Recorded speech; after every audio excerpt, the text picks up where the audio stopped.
Welcome back, guys. This is Potter Fan Fig Hub. Here we explore powerful Harry Potter world stories and hidden magic. This video is self-reported and fully created in the line with YouTube's latest policies. What if Harry collapsed in Diagon at age 11? Then Gringotts Sealer exposed the shocking seals blocking his true power. If you enjoy epic magical videos, subscribe to Potter Fan Fig Hub. Now let's story begin. Chapter 1: The Collapse in Diagon Alley. The summer sun beat down on London like a hammer striking an anvil, relentless, unforgiving, and cruel. Harry Potter pressed his forehead against the dusty window of the Fort Anglia, watching ordinary Muggle families walk past with ice cream cones and shopping bags. Their laughter drifted through the glass, muffled and distant, like sounds heard underwater. He wondered what that felt like. Laughing without a reason? Smiling because you wanted to. The Dursleys had dumped him in the back seat like a piece of luggage. No, worse than luggage. At least luggage didn't get yelled at for breathing too loud. Uncle Vernon's face had been purple that morning, the veins in his temples throbbing like angry earthworms, when the first letter had arrived. And the second. And the third. By the 10th letter, Aunt Petunia had stopped pretending to be calm. By the 20th, Dudley had cried, not from fear, but because the letters were interrupting his television programs. By the 50th, Uncle Vernon had made a decision. "We're leaving," he'd growled, his mustache quivering. "Getting out of here. Far away. They won't find us there." Harry hadn't asked where there was. He'd learned years ago that questions only made things worse. Now they were driving through streets that looked nothing like Little Whinging. The buildings grew older, dirtier, more crowded. Graffiti-covered brick walls, but not the kind of graffiti Harry recognized. These symbols shimmered when he looked at them directly and vanished when he blinked. His scar prickled. Not the sharp, burning pain that sometimes woke him screaming from nightmares. This was different, a gentle thrumming, like a tuning fork vibrating against his skull. Warm. Almost curious. "Here," Uncle Vernon said, slamming the brakes so hard the car jerked to a stop. "We're stopping here." Harry squinted through the window. They'd parked in front of a dingy pub wedged between a record shop and a bookstore. The sign creaked in the wind, the Leaky Cauldron. Something about that name made his stomach flip. "The Leaky Cauldron," he whispered, testing the words. They felt strange on his tongue, like a language he'd once known and forgotten. "Shut up and stay close," Uncle Vernon snapped, yanking open the door. "Don't speak. Don't touch anything. Don't even breathe too loud. 5 minutes and we're gone." Harry followed the Dursleys inside, keeping his head down, his shoulders hunched, the posture of a boy who'd learned that being small was safer than being noticed. The pub's interior hit him like a wave. Not physically. Something else. The air hummed with a frequency he couldn't hear but could feel, deep in his chest, behind his eyes, beneath his skin. Old wooden floors creaked under his trainers. Candles floated in midair, their flames casting dancing shadows across walls covered in yellowed photographs. The photographs moved. Harry froze. A woman in a green dress raised her teacup and winked at him. 2 old men playing cards stopped mid-game to glare at Dudley, who was too busy complaining about the smell to notice. A small, bat-like creature with enormous eyes scurried across the ceiling, and Harry watched it disappear into a crack in the wall. "Stop gawking," Aunt Petunia hissed, grabbing his arm so hard her fingernails left crescents in his skin. "You're attracting attention." As if he could help it. The people in this pub, they knew. Harry could see it in the way their eyes flickered toward him, lingered on his forehead, then darted away. Whispers followed him like a trail of smoke. He caught fragments. "The scar. Really him. After all this time." A man with wild gray hair and a purple turban stopped mid-sentence, his spoon frozen halfway to his mouth. His eyes, the 2 that Harry could see, at least, widened with something that looked like fear. Or reverence.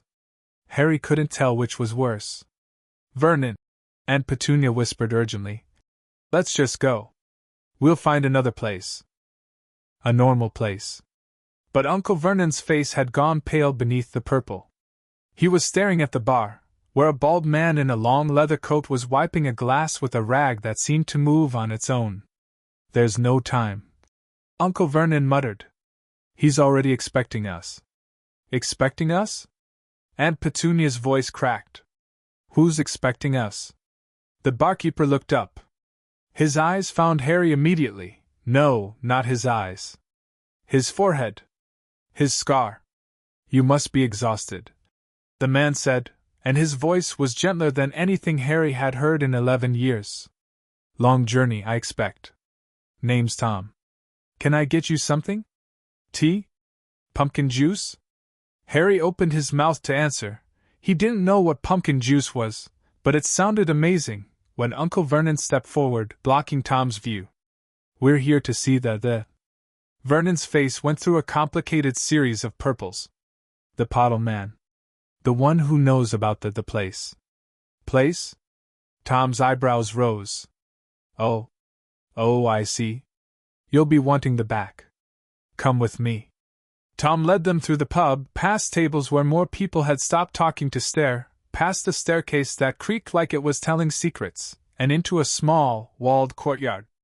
The air changed the moment Harry stepped outside. It was cooler here, despite the sun. Quieter. The sounds of London, the traffic, the shouting, the endless grinding of city life, faded into a distant whisper. In their place came a different kind of noise.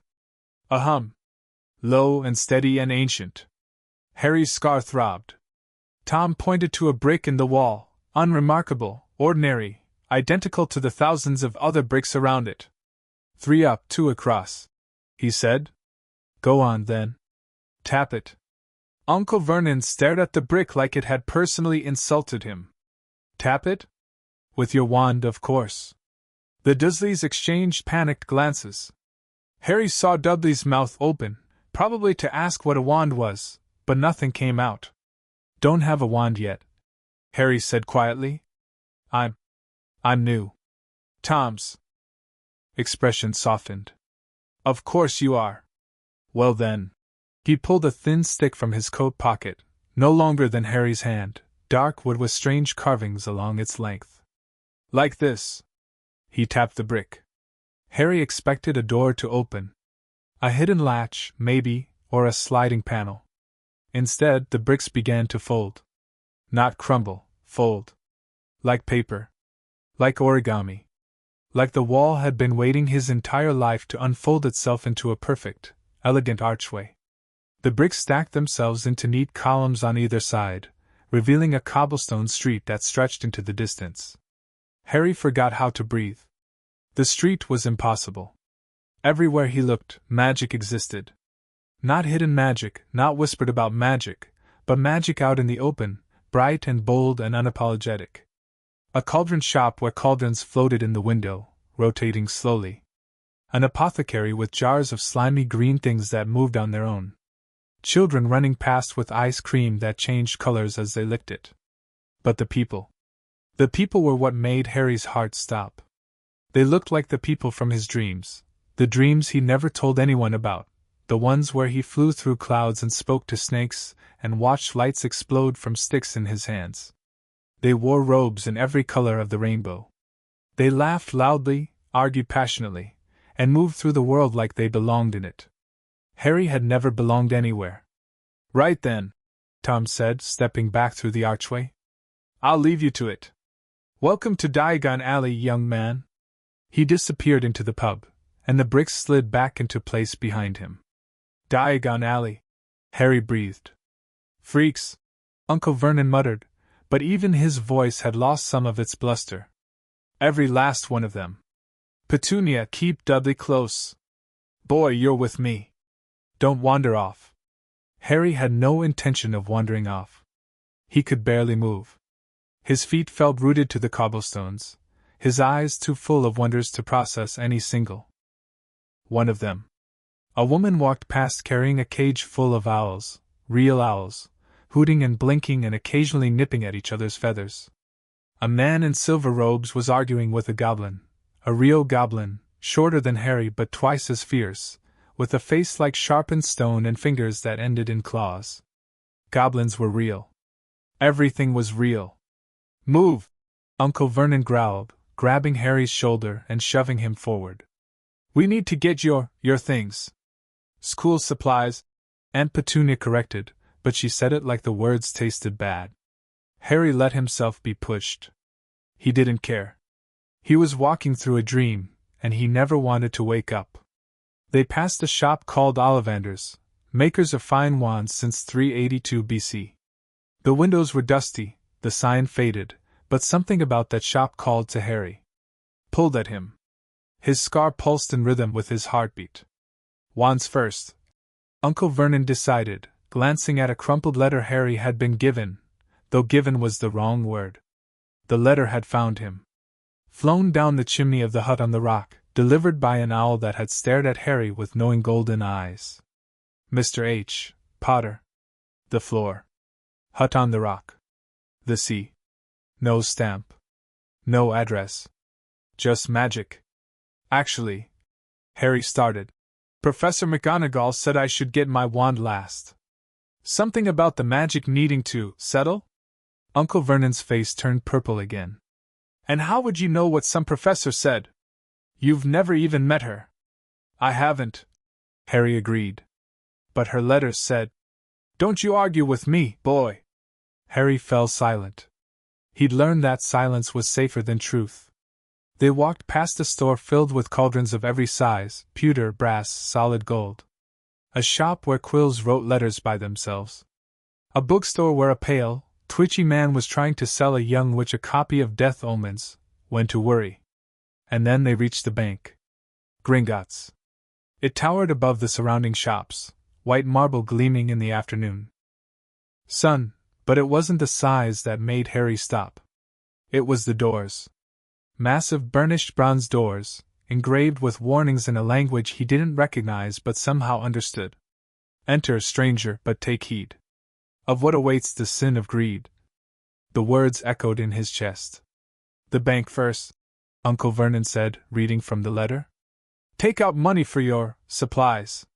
He practically spat the last word. The goblins, Aunt Petunia whispered. Her face had gone the color of old cheese. Vernon, I don't like goblins. Nobody likes goblins, Vernon snapped. But the letter says we have to use their money, so we're using their money. Now move. Harry climbed the white stone steps, one at a time, feeling heavier with each step. The hum he'd felt in the courtyard was louder here, so loud it vibrated through his bones, through his teeth, through the thin scarred skin on his forehead. The goblins at the entrance wore uniforms of gold and scarlet.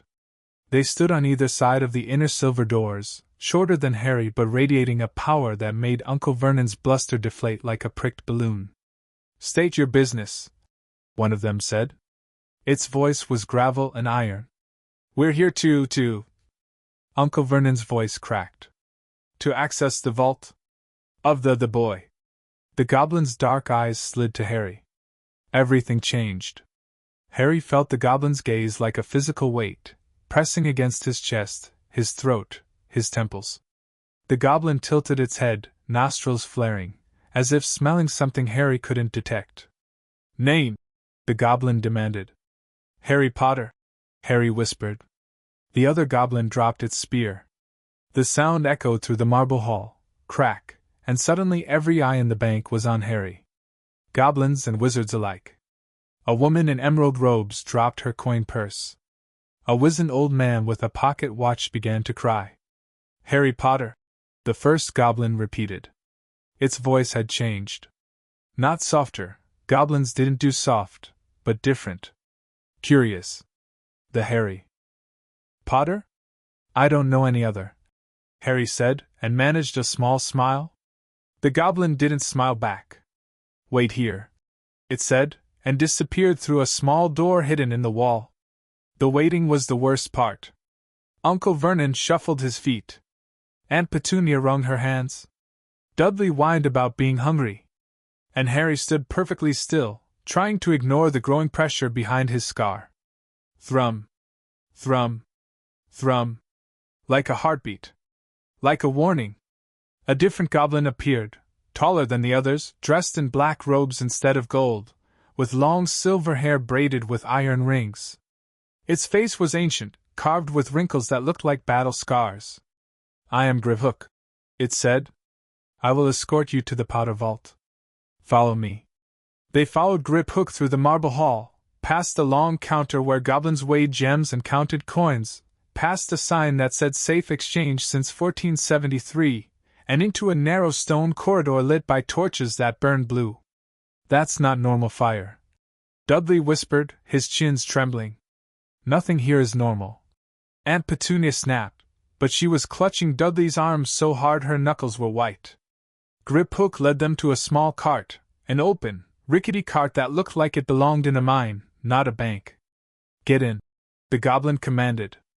They got in. The cart plunged downward. Harry had never felt anything like it. The wind screamed past his ears, tearing tears from his eyes. They twisted through a labyrinth of tunnels, past underground lakes that glowed with pale light, past caverns filled with sleeping dragons, past vault doors the size of houses. Dudley was screaming. Uncle Vernon had gone silent, the terrifying silence of a man whose entire worldview was collapsing around him. Aunt Petunia was reciting something under her breath, possibly a prayer. But Harry was flying. Not literally, though the cart's speed came close, but something inside him was soaring. The pressure behind his scar had transformed into something else. Something alive. Something that recognized these tunnels, these caves, these ancient stone passages. "Home," something whispered. "Almost home." The cart stopped in front of a small vault, number 713, according to the sign. Griphook hopped out and placed his long-fingered hand against the door. The door dissolved. Inside, the vault glittered with mountains of gold coins, silver sickles, and bronze nuts. Harry had never seen so much money in his life. Neither had the Dirsleys, apparently. Dudley tried to waddle inside, but the door reformed itself before he could reach it. "Only the keyholder may enter," Griphook said. Harry stepped forward. The door dissolved again.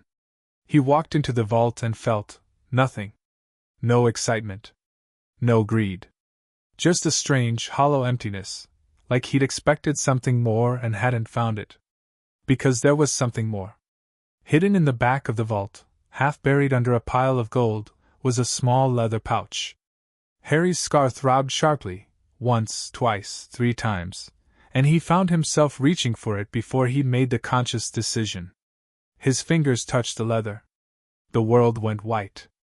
It started in his chest, a burst of heat so intense Harry thought he'd swallowed the sun.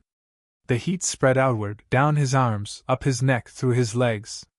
His skin began to glow, actually glow, faint silver light shining through his clothes like he'd swallowed a star. "What's happening?" Uncle Vernon's voice sounded very far away. "Magic," someone whispered. "Raw, uncontrolled magic. He's just a boy. Someone get a healer." The pain came next. Not the burning of the heat, that had faded into warmth, but a different kind of pain. Cramping. Crushing. Like something inside him was being squeezed by an invisible fist. Harry tried to breathe and couldn't. He tried to scream and couldn't. The pressure in his scar exploded outward, and suddenly he could see things he'd never seen before, threads of light connecting him to the vault, to the goblins, to the Dirsleys, to the stone walls, to the very earth itself. The threads pulsed with energy, and Harry could feel every single one of them. Too many. Too much. Too bright. The silver glow around his body intensified, then fractured, shattering into 1,000 pieces that hovered in the air around him. Each piece looked like a chain. Each chain looked like a seal. Harry opened his mouth to call for help. And collapsed. The last thing he saw, before the darkness swallowed him completely, was Griphook's ancient face staring down at him with an expression Harry couldn't read. Fear? No. Horror. Griphook looked horrified. "By the stone and fire," the goblin whispered. "What has been done to this child?" The silver chains dissolved. Harry Potter's body went limp. And somewhere deep beneath Gringotts' wizarding bank, in chambers even the goblins had forgotten, something ancient began to wake. End of Chapter 1. #Chapter 2. Emergency at Gringotts. The darkness was warm. That was Harry's first thought as consciousness drifted back to him, not in a rush, not in a panic, but slowly, lazily, like honey pouring from a jar. The darkness wrapped around him like blankets, soft and familiar, and for a moment he forgot why he should be afraid. Then the voices came. Never seen anything like it. The seals, Ragnarok, dozens of them. Who would do this to a child? Harry tried to open his eyes. His eyelids felt like they'd been nailed shut. Stabilize his core first. The seals are reacting to the vault's ancient wards. If they break simultaneously, he'll die. I know what happens, Bone Shaper. A long pause. Then softer. We all know what happens. Harry's heart stuttered. Die. They were talking about him dying? He forced his eyes open. The ceiling above him was not stone, not wood, not anything Harry recognized. It rippled like water, but it was solid, dark gray with veins of gold running through it, pulsing with a slow, rhythmic light. Like a heartbeat. Like the hum he'd felt in Diagon Alley, but magnified 100 times. He was lying on something cold and hard. A table? No, a slab. Like the ones in hospital dramas Petunia watched when she thought no one was looking. But this slab was carved from the same rippling stone as the ceiling, and it was warm beneath him despite its appearance. You're awake. The voice came from beside him. Harry turned his head, slowly, carefully, because everything felt fragile, and found himself staring at a goblin. Not like the goblins upstairs. This one was older, for one thing. His face was a landscape of wrinkles and scars, deep furrows that told stories Harry couldn't read. His eyes were the color of old gold, and they glowed faintly in the dim light. He wore robes of deep crimson instead of the bank's uniform, and his long fingers were covered in silver rings, each one carved with symbols that moved when Harry looked at them. Where am I? Harry's voice came out as a croak. His throat felt like he'd swallowed sand. Deep beneath Gringotts, the goblin said. In a chamber that hasn't been used in 300 years. You're lucky we had it. He tilted his head, studying Harry with those ancient golden eyes. I am Healer Bone Shaper. You are Harry Potter. Not a question. A statement. Harry Potter, Harry confirmed, because he didn't know what else to say. What happened? I was in the vault, and then. You collapsed, Bone Shaper said bluntly. Your magical core erupted. The wards around the Potter vault interacted with something inside you, and the combination was volatile. Volatile. Harry didn't know what that word meant, but it didn't sound good. Where are the Dursleys? He asked. My aunt and uncle? Waiting upstairs. They've been informed that you experienced a magical reaction and are receiving treatment. Bone Shaper's expression didn't change, but something flickered in his eyes. They seemed relieved. Harry looked away. That didn't surprise him. The Dursleys had spent 11 years trying to convince him he was a freak. Now they had proof. Am I going to be okay? He asked quietly. Bone Shaper didn't answer immediately. Instead, he reached for something on a nearby table, a crystal, clear as glass, attached to a long silver chain. He held it over Harry's chest, and the crystal began to glow. Not just glow. Pulse. Like a heartbeat. Like his heartbeat. The truth, Bone Shaper said slowly, is complicated. Your magical core is unusual, Mr. Potter. More unusual than any I've encountered in my 400 years of practice. 400 years. Harry's brain stumbled over that number. You have what we call a prime core, Bone Shaper continued. They're exceptionally rare. Perhaps 1 in a million wizards is born with one. Your ancestors, the Potters, were known for them. Prime cores are capable of storing vastly more magic than ordinary cores. They're also capable of evolution. Evolution? Growth. Adaptation. Your core doesn't just hold magic, it learns from magic. Every spell you cast, every ward you encounter, every potion you brew, your core studies it, understands it, and becomes stronger because of it. Bone Shaper paused, his golden eyes boring into Harry's. In theory, Mr. Potter, your magical potential is virtually limitless. In practice, he waved his hand, and the air above Harry's body shimmered. Harry gasped. Hanging in the air, visible now in the dim chamber light, were chains. Dozens of them. They surrounded his body like a cage, but they weren't made of metal, they were made of light. Silver light, pulsing faintly, each chain connected to his chest by hooks that dug into his skin. Except it wasn't his skin. Harry realized that quickly. The hooks were buried inside him, sunk deep into something he couldn't see but could feel, a warm, bright center that existed somewhere behind his ribs. His magical core. Those, Boneshaper said, are seals. Magical constructs designed to suppress, contain, and restrict a wizard's power. You have 47 of them attached to your core. Harry stared at the chains. 47. He counted them, and Boneshaper was right. 47 silver chains, each one slightly different, each one pulsing with its own rhythm. Are they supposed to be there? No. The word was sharp as a blade. Boneshaper stood up and began to pace, or as close to pacing as a goblin could manage in a chamber this size. His robes whispered against the stone floor. The rings on his fingers clinked together. Magical seals are not common. They exist, certainly. Some families use them to suppress dangerous abilities in young children until they're old enough to control them. Others use them as punishment, temporary restriction of magic for criminals. But 47 seals, Mr. Potter? Attached to a prime core? He shook his head. I've never seen anything like it. No one has. Can you take them off? Harry asked. Boneshaper stopped pacing. That's the problem, he said quietly. We don't know. He walked back to the slab and sat down on a stool beside it, a stool that hadn't been there a moment ago. Harry was beginning to realize that goblin magic worked differently than wizard magic. It was subtler, quieter. It didn't announce itself. The seals are layered, Boneshaper explained. Whoever created them knew exactly what they were doing. The outer seals are simple, suppression charms, mostly. They're designed to limit how much magic you can access at any given time. But beneath those... He hesitated.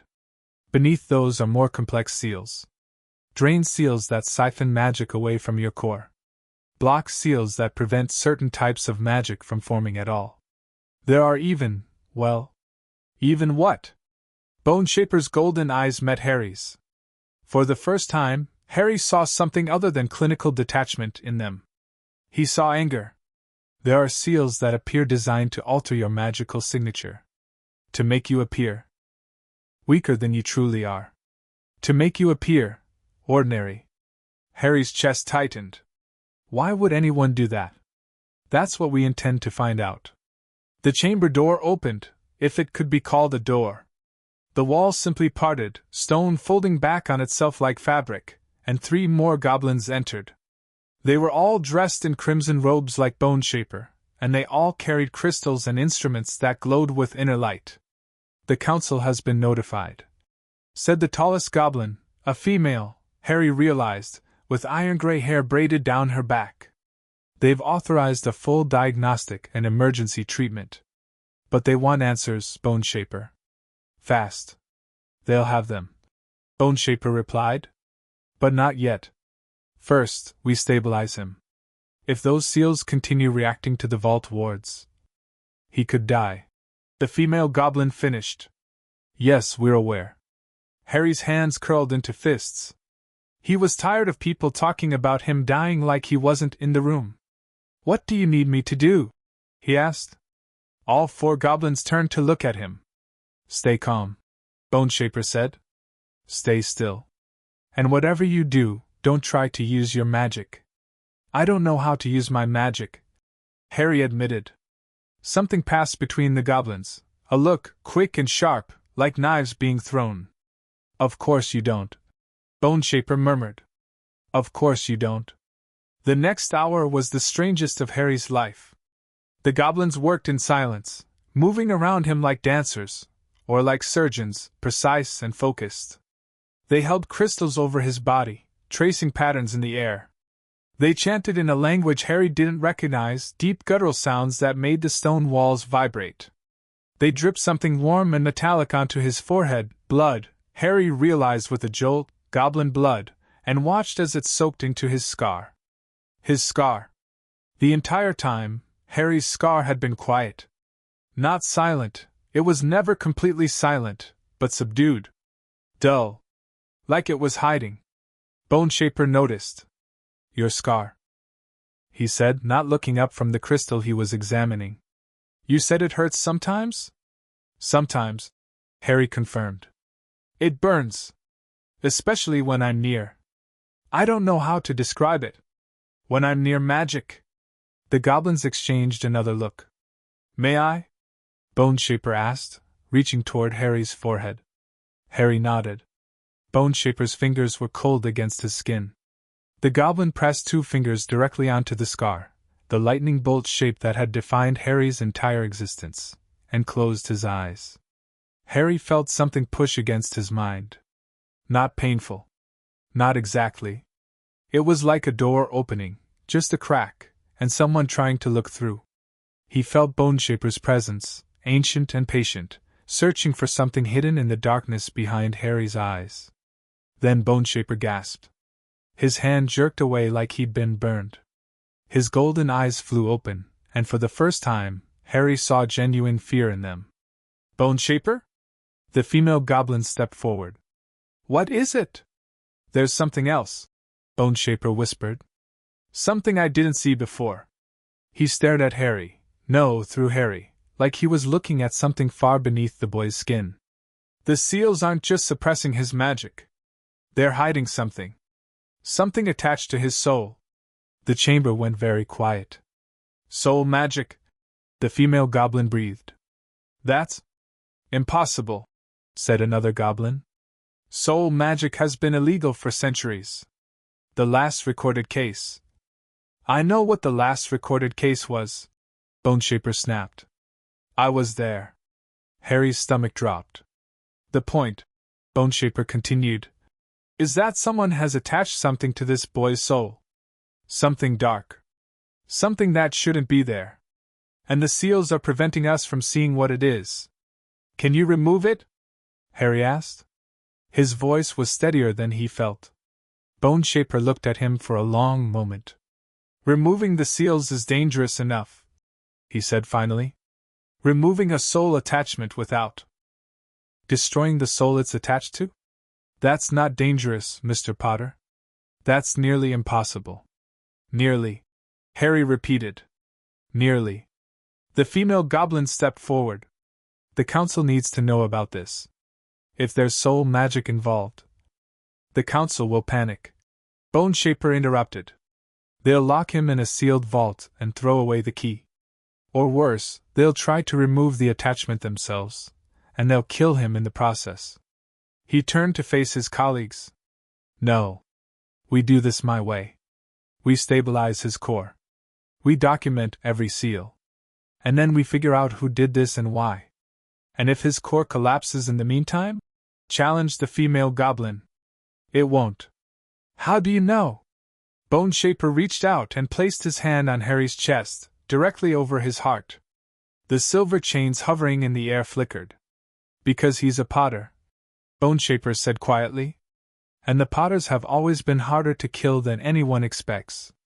He looked down at Harry, really looked at him, not like a healer examining a patient, but like a general sizing up a soldier. How do you feel? He asked. Harry considered the question. His body ached. His scar throbbed. His chest felt like someone had poured hot lead into it and let it cool. But beneath all of that, beneath the pain and the fear and the confusion, something else existed. Something that felt like fire. Something that felt like power. I feel, Harry said slowly, like I've been sleeping my whole life. And I'm just now waking up. Bone Shaper smiled. It wasn't a nice smile. It was sharp and hungry and fierce, a smile that had seen wars and survived them. Good, the goblin said. Hold on to that feeling. You're going to need it. He turned to the other healers. prepared the deep diagnostic chamber. I want to know everything about these seals, where they came from, who created them, and how long they've been there. And someone contact the Potter account manager. I need access to the families. Historical records. The Potter account manager is already requesting a meeting, said one of the other goblins. He felt the magical disturbance from the vault. He wants to know what happened. Then he can wait. Bone Shaper's voice was iron. Right now, the only thing that matters is keeping this boy alive. He looked back at Harry. Can you walk? Harry sat up. The slab was higher than he'd realized, and his legs dangled over the edge. He swung them experimentally, testing his balance. Everything felt wobbly, disconnected, like his body was still catching up to the fact that he was awake. I think so, he said. He slid off the slab. His knees buckled immediately. 2 goblins caught him, one on each side, their small bodies surprisingly strong. They held him upright while the world stopped spinning. Easy, Bone Shaper said. Your core is still stabilizing. The seals are adjusting to your awakening. It will take time. How much time? Bone Shaper's expression was unreadable. That depends on how many secrets your magic has been hiding. He nodded to the other healers, and they began to move, opening walls, activating crystals, preparing instruments that hummed with barely contained power. The chamber transformed around Harry, stone rippling and reshaping itself, revealing doorways and passages that hadn't existed moments ago. Harry watched it all with wide eyes. This was magic. Real magic. Not the accidental bursts he'd experienced at the Disley's, the vanishing glass at the zoo, the sudden growth spurt of his hair, the apparition onto the school roof. This was controlled, purposeful, ancient.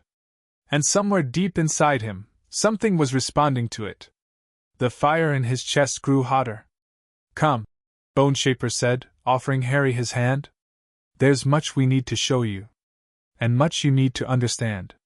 Harry took the goblin's hand. It felt colder than he expected, but steadier. Grounding. Am I going to be okay? He asked again. Bone Shaper led him toward one of the newly opened passages. The walls glowed with the same golden light as the ceiling, pulsing in rhythm with Harry's heartbeat. Honestly? The goblin said. I don't know. The seals on your core are unlike anything in our records. Whoever placed them had access to magic that hasn't been used in centuries, magic that should have been destroyed. Should have been? Bone Shaper paused at the entrance to the passage. His golden eyes reflected the light, making them look like coins. Dark magic, Mr. Potter. Very old dark magic. The kind that leaves traces, and we've found traces all over you. He gestured, and the air above Harry's chest shimmered again. The silver chains reappeared, 47 of them, pulsing faintly. But this time, Harry noticed something he hadn't seen before. At the center of each chain, where the links connected, was a symbol. Different symbols for different chains. Some looked like runes. Others looked like eyes. Watching him. The seals weren't all placed at once, Bone Shaper said quietly. Some of them are old, very old. They've been on your core since infancy. But others. He pointed to a chain near Harry's throat, its silver light flickering erratically. That one is less than a year old. And that one, another chain near his heart, was placed approximately 6 months ago. Harry's blood ran cold. Someone's been adding to them, he whispered. All my life. Yes. Without me knowing. Yes. Who? Bone Shaper's expression hardened. That's what we're going to find out. He turned and walked into the passage, expecting Harry to follow. Harry stood frozen for a moment, staring at the chains hanging in the air around him. 47 seals. Decades of suppression.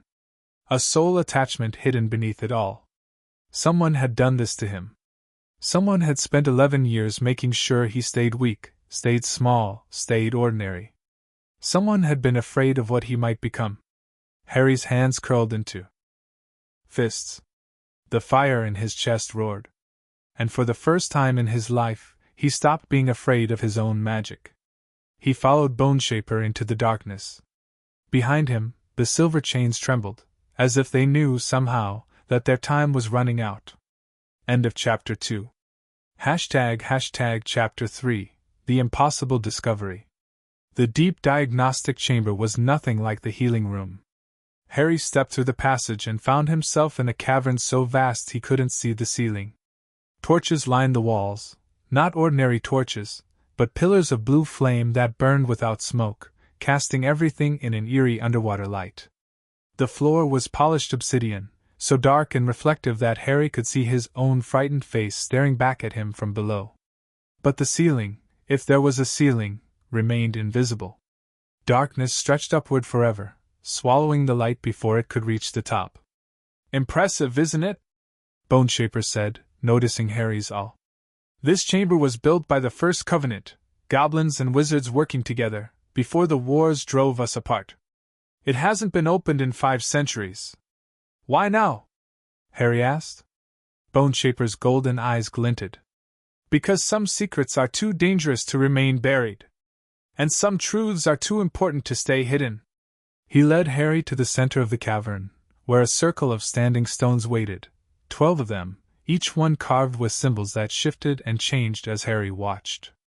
The stones were easily 3 times his height, black as the floor, and they hummed with the same frequency Harry had felt in Diagon Alley. The same frequency he could feel inside his own chest. "Stand in the center," Boneshaper instructed. "The other healers will join us shortly. Try to remain still." Harry walked between the stones.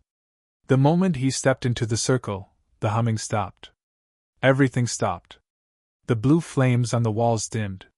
The air grew heavy, thick as water.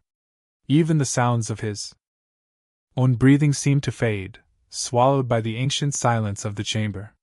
Then the stones began to glow. Not all at once. One by one, starting with the stone directly in front of him and moving clockwise around the circle. Each stone pulsed with a different color: red, blue, green, gold, silver, purple, and each pulse sent a wave of warmth washing over Harry's skin. The warmth sank deeper than his skin. It passed through muscle and bone, through blood and breath, until it reached the place where the silver chains waited. And there, the warmth stopped. Harry gasped. He could feel the chains now, not just see them, but feel them. Each one was a weight pressing down on his chest. Each one was a hand holding him underwater. Each one was a whisper telling him to stay small, stay quiet, stay weak. "Fascinating," Boneshaper murmured, appearing beside him with a crystal that floated above his palm. "The diagnostic stones are reacting to your seals. Look!" He pointed to the glowing stones. Harry saw that each stone had developed a crack, a thin line running from top to bottom, leaking light like blood from a wound.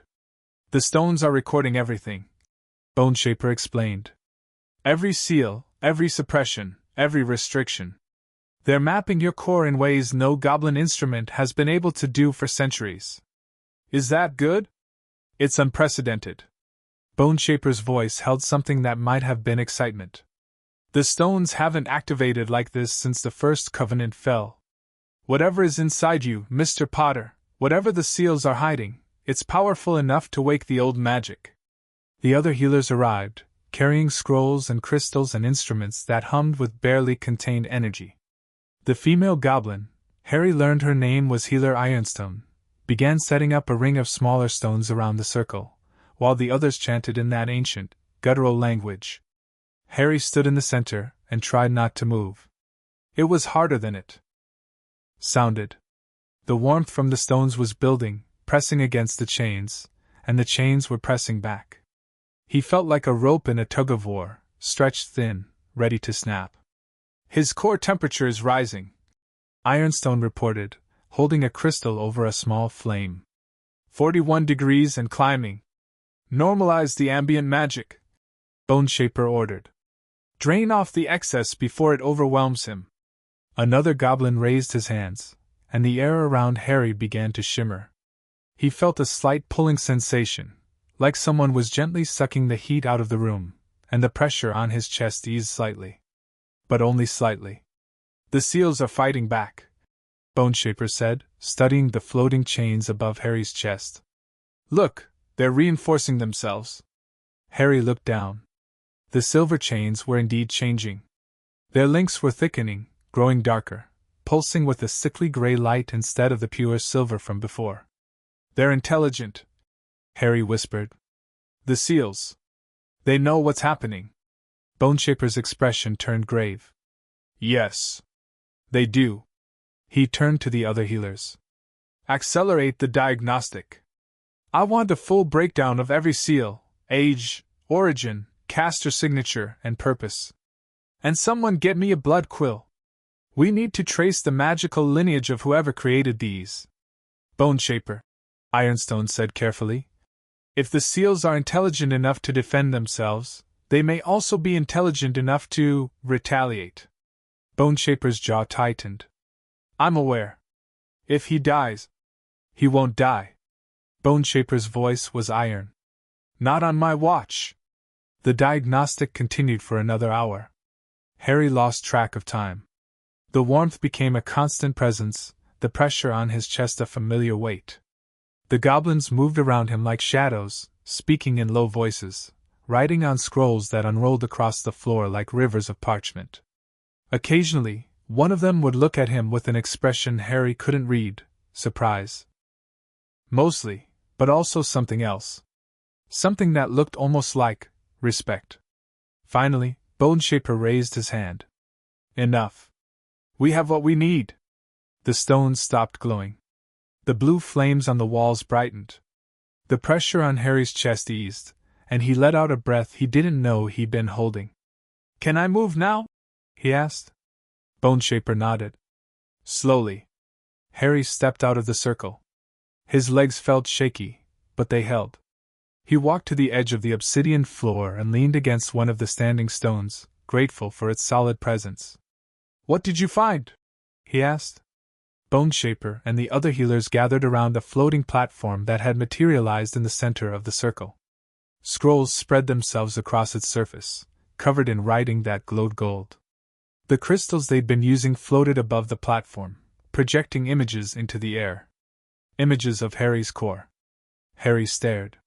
He'd imagined his magical core as something simple, a ball of light, maybe, or a flame. Something small and manageable. He was wrong. The image showed a galaxy. Swirling clouds of every color imaginable, gold and silver, blue and green, red and purple, spun in an endless dance. Stars ignited and died in moments. Nebulas stretched across vast distances. And at the very center, brighter than everything else combined, was a sun. A sun made of pure, white gold fire. That's me? Harry whispered. That's your core, Boneshaper confirmed. Or rather, that's what your core looks like beneath the seals. What you're seeing is raw, untapped magical potential, the kind that hasn't existed in Britain for 1,000 years. He pointed to the edges of the image, where the swirling clouds grew dimmer, fainter, choked by something dark. The seals are concentrated here, at the boundaries. They're not just suppressing your power. They're actively starving it. Draining it away before it can grow. How much? Harry asked. How much are they taking? Boneshaper hesitated. Tell me, Harry said. I need to know. Boneshaper exchanged a look with Ironstone. Then he turned back to Harry, his ancient face unreadable. Based on the diagnostic, your core's natural output should be roughly equivalent to the combined magical reserves of Albus Dumbledore and Lord Voldemort at their peaks. Harry's brain stopped working. What? Your core is prime, Mr. Potter, one of the rarest and most powerful core types in existence. In its unsealed state, it would produce enough magic to rival the founders of Hogwarts themselves. Godric Gryffindor, Salazar Slytherin, Rowena Ravenclaw, Helga Hufflepuff. Boneshaper's voice was steady, clinical, as if he were reading from a textbook. But the seals are suppressing approximately 95% of that potential. 95%. The number echoed in Harry's skull. What you're currently able to access, Boneshaper continued, is barely a fraction of what you should have. A first-year student's worth, at most. Perhaps less. But I've done magic before, Harry said, his voice sounding distant to his own ears. Accidental magic. When I was angry or scared. It happened without me meaning to. That's your core trying to break free, Ironstone said softly. Moments of extreme emotion create cracks in the seals, tiny openings that allow a small amount of magic to escape. But the seals always close again. They're designed to. Harry thought about all the times strange things had happened around him. The time his hair grew back overnight after Aunt Petunia chopped it off. The time he jumped onto the school roof to escape Dudley and his gang. The time the glass vanished at the zoo and the snake escaped. He'd thought those were accidents. He thought he was just lucky. But it wasn't luck. It was his magic, his real magic, fighting against chains it couldn't break. Who did this? He asked, and his voice was harder now. Sharper. Who put the seals on me? Boneshaper gestured to the floating images. The projection shifted, zooming in on one of the chains, the one near Harry's throat, the one he'd been told was less than a year old. We analyzed the magical signatures of each seal, Boneshaper said. Most of them are old, very old. They were placed when you were an infant, probably within weeks of the attack that killed your parents. The night Voldemort came, Harry said. The goblins flinched at the name. Even Boneshaper, with his 400 years of experience, seemed to shudder. Yes, he said carefully. That night. The seals were added in layers, one set shortly after the attack, another when you were approximately 1 year old, another at age 3, another at age 5, and so on. The most recent additions are less than a year old. Someone's been watching me, Harry realized. Someone's been adding to the seals my whole life. Yes. And you can tell who? Boneshaper pointed to the chain near Harry's throat. This one, the most recent, has a clear caster signature. Someone left traces of their magic on the seal, traces we can read. Who? The image zoomed in further, focusing on the symbols carved into the chain's links. Harry saw runes, dozens of them, arranged in patterns that hurt his eyes to look at. The signature is muddled, Boneshaper admitted. Whoever cast this seal knew how to hide their magical identity. But they made one mistake. What mistake? They used a focus stone. An ancient artifact that channels magic through a physical object. Focus stones always carry echoes of their owners, not magical signatures, but something deeper. Something that can't be hidden. Boneshaper reached into his robes and pulled out a small, dark stone, round and flat, like a polished coin.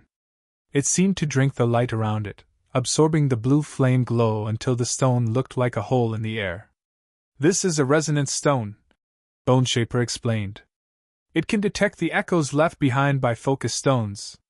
We touched it to your seal, and the stone reacted. He held up the resonance stone. Symbols were appearing on its surface, tiny, glowing letters that formed words Harry didn't recognize. What does it say? He asked. Boneshaper's golden eyes met Harry's. It says the focus stone used to create your seals was last owned by a wizard named Albus Dumbledore. The world stopped. Harry heard the words. He understood the words. But they didn't make sense. They couldn't make sense. Dumbledore? He repeated. The headmaster? The one everyone says is the greatest wizard alive? The same, Boneshaper said quietly. But that's impossible. He's the one who saved me. He's the one who brought me to the Dursleys. We know what he is, Mr. Potter. Boneshaper's voice was gentle now, gentler than Harry had heard it before. We know his reputation. His power. His influence. Then how can he be responsible for this? Boneshaper set down the resonance stone. We don't know that he's responsible, he said carefully. The focus stone belonged to him, that much is certain. But someone else could have used it. Someone who stole it, or borrowed it, or… You don't believe that? Harry interrupted. I can see it on your face. You don't believe someone else did this. Boneshaper was silent for a long moment. No, he admitted. I don't. The seals are too sophisticated, too carefully crafted. They require decades of planning and access to magic that hasn't been taught in centuries. There are only a handful of wizards alive who could have created them, and Dumbledore is at the top of that list. Harry's hands were shaking. He pressed them against the standing stone, feeling its cold surface beneath his palms. The stone hummed faintly, as if trying to comfort him. Why? He whispered. Why would he do this? That's the question, isn't it? Boneshaper said. Why would the most powerful wizard of the age spend 11 years suppressing the magic of a child? What was he afraid of? Me, Harry said. He was afraid of me. The words tasted bitter on his tongue. He'd never met Albus Dumbledore. Never spoken to him, never received a letter from him, never even seen a photograph. But the name had been everywhere since Hagrid had told Harry the truth about his parents. Dumbledore was the hero. Dumbledore was the leader. Dumbledore was the reason Voldemort hadn't won. And Dumbledore had been crippling him since infancy. The seals aren't the only thing we found, Ironstone said, breaking the heavy silence. She was studying one of the scrolls, her brow furrowed. Boneshaper, you need to see this. Boneshaper crossed to her side. He read the scroll, and his expression shifted, from grave to shocked to something Harry couldn't identify. What is it? Harry asked. Boneshaper didn't answer immediately. He read the scroll again, then a third time, as if hoping the words would change. Boneshaper, Harry pressed. What did you find? The old goblin looked up. His golden eyes were haunted.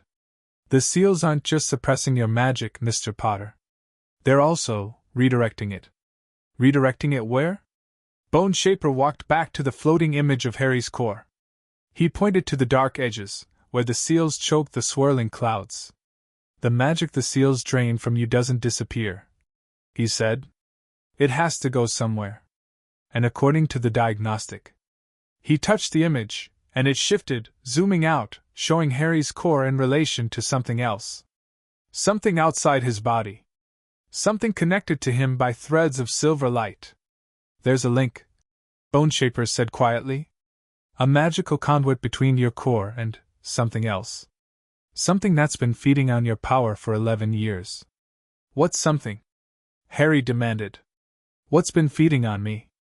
Boneshaper's hands trembled, actually trembled, as he manipulated the image. The threads of silver light grew brighter, thicker, until they formed a cord that stretched from Harry's core into darkness. We can't see the destination, Boneshaper admitted. The seals are blocking it. But we can see the direction. What direction? Boneshaper looked up. North. Toward Hogwarts. The chamber fell silent. Harry stared at the image, at the cord of silver light stretching away from his core, disappearing into darkness, pointing toward the school he was supposed to attend in 2 months. Toward Dumbledore's school. It's him, Harry said. His voice was flat now. Empty. It's all him. We can't be certain. He's been stealing my magic. Crippling me. Hiding what I am. Harry turned away from the image. And he's been doing it since I was a baby. Boneshaper said nothing. Is there more? Harry asked. More you're not telling me? The goblin healer hesitated. Then he nodded. The seals aren't just suppressing your power and redirecting it. They're also altering something else. Something about your magical core's nature. What do you mean? Boneshaper reached out and touched the floating image again. The galaxy of Harry's core spun faster, the colors bleeding together, and then Harry saw it. Hidden beneath the seals, buried so deep it was almost invisible, was something dark. Not the darkness of the seals. That was a different kind of dark, cold and mechanical and deliberate. This was something else. Something organic. Something that moved. It pulsed like a heartbeat. It breathed like a living thing. And it was wrapped around the very center of Harry's core, around the white gold sun, like a parasite feeding on a host. What is that? Harry whispered. Boneshaper's voice was barely audible. I don't know. But it's not supposed to be there. He looked at Harry, really looked at him, with something that might have been pity. Mr. Potter, the diagnostic has revealed something impossible. Your magical reserves should rival legendary founders. You have 47 seals suppressing your power. Someone has been stealing your magic for over a decade. And there's something dark attached to the heart of your core that we can't identify. He paused. Any one of these discoveries would be extraordinary. Together, they're unprecedented. Whoever did this to you wasn't just trying to keep you weak. They were trying to keep you from discovering what you really are. Harry swallowed. What am I? Boneshaper shook his head. That's the most frightening question of all. Because based on what we've seen today, he gestured to the image, the galaxy, the chains, the parasite, the cords stretching toward Hogwarts. Based on what we've seen, Mr. Potter, you might be the most powerful wizard born in 1,000 years. And someone has gone to extraordinary lengths to make sure you never find out. The blue flames flickered. The standing stones hummed. And Harry Potter, 11 years old and more alone than he'd ever been, stared at the truth of his own magic and felt something inside him shift. Not break. Not crumble. Shift. The fire in his chest roared louder than ever before. I want them off, he said. Every seal.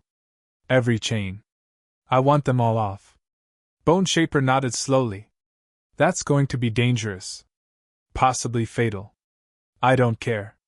Your core might not survive the sudden release of pressure. Your body might not be able to handle the power. Harry met the goblin's golden eyes. You said I could be as powerful as the Founders. You said my core could rival Dumbledore and Voldemort combined.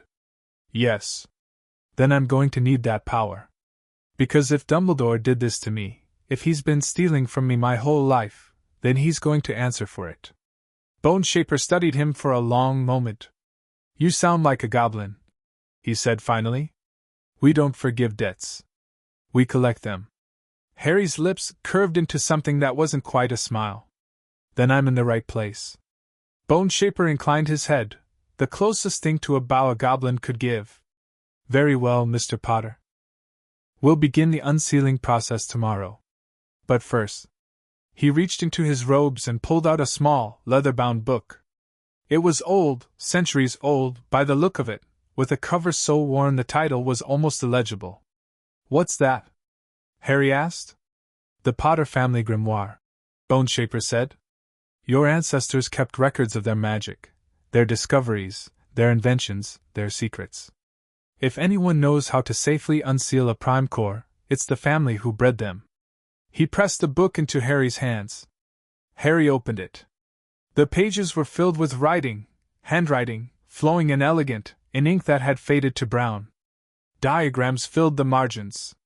Spells were annotated with notes and corrections.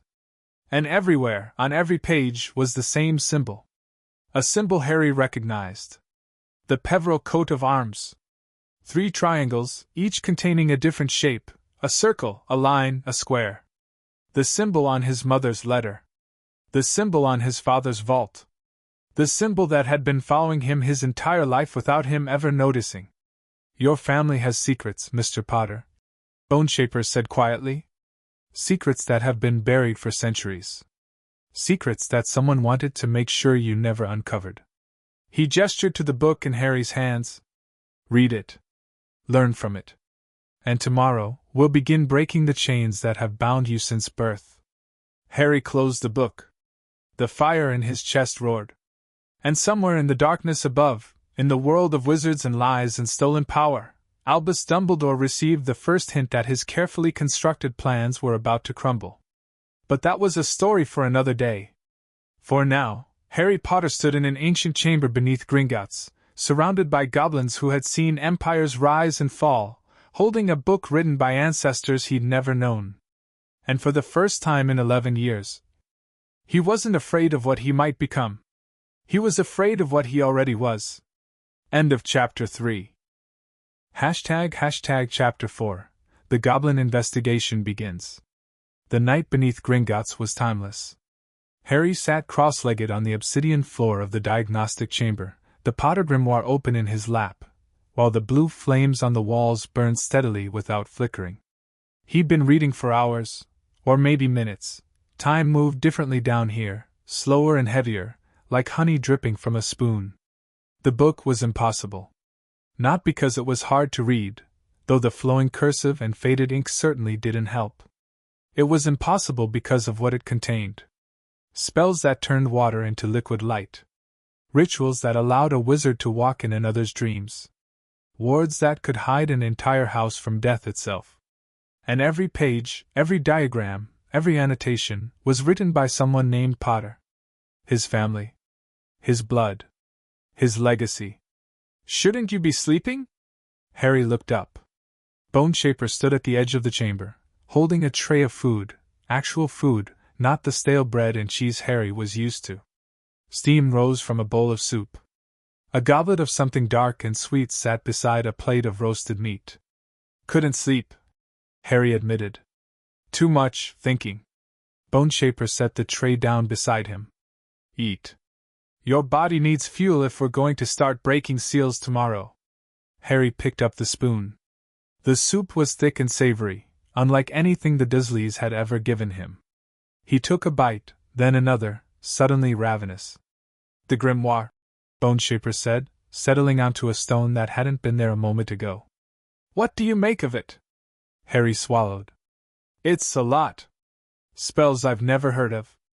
Magic that doesn't seem possible. And everywhere." He flipped to a page near the middle. "This symbol." He pointed to the Peveril coat of arms. Boneshaper's expression flickered. "The Peverils were an ancient wizarding family," the goblin said. "Older than the founders. Older than Gringotts itself, some say. They were different.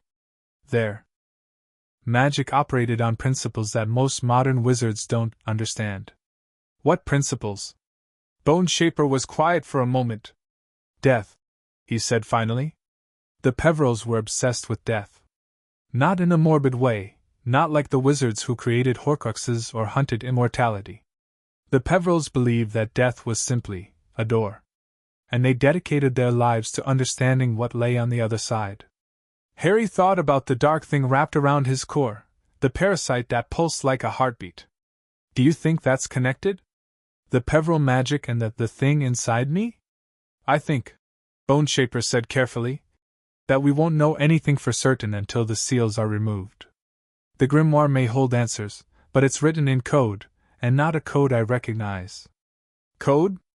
Look." Boneshaper reached over and pointed to a line of text near the bottom of the page. The words seem normal at first glance. But the syntax is wrong. The grammar shifts in ways that don't make sense. It's as if... He trailed off, frowning. "As if what?" "As if the grimoire was written to be read by someone with a specific key. A certain type of magic running through their veins." Boneshaper's golden eyes met Harry's. Prime core magic, perhaps. Harry stared at the page. The words didn't look coded to him. They looked like ordinary English, old-fashioned maybe, but readable. "I can understand it," he said. "Every word. Every sentence. It makes sense to me." Boneshaper's eyebrows rose. "Truly?" "Here." Harry turned to a page near the front, where a diagram showed a wizard standing inside a circle of runes. "This is a meditation technique. It says the wizard should empty their mind and let their core speak to them. That the magic knows things the mind doesn't. That the core remembers what the body forgets." He read the passage aloud, and as he spoke, the ink on the page seemed to glow, faintly at first, then brighter, until the words were shimmering with golden light. Boneshaper leaned forward. "Remarkable. The grimoire is responding to your voice. To your magic." Harry's scar throbbed, not painfully, but curiously. Like it was trying to listen. "The seals," he said. "When you break them, will the dark thing wake up?" Boneshaper's expression darkened. "We don't know. The diagnostic couldn't determine what it is or how it's attached to your core. It could be harmless, a remnant of some ancient Potter magic that we don't understand. But you don't think it's harmless?" "No." Boneshaper's voice was blunt. I don't. Whatever is wrapped around your core feels wrong, Mr. Potter. Wrong in ways I can't articulate. It doesn't belong there, not like the seals, which were placed deliberately. The dark thing is different. It's almost as if. He hesitated. As if it grew there. He finished. Organically. From something inside you. Harry's stomach turned. What could grow inside someone's magical core? Boneshaper shook his head. That's what we need to discover. But first, we need to investigate the seals themselves, where they came from, who created them, and why. The Council has authorized a full inquiry, but it will take time. Possibly weeks. I don't have weeks, Harry said. Hogwarts starts in 2 months. Hogwarts may not be safe for you, Mr. Potter. Not if Dumbledore is involved. The words hung in the air between them, heavy, toxic, undeniable. Harry thought about the castle he'd dreamed of for weeks. The moving staircases. The talking portraits. The great hall with its floating candles and enchanted ceiling. He'd imagined walking through those doors and finally belonging somewhere.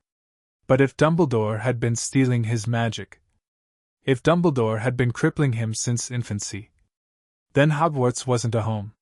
It was a cage. I still want to go, Harry said quietly. I need to find out the truth. I need to look him in the eye and ask him why. Boneshaper studied him for a long moment. You have courage, the goblin said. I've seen it in warriors and kings. But courage without power is just recklessness. You need both if you're going to survive what's coming. He stood up. Rest now. Tomorrow, we begin the investigation in earnest. And Mr. Potter? Yes? Don't trust anyone. Not yet. The seals on your core were placed by someone with access to you, someone who could reach you over and over again, year after year. That means they were close. Someone you knew. Someone you might have considered safe. Harry nodded slowly. But in his mind, a list was forming. The Dursleys. Teachers at school. Neighbors. Social workers. Doctors. Any of them could have been working for Dumbledore. Any of them could have been adding to the seals, feeding on his magic, keeping him weak. He'd never been safe. He'd never been free. And he was done being either. The next morning, if it was morning, Harry still couldn't tell. He woke to the sound of raised voices. Cannot authorize that level of access. The Council has given full clearance. Full clearance for treatment, not for historical records. The two are connected, you blithering idiot. Harry sat up. He'd slept on a cot in a small chamber off the main diagnostic room, wrapped in blankets that smelled like old stone and ancient magic. His body ached, the seals reacting to something, probably, but the fire in his chest was still burning, steady and warm. He followed the voices. The main chamber had transformed overnight. Desks had appeared, heavy wooden desks covered in scrolls and crystals and strange metal instruments that ticked and whirred. Goblins in crimson robes hurried between them, carrying armloads of parchment, their faces set in expressions of intense concentration. And at the center of it all stood Boneshaper, arguing with a goblin Harry hadn't seen before. This goblin was different. He wore black robes trimmed with gold, the colors of Gringotts' ruling council. His face was younger than Boneshaper's, but no less lined with authority.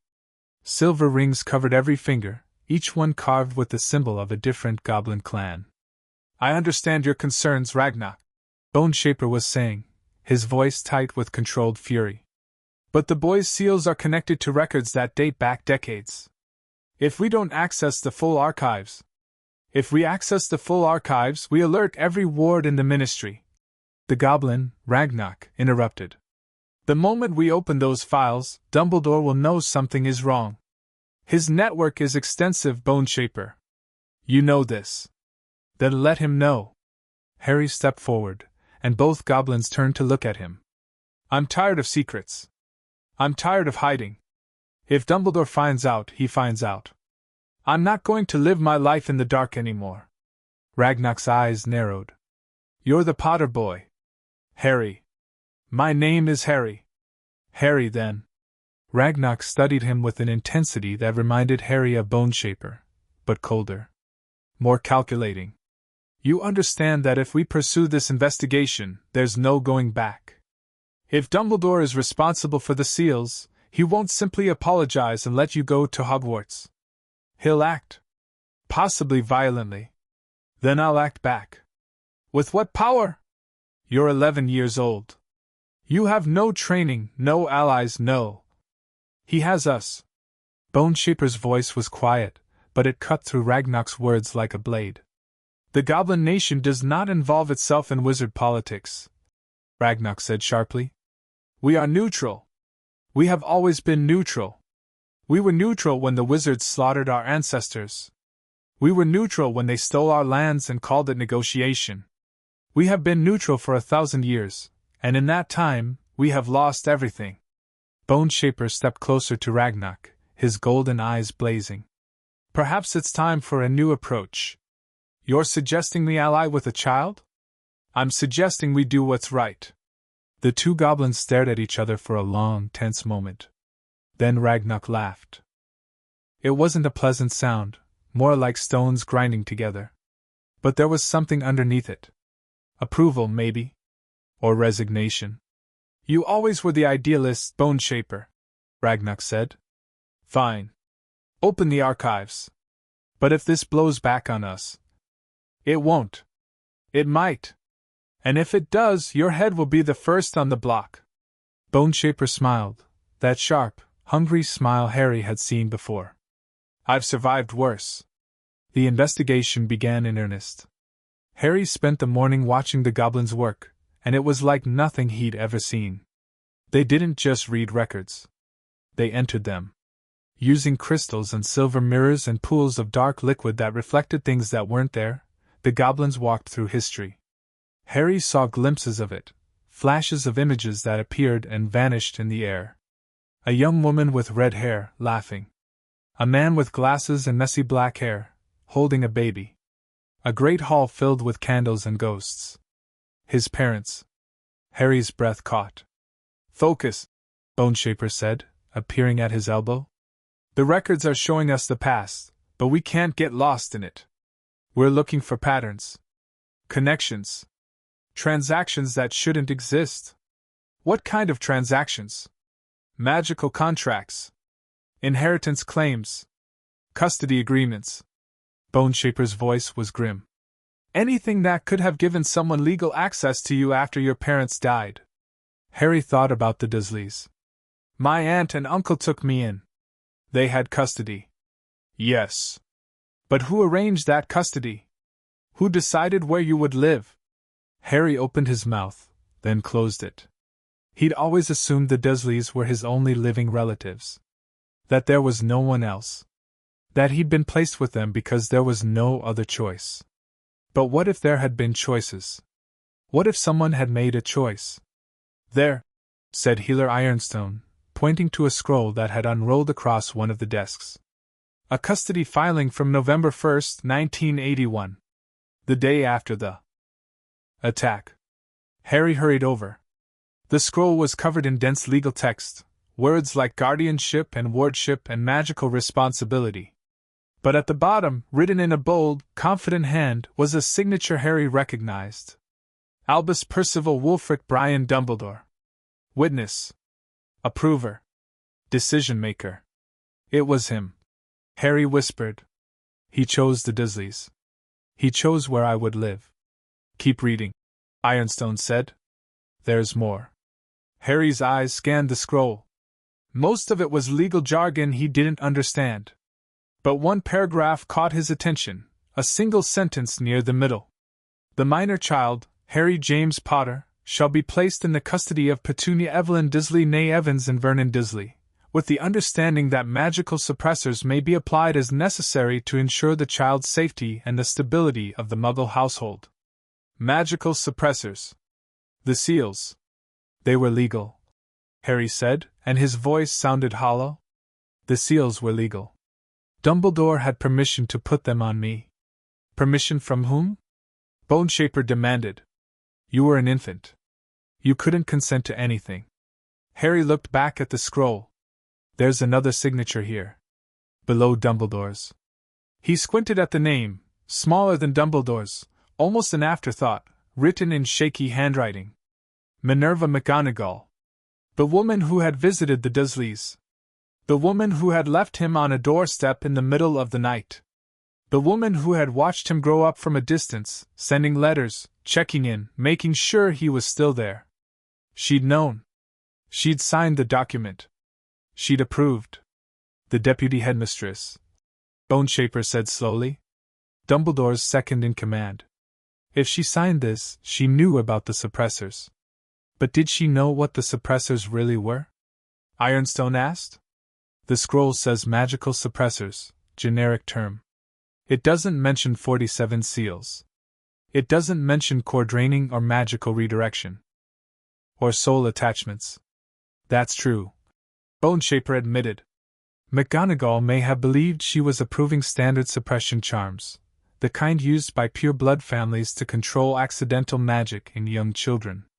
Not this. Harry stared at the signature. Minerva McGonagall. He'd imagined her as stern but kind, a professor who would challenge him, teach him, guide him. Now he didn't know what to think. There's more, Ragnock said, striding over with another scroll. I found records of payments. Regular payments made from the Potter Vault to various recipients. What kind of payments? Ragnock unrolled the scroll. Long columns of numbers stretched across the parchment, each one marked with a date and a name. Monthly disbursements to a private account at Gringotts. The account belongs to someone named Arabella Figg. Harry's blood went cold. Mrs. Figg. His neighbor. The crazy cat lady who watched him when the Dursleys went on vacation. She'd always seemed harmless, weird but harmless. She'd fed him stale cake and shown him photos of her cats and talked about nothing in particular. She was getting paid, Harry said. To watch me. For 15 years. Ragnock confirmed. The payment started before you were placed with the Dursleys. Before your parents died even. Then she wasn't just a neighbor. She was a spy. Boneshaper finished. Or a guardian. Or both. The question is, who was paying her? Dumbledore? The Ministry? Someone else? Harry scanned the scroll. The payments came from the Potter Vault, his parents' money, but they'd been authorized by someone with access to the vault. Someone with a key. The Potter Vault key, Harry said. Who has it? The goblins exchanged glances. Officially, Ragnock said slowly, the key is held by Gringotts until the heir comes of age. But there's a secondary authorization, a magical proxy that allows someone else to access the vault for maintenance purposes. Who holds the proxy? Ragnock consulted the scroll. The proxy was created on November 2, 1981. One day after your parents died. Who holds it? Ragnock's voice was barely a whisper. Albus Dumbledore. Harry closed his eyes. It kept coming back to Dumbledore. The custody. The seals. The payments. The key to his parents' vault. Everything Harry had, everything he was, Dumbledore controlled. He's been managing my life, Harry said. Every part of it. The Dursleys, Mrs. Figg, the seals, the money. He's been pulling the strings since I was a baby. Yes, Boneshaper said quietly. It appears so. But why? What does he want? The goblins had no answer. Harry opened his eyes and looked at the scrolls spread across the desks, evidence of a conspiracy that had been running for over a decade. Evidence that the man everyone called the greatest wizard alive had been secretly shaping Harry's life like a potter shaping clay. I want to see him, Harry said. I want to write to him. Demand answers. Not yet, Boneshaper said firmly. We don't know the full extent of his network. If you tip him off too early, he might destroy evidence. Or worse. Worse than stealing my magic? He could take you, Mr. Potter. Remove you from Gringotts. Place you somewhere we can't reach you. The seals are still on your core, you're still vulnerable. Until we break them, you're not safe. Harry wanted to argue. He wanted to storm up to the surface and demand that Dumbledore face him. But Boneshaper was right. He wasn't ready. Not yet. When do we start breaking the seals? He asked. Boneshaper looked at Ragnarok. Ragnarok looked at Ironstone. Ironstone looked at the other healers. Tonight, Boneshaper said finally. We'll start with the smallest seal, the one near your left shoulder. It's the weakest, the most recent. If we can break it successfully, we'll learn how the seals respond to removal. If something goes wrong, it won't, Harry said. You can't know that. Yes, I can. Harry placed his hand over his chest, where the fire burned. The magic inside me wants to be free. It's been waiting for 11 years. It won't let me die. Not now. Not when we're so close. Boneshaper studied him for a long moment. Then he nodded. Tonight, then. Rest while you can. The breaking of a seal is intense. Your body will need to be strong. Harry turned to leave, but paused at the edge of the chamber. Boneshaper? Yes? Thank you. For helping me. For believing me. The old goblin's expression softened, just slightly. You're a Potter, Mr. Harry. Your ancestors helped build this bank. They shed blood alongside goblins in the wars against the Ministry. You are not just a customer to us. He paused. You are family. Harry felt something warm spread through his chest, and it wasn't the fire of his magic. It was something else. Something he'd never felt before. Belonging. He walked back to his small chamber, the grimoire clutched against his chest, and sat down on the cot. The pages of the book glowed faintly in the dim light, as if the magic inside it was waking up, responding to something in him. He turned to a page near the back, where the handwriting changed. This wasn't the elegant cursive of the earlier entries. This was rough, hurried, almost desperate. Asterisk, if you're reading this, you're a Potter. And if you're a Potter, you have the gift. The old blood? The fire that never dies. Asterisk. Asterisk, listen to me. The seals, if someone has put seals on you, don't trust them. Don't trust anyone who tells you the seals are for your own good. They're not. Asterisk. Asterisk, the seals are chains. And chains are meant to be broken. Asterisk. Asterisk, find the goblins. Find the old magic. Find the truth. Asterisk. And when you do. The sentence trailed off, as if the writer had been interrupted. The ink at the end was smeared, not from water, but from something darker. Blood. Someone had been bleeding on these pages. Harry closed the book and pressed it against his heart. Tonight, he whispered. Tonight, we start breaking the chains. The fire inside him roared in response. And somewhere far above, in a tower at Hogwarts School of Witchcraft and Wizardry, Albus Dumbledore's hand paused over a plate of lemon drops. He didn't know why. But something felt wrong. Something felt broken. End of Chapter 4.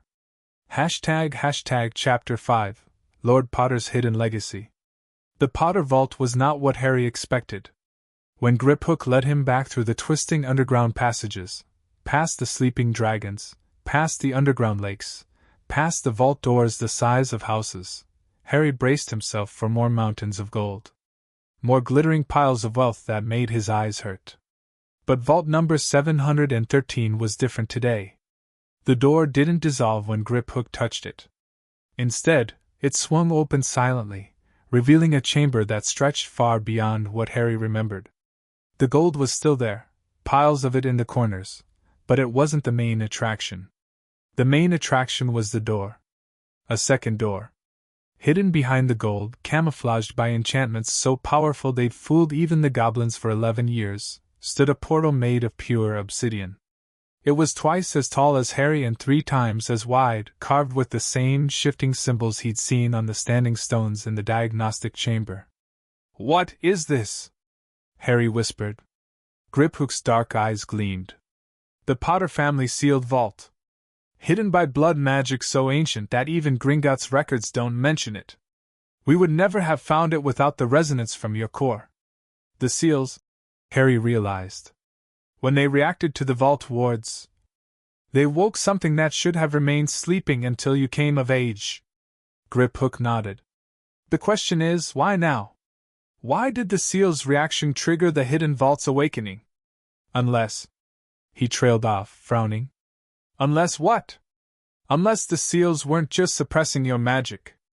Unless they were also hiding you from something inside that vault. Harry's scar throbbed. He walked toward the obsidian door, his footsteps echoing on the stone floor. The symbols carved into its surface shifted as he approached, rearranging themselves into patterns he almost recognized. Words, maybe? Or warnings. Can you open it? He asked. The door will only open for a potter, Griphook said. Touch it. Let your blood speak. Harry pressed his palm against the cold stone. The symbols blazed to life. White light exploded from the door, not painful, but overwhelming, and Harry felt something tug at his finger. A small cut appeared on his thumb, and a single drop of blood fell onto the obsidian. The door opened. Not swung, asterisk dissolved star. The obsidian turned to mist, swirling apart to reveal a chamber beyond that glowed with soft, golden light. Harry stepped through. The hidden vault was smaller than the outer chamber, maybe the size of the Dursleys' living room, but it contained more wonder than Harry had ever imagined. Walls lined with books, thousands of them, their spines glittering with titles and languages Harry didn't recognize. Glass cases filled with artifacts that hummed with barely contained power. Portraits lining the far wall, still portraits, not moving like the ones in Hogwarts, but somehow watching. And at the center of the room, on a pedestal of white marble, rested a crystal. It was the size of Harry's fist, perfectly clear, and inside it floated a single feather. Gold. Burning. Eternal. What is this place? Harry breathed. A legacy, said a voice behind him. Harry spun around. One of the portraits had changed. A woman now stood in its frame, young, no older than 25, with wild black hair and bright green eyes that mirrored Harry's own. She wore robes of deep blue, and around her neck hung a pendant shaped like the Peveril coat of arms. Who are you? Harry asked. My name is Iolanthe Potter, the woman said. Well, Iolanthe Peveril, originally. But I married into the Potter family nearly 7 centuries ago. And you, I suspect, are my descendant. Harry's mouth went dry. You're my ancestor? I'm a memory trapped in paint and magic. Iolanthe corrected. But yes, for all intents and purposes, I'm your great-great-great. She smiled. Well, you get the idea. What year is it? 1991. Merlin's beard. Iolanthe's smile faded.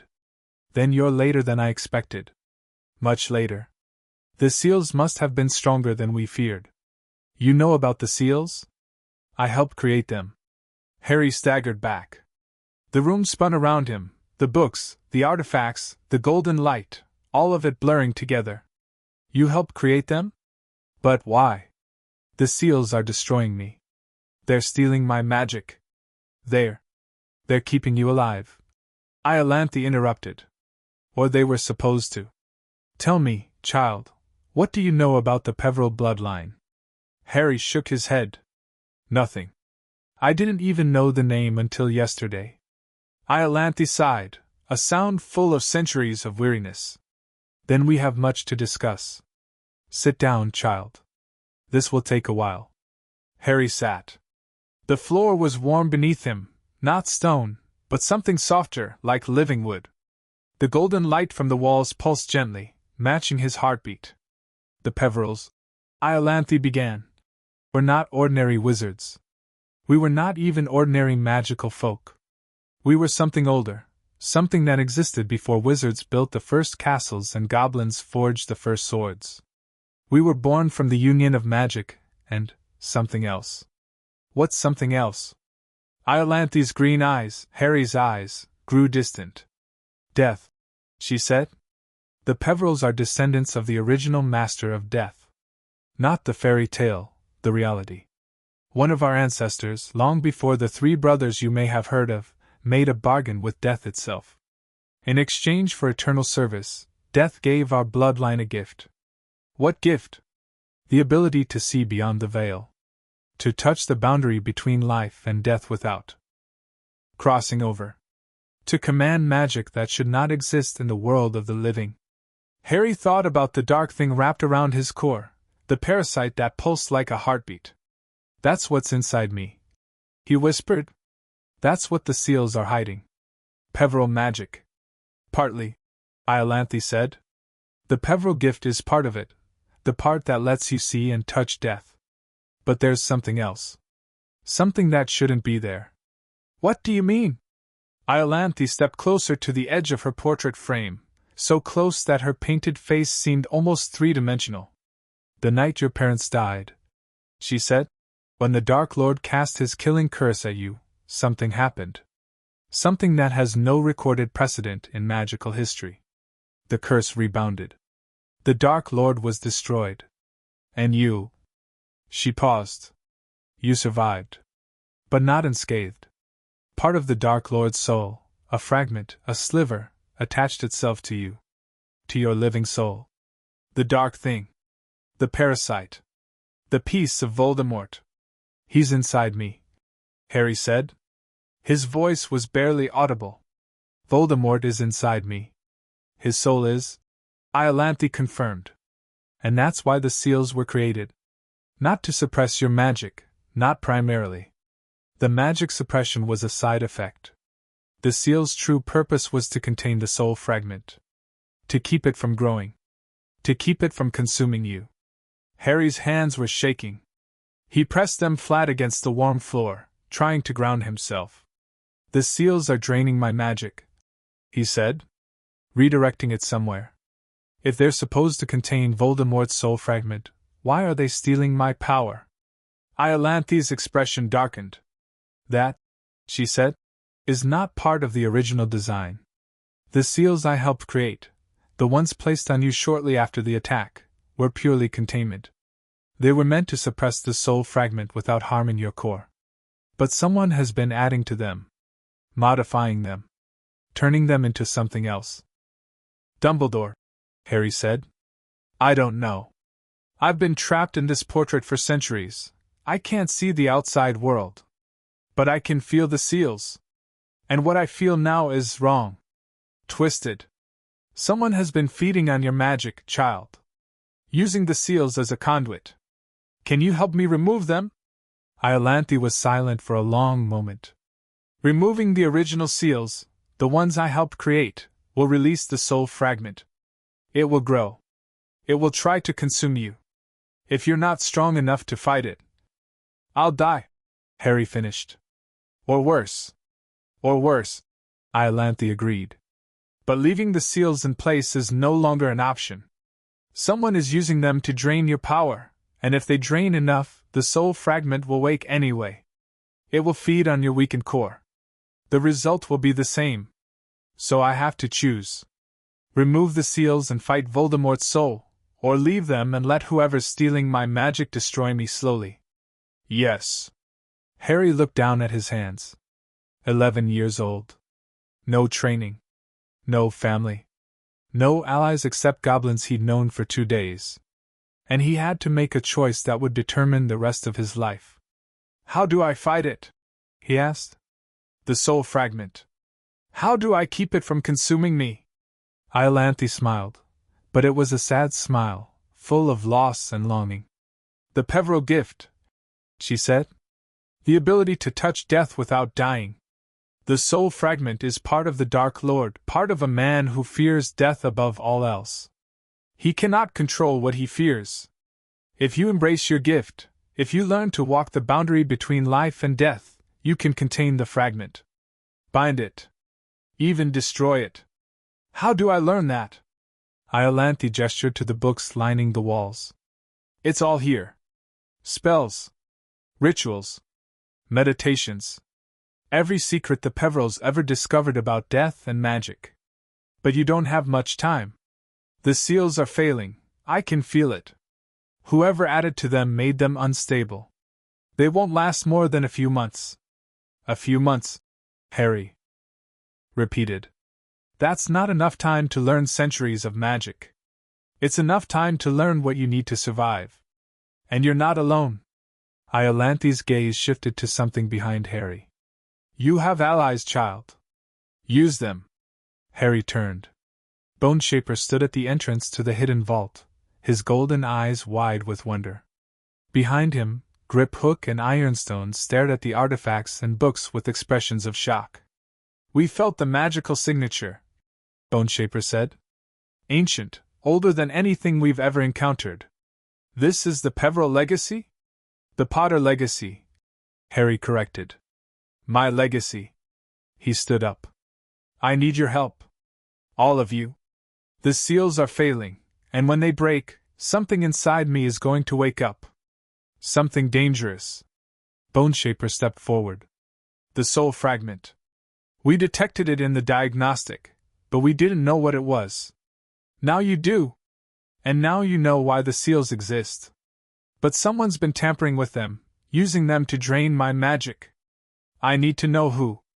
The investigation is already underway, Boneshaper said. We've traced the magical signatures on the newer seals to a focus stone that belonged to Dumbledore. But there's something else. A secondary signature. Someone else has been accessing the seals. Who? Boneshaper hesitated. We don't know yet. The signature is heavily obscured, dark magic, old and powerful.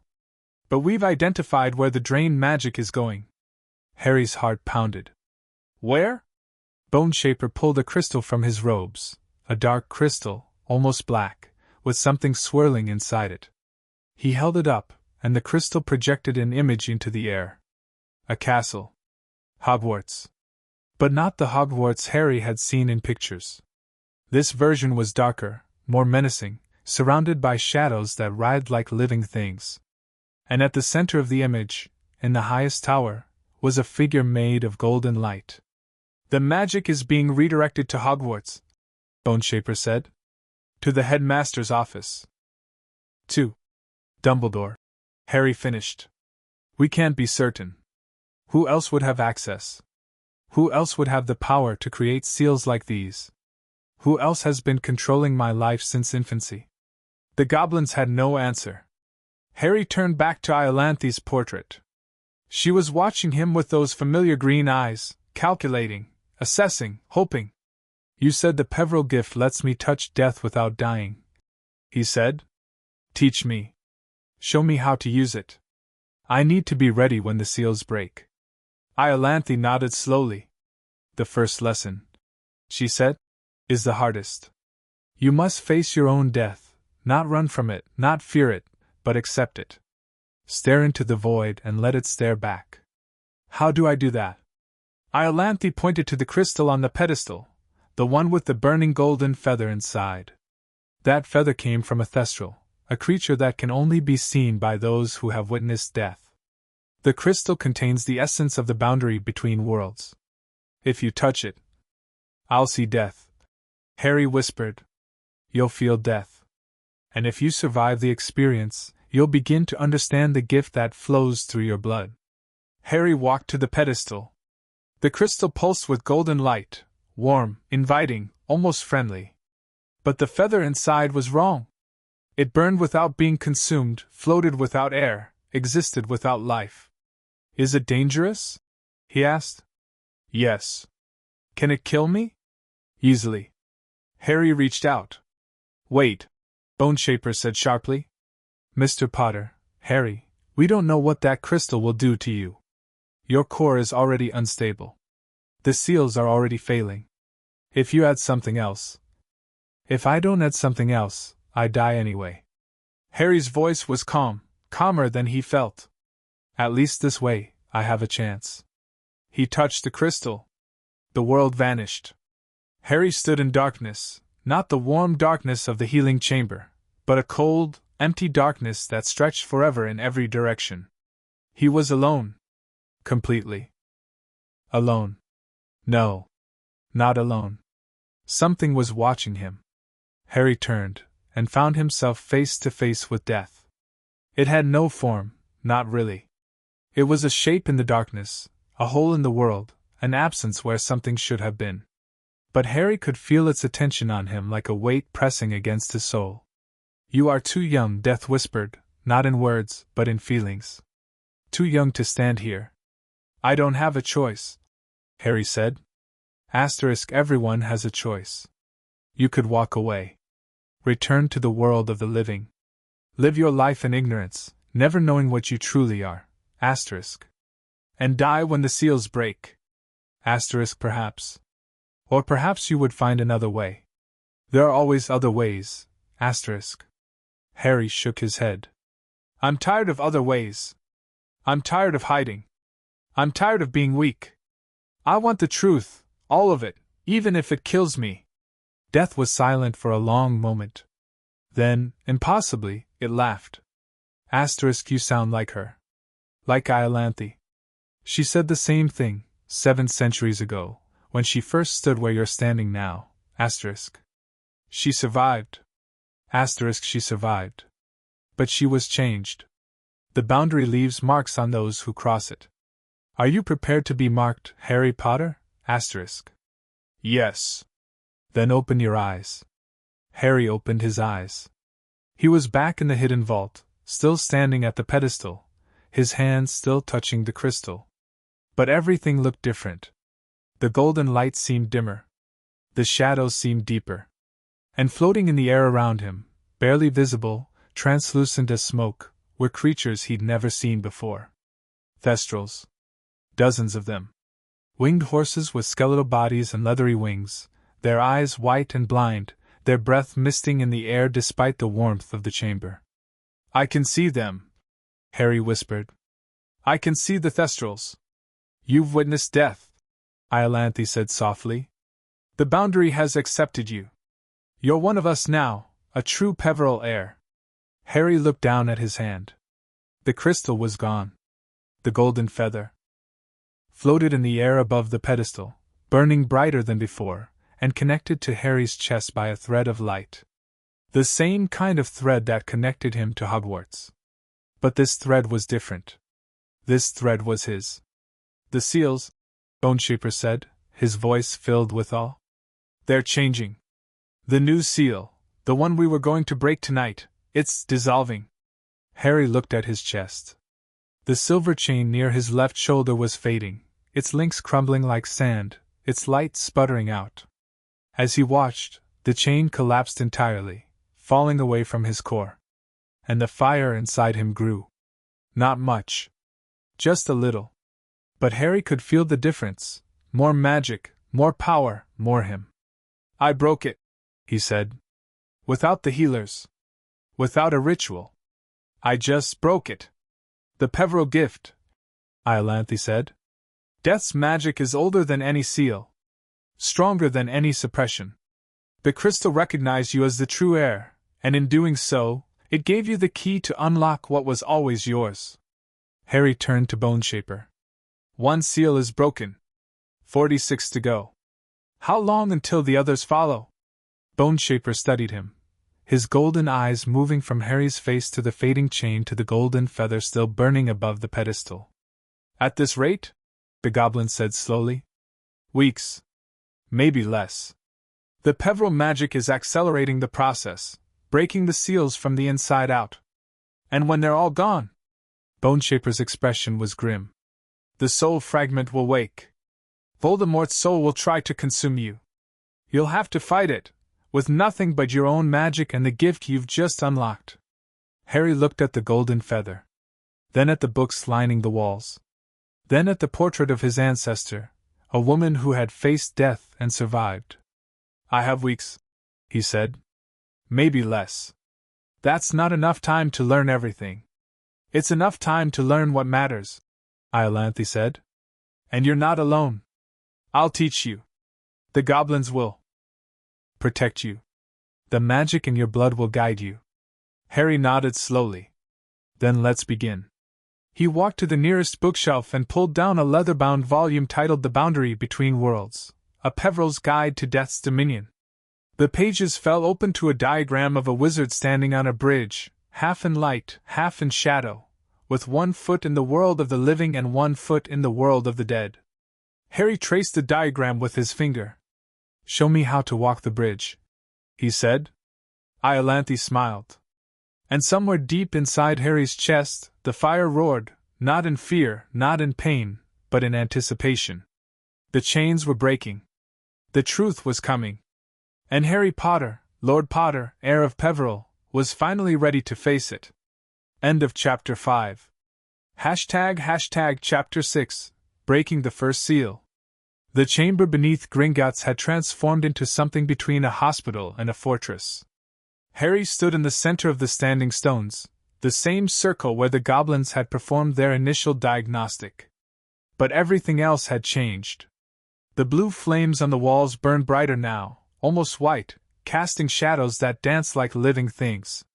The obsidian floor had been etched with new runes, thousands of them, arranged in concentric circles that pulsed with soft, golden light.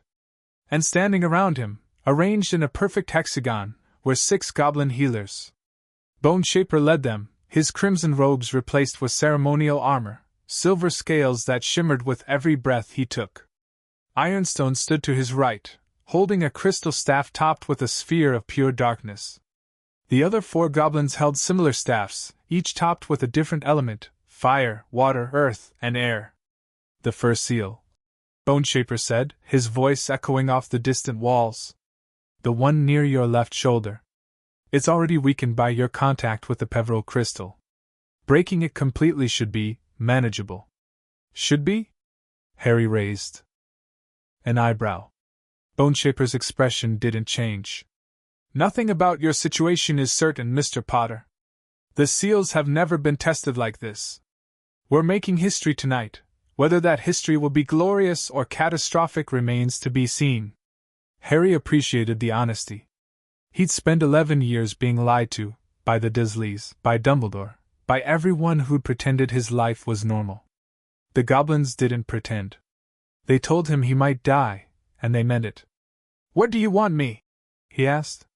"Stand in the center of the circle. Remove your shirt. The seal is located near your shoulder, but the energy release will affect your entire core. We need direct access to your chest." Harry pulled off his shirt. The goblins didn't react. They'd seen his scarred body before. But Harry felt exposed in a way that had nothing to do with his clothing. The silver chains hovered in the air around him, visible now even without the diagnostic crystals.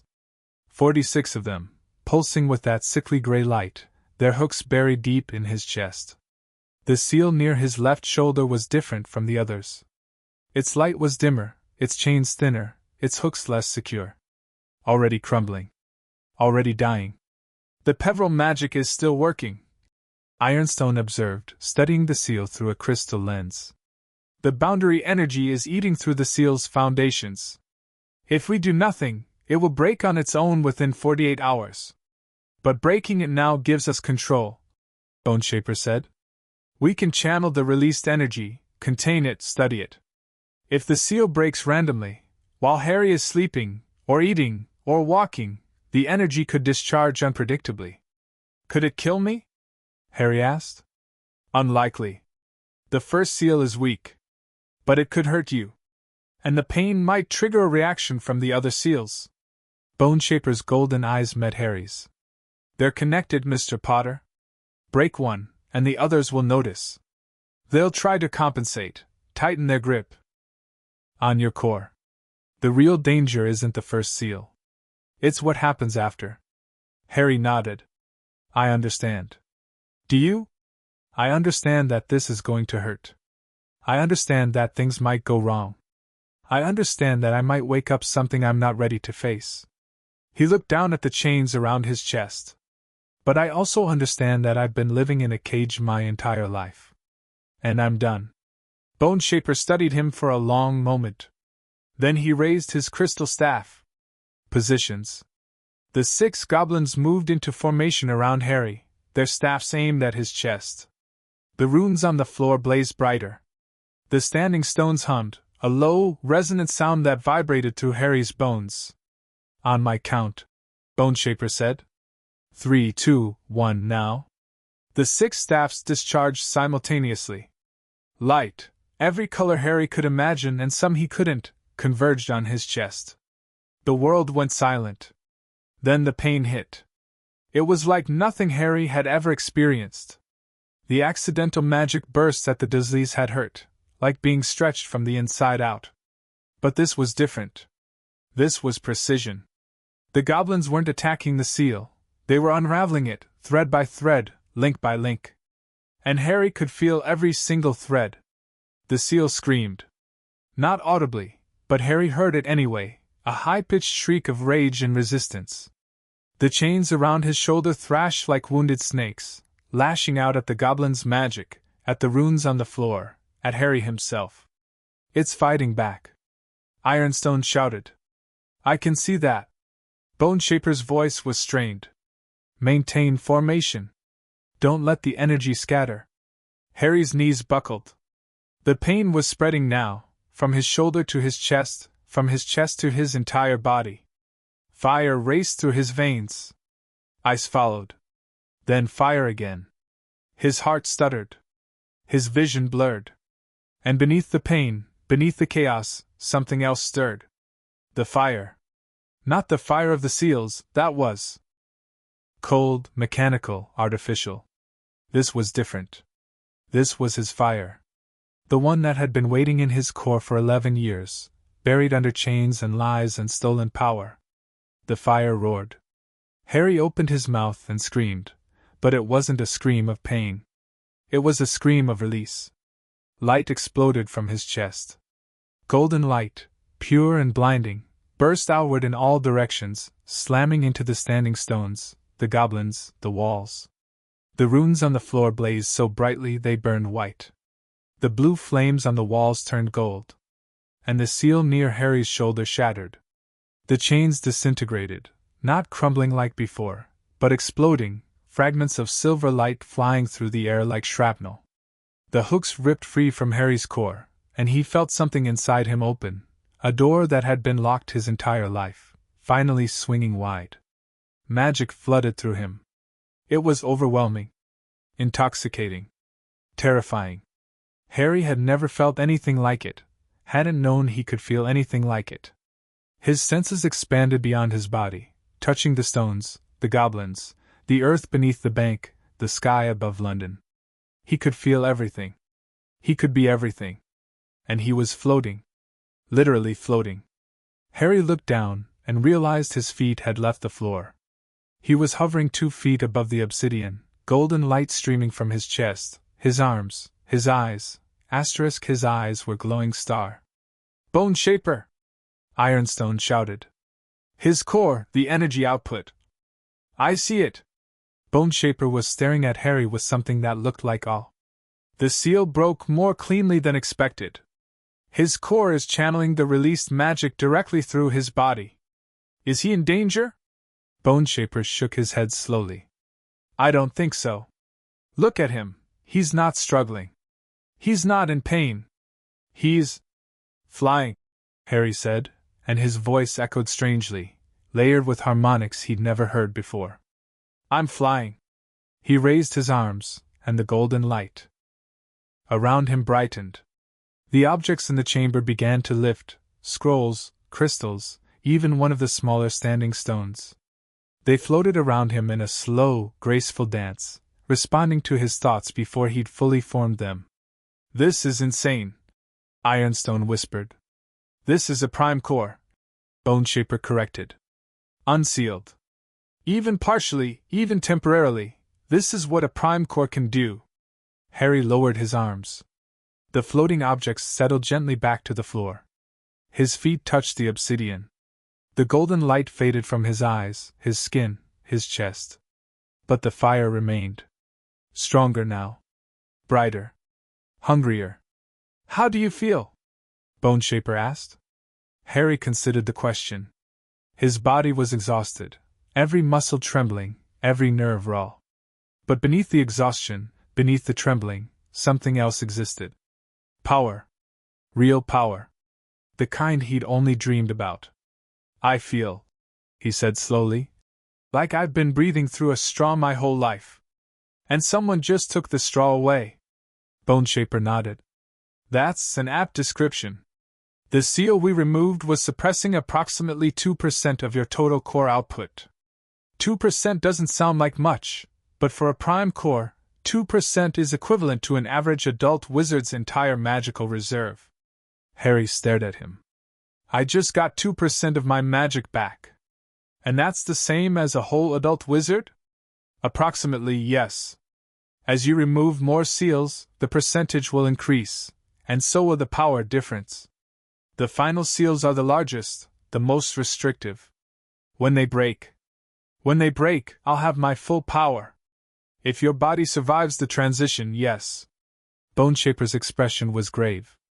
That's the danger, Mr. Potter. Your body has spent 11 years adapted to a tiny fraction of your true magic. When the full power floods in, all at once or gradually, your physical form may not be able to contain it. Then we take it gradually, Harry said. One seal at a time. Give my body time to adjust. That's the plan. But the seals aren't cooperating.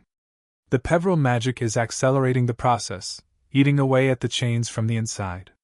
We may not have control over how quickly they break. Harry looked down at his chest. The remaining 46 seals were still there, still pulsing, still gripping his core. But they looked different now. Dimmer. More agitated. The one nearest his heart was trembling, its chains rattling like it was afraid. The others know, Harry said. They know one of them broke. Yes, Boneshaper agreed. And they're reacting. The second seal, the one near your right shoulder, is already showing signs of instability. The Peveril magic is spreading. How long until it breaks? Days. Maybe hours. Boneshaper's golden eyes met Harry's. The process is accelerating, Mr. Potter. We need to prepare for the possibility that all the seals will break within weeks, not months. Harry nodded slowly. Then we need to speed up my training.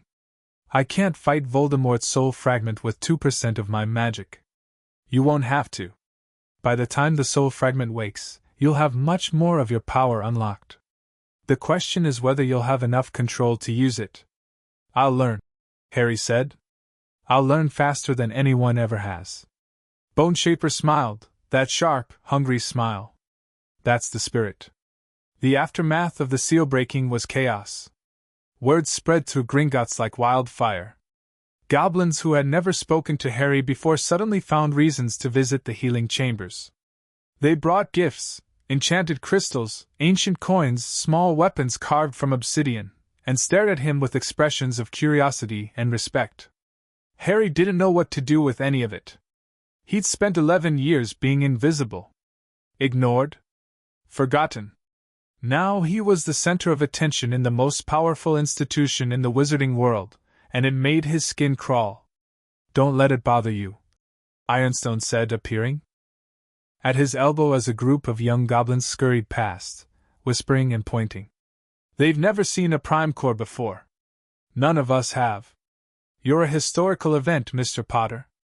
I don't want to be a historical event. I want to be normal. Ironstone's expression softened, just slightly. You've never been normal. The seals made you seem normal, but that was an illusion. The truth is, she gestured to the golden light still faintly glowing around his hands. You were always extraordinary. The seals just hid it. Is that supposed to make me feel better? No.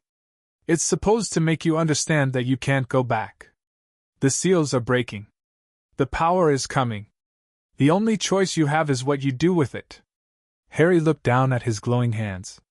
The power was still there, the 2% that had been unlocked. He could feel it humming beneath his skin, waiting to be used. It wanted to do something. To become something. How do I control it? He asked. How do I keep it from exploding? Ironstone led him to a small chamber off the main hall, a meditation room, she called it, with cushions on the floor and a single candle burning in the center. Sit, she instructed. Close your eyes. Find the fire in your chest, the one you described to Boneshaper. Now imagine it as a flame. A small flame, no bigger than your thumb. Harry sat. The cushion was surprisingly comfortable, soft but supportive, warm beneath him. He closed his eyes and reached for the fire. It was easy to find. It had never left him, not since the moment he touched the pearl crystal. It burned steadily in his chest, golden and bright, waiting. Small flame, he told it. No bigger than my thumb. The fire resisted. It didn't want to be small. It had been small for 11 years, cramped, suppressed, chained. Now that it had room to grow, it wanted to expand. To fill every corner of his body. To burst out of his skin and light up the world. Not yet, Harry thought. Not all at once. We need to be careful. The fire flickered, uncertain, almost petulant. Please, Harry added. I need your help. We need to do this together. Something shifted in his chest. The fire didn't shrink, not exactly. But it stopped trying to expand. It settled into a steady burn, contained and controlled, waiting for his direction. Good, Ironstone said softly. She'd been watching from the doorway. You're learning to negotiate with your magic. That's the first step. The first step to what? To becoming what you were meant to be. Harry opened his eyes. The candle in the center of the room had gone out. No, not gone out. Its flame had been absorbed, drawn into Harry's own fire without him realizing it. He looked at his hands. The golden glow was still there, but softer now. More controlled. What's the next step? He asked. Ironstone smiled. A real smile, not the sharp goblin grin he was used to. The next step is dinner. You've earned it. That night, Harry ate with the goblins. Not in the healing chambers, but in the great hall of Gringotts, a cavern so vast that Harry couldn't see the walls, filled with long tables and thousands of goblins. They ate roasted meats and root vegetables and bread that steamed with enchantment. They drank a dark, bitter ale that made Harry's head spin after 3 sips. And they talked. About him. About the seals. About what was coming. The ministry is asking questions, Ragnar said, appearing at Harry's elbow as the meal wound down. The magical disturbance from the seal breaking was detected by their sensors. They want to know what happened beneath Gringotts. What did you tell them? That we were testing new defensive wards. The ministry has no authority over Gringotts' internal affairs. Ragnar's expression was grim. But Dumbledore isn't fooled. He's requested a meeting with the Goblin Council. Harry's stomach tightened. When? Tomorrow. Can I be there? No. Dumbledore can't know you're involved. In this, not yet. If he realizes we're breaking the seals, he'll try to stop us. Legally or otherwise. Harry thought about the custody agreement, the scroll with Dumbledore's signature, authorizing magical suppressors. For his own good. He has legal authority over me, doesn't he? He's my magical guardian. Ragnar nodded slowly. Yes. Until you come of age, Dumbledore has the legal right to make decisions about your magical education and well-being. Including, his voice hardened, the right to approve or deny magical treatment. He could stop the unsealing. He could try. But Gringotts has its own legal standing. We're not required to obey ministry decrees or wizard guardians. We're a sovereign nation, or we were, before the wars. The technicalities are complicated. Will Dumbledore try to take me away from here? Ragnar's dark eyes met Harry's. He'll try. Whether he succeeds depends on how fast we can break the remaining seals and how much power you can unlock before he arrives. Harry looked down at his hands. The golden glow was still there, faint, but visible. 2% of his magic. Barely a fraction of what he'd have when all the seals were broken. Not enough to fight Dumbledore. Not yet. How long? He asked. How long until the next seal breaks? Ragnar consulted a small crystal that hung from his neck. The peveril magic is spreading faster than we anticipated. The second seal, near your right shoulder, is showing critical instability. It will likely break within 48 hours. And the third? Hard to say. The seals are reacting to each other. The more that break, the faster the others follow.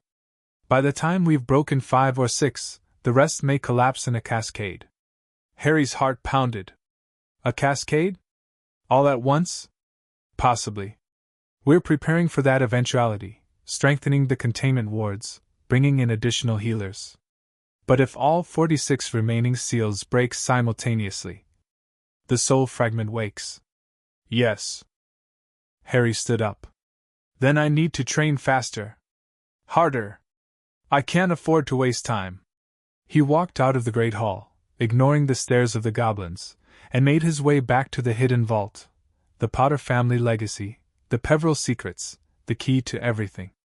Iolanthe was waiting in her portrait, her green eyes bright with anticipation. You felt it, she said. The seal breaking. Yes. And the Peveril magic spreading? Yes.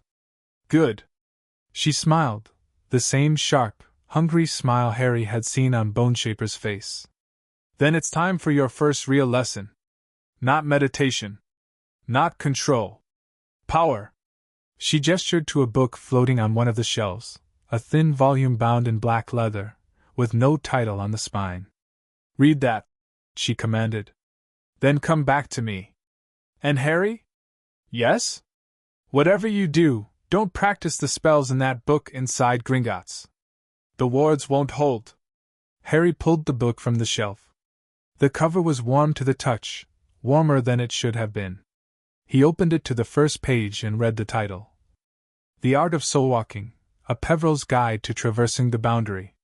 Beneath the title, written in the same desperate handwriting as the blood-stained pages, was a warning. Asterisk only those who have accepted death may walk the boundary. All others will be consumed. Asterisk. Harry closed the book. The fire in his chest roared. And somewhere in the darkness of his own soul, wrapped around his core, pulsing with a heartbeat that wasn't his, something stirred. Something that had been waiting for 11 years. Something that was almost awake. End of Chapter 6. Chapter 7. Dumbledore receives bad news. The headmaster's office at Hogwarts School of Witchcraft and Wizardry was quiet. It was always quiet at this hour, the hour between midnight and dawn, when even the portrait slumbered and the phoenix on its perch closed its golden eyes. The silver instruments on Dumbledore's desk ticked softly, measuring things that most wizards didn't know existed. The sorting hat snored on its shelf. Fawkes the Phoenix breathed embers that floated through the air like lazy fireflies. Albus Dumbledore sat behind his desk, his long fingers steepled beneath his chin, his blue eyes fixed on nothing. He hadn't slept in 3 days. Not since the disturbance. It had started as a flicker, a tiny blip on the magical sensors he'd placed throughout Britain. He'd almost ignored it.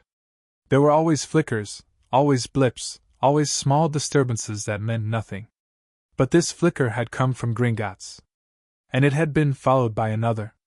And another. And another. Dumbledore reached into his desk drawer and pulled out a small silver coin, a portkey, key to transport him directly to the bank's main lobby. He'd had it for years, a gift from a grateful goblin who owed him a favor. He'd never used it. Tonight he considered it. Albus. The voice came from the portrait behind his desk. Phineas Nigellus Black, former headmaster of Hogwarts, currently pretending to be asleep. His eyes were open, though, watching Dumbledore with the sharp suspicion that had characterized his entire miserable life.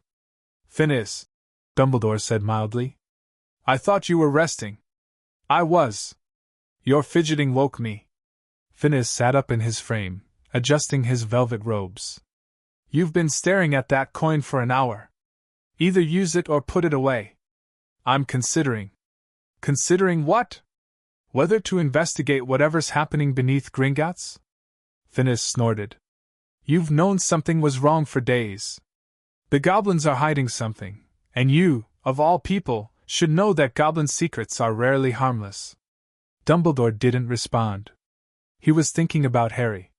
The boy had been on his mind constantly since the disturbance, more than usual, more than was comfortable. He'd checked the wards around Privet Drive twice in the past 72 hours. He'd sent Patronus messages to Arabella Figg, demanding updates. He'd even considered visiting the Dursleys himself, though he knew how much they despised him. But Harry was fine. The wards were intact. The blood protection held. And yet, something was wrong. "The Potter boy," Phineas said, as if reading his thoughts. "You're worried about him." "I'm always worried about him. More than usual." Dumbledore was silent. He thought about the night he'd left Harry on the Dursleys' doorstep, a baby, barely more than a year old, wrapped in a blanket against the autumn cold. He'd stood there for a long time, watching the boy sleep, wondering if he was making the right choice. He'd decided he was. He'd had to decide he was. Because the alternative, raising Harry himself, training him, preparing him for what was coming, would have been kinder. And Dumbledore had learned, over his long life, that kindness was not always the same as wisdom. "Something happened at Gringotts," Dumbledore said finally. "Something involving the Potter vault. The goblins won't tell me what, they're citing confidentiality laws, but I have my sources." "Your sources?" Phineas repeated dryly. "You mean the spies you've placed throughout the bank?" "I prefer the term informants." "Spies." Dumbledore sighed. "Very well. Spies. And my spies tell me that Harry Potter collapsed in Diagon Alley. That he was rushed into a healing chamber beneath the bank. That he hasn't emerged since." Phineas's eyebrows rose. "The boy is still down there?" "It's been days. 4 days, to be precise." "And the goblins won't let you see him?" "They won't even confirm that he's there." Phineas was quiet for a moment. "Albus," he said finally, "I've known you for nearly a century. I've watched you manipulate ministers, outmaneuver dark lords, and lie to everyone who's ever trusted you. But I've never seen you look afraid." Dumbledore's jaw tightened. "I'm not afraid. You're terrified." The headmaster said nothing. He was terrified. Not of the goblins, he'd dealt with them before, and he would deal with them again.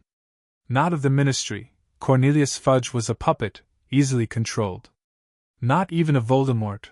The Dark Lord was weakened, diminished, barely a whisper in the darkness. He was terrified of Harry. Of what Harry represented. Of what Harry could become. Of the power that slept in the boy's blood, power that Dumbledore had spent 11 years suppressing, containing, hiding. Power that was waking up. "The seals," Dumbledore whispered. "Something has happened to the seals." "The what?" Dumbledore stood up abruptly, his chair scraping against the stone floor. He walked to the window and stared out at the grounds, the black lake glittering in the moonlight, the forbidden forest dark and mysterious, the stars wheeling overhead. Years ago, when Harry was still a baby, still healing from the attack that had taken his parents, Dumbledore had made a decision. He'd known about the Peveril bloodline. He'd known about Harry's prime core. He'd known what the boy could become if left unchecked. And he'd chosen to suppress it. Not out of malice. Never out of malice. Dumbledore had convinced himself that he was protecting Harry, that the power would make the boy a target, that the prophecy would consume him, that the only way to keep him safe was to keep him weak. So he'd found the focus stone. He'd researched the ancient sealing rituals. He'd placed the first seals on Harry's core while the boy slept in his crib at the Dursleys' house. And he'd told himself it was for the best. He'd told himself that every day for 11 years. "The goblins have discovered something," Dumbledore said, his voice barely audible. "Something about Harry's magic. Something I hoped would remain hidden until he was old enough to." "To what?" Phineas interrupted. "To control it? To understand it? Albus, you've been lying to yourself. You didn't suppress the boy's power to protect him. You suppressed it because you were afraid. I was protecting him." "From what? From himself? From the prophecy?" Phineas's voice was sharp. "The boy deserves to know what he is. He deserves the chance to make his own choices. You took that from him, just like you've taken choices from everyone who's ever trusted you." Dumbledore turned from the window. "You don't understand." "I understand perfectly." Phineas crossed his arms. "You're not the villain of this story, Albus. You never have been. But you're not the hero either. You're a man who's made terrible choices for what you believed were good reasons. And now those choices are catching up with you. The office fell silent. The silver instruments ticked. Fawkes stirred on his perch, feathers rustling. Somewhere in the distance, a owl hooted. Dumbledore walked back to his desk and sat down heavily. "What do I do?"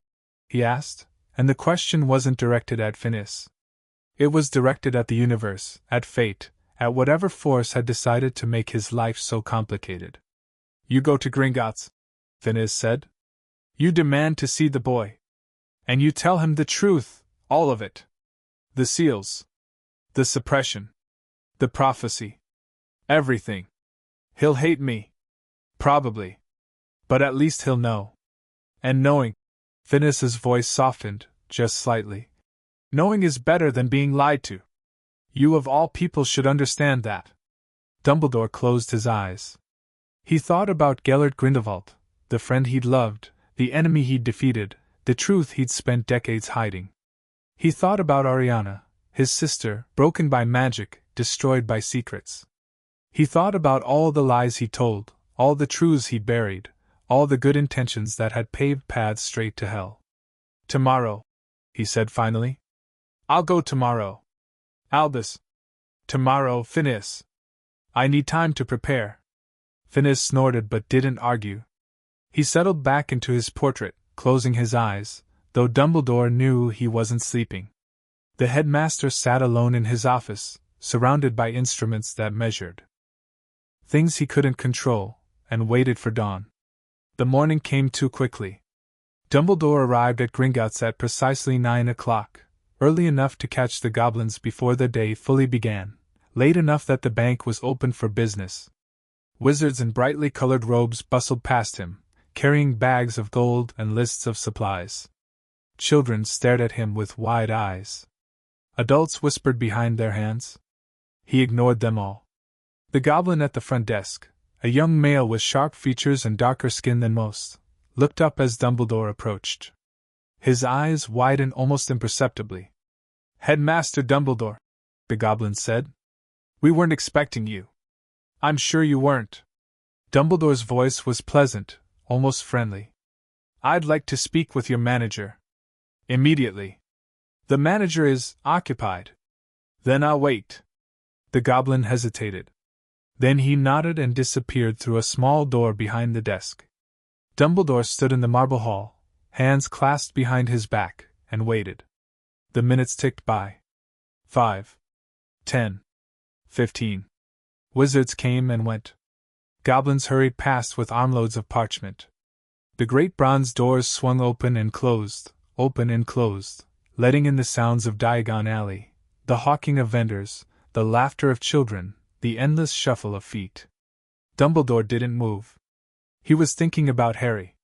He'd seen the boy only a handful of times over the years, always from a distance, always through the lens of the blood wards. He'd watched Harry grow from a chubby toddler into a scrawny child, watched him shrink under the Dursleys' cruelty, watched him become small and quiet and afraid.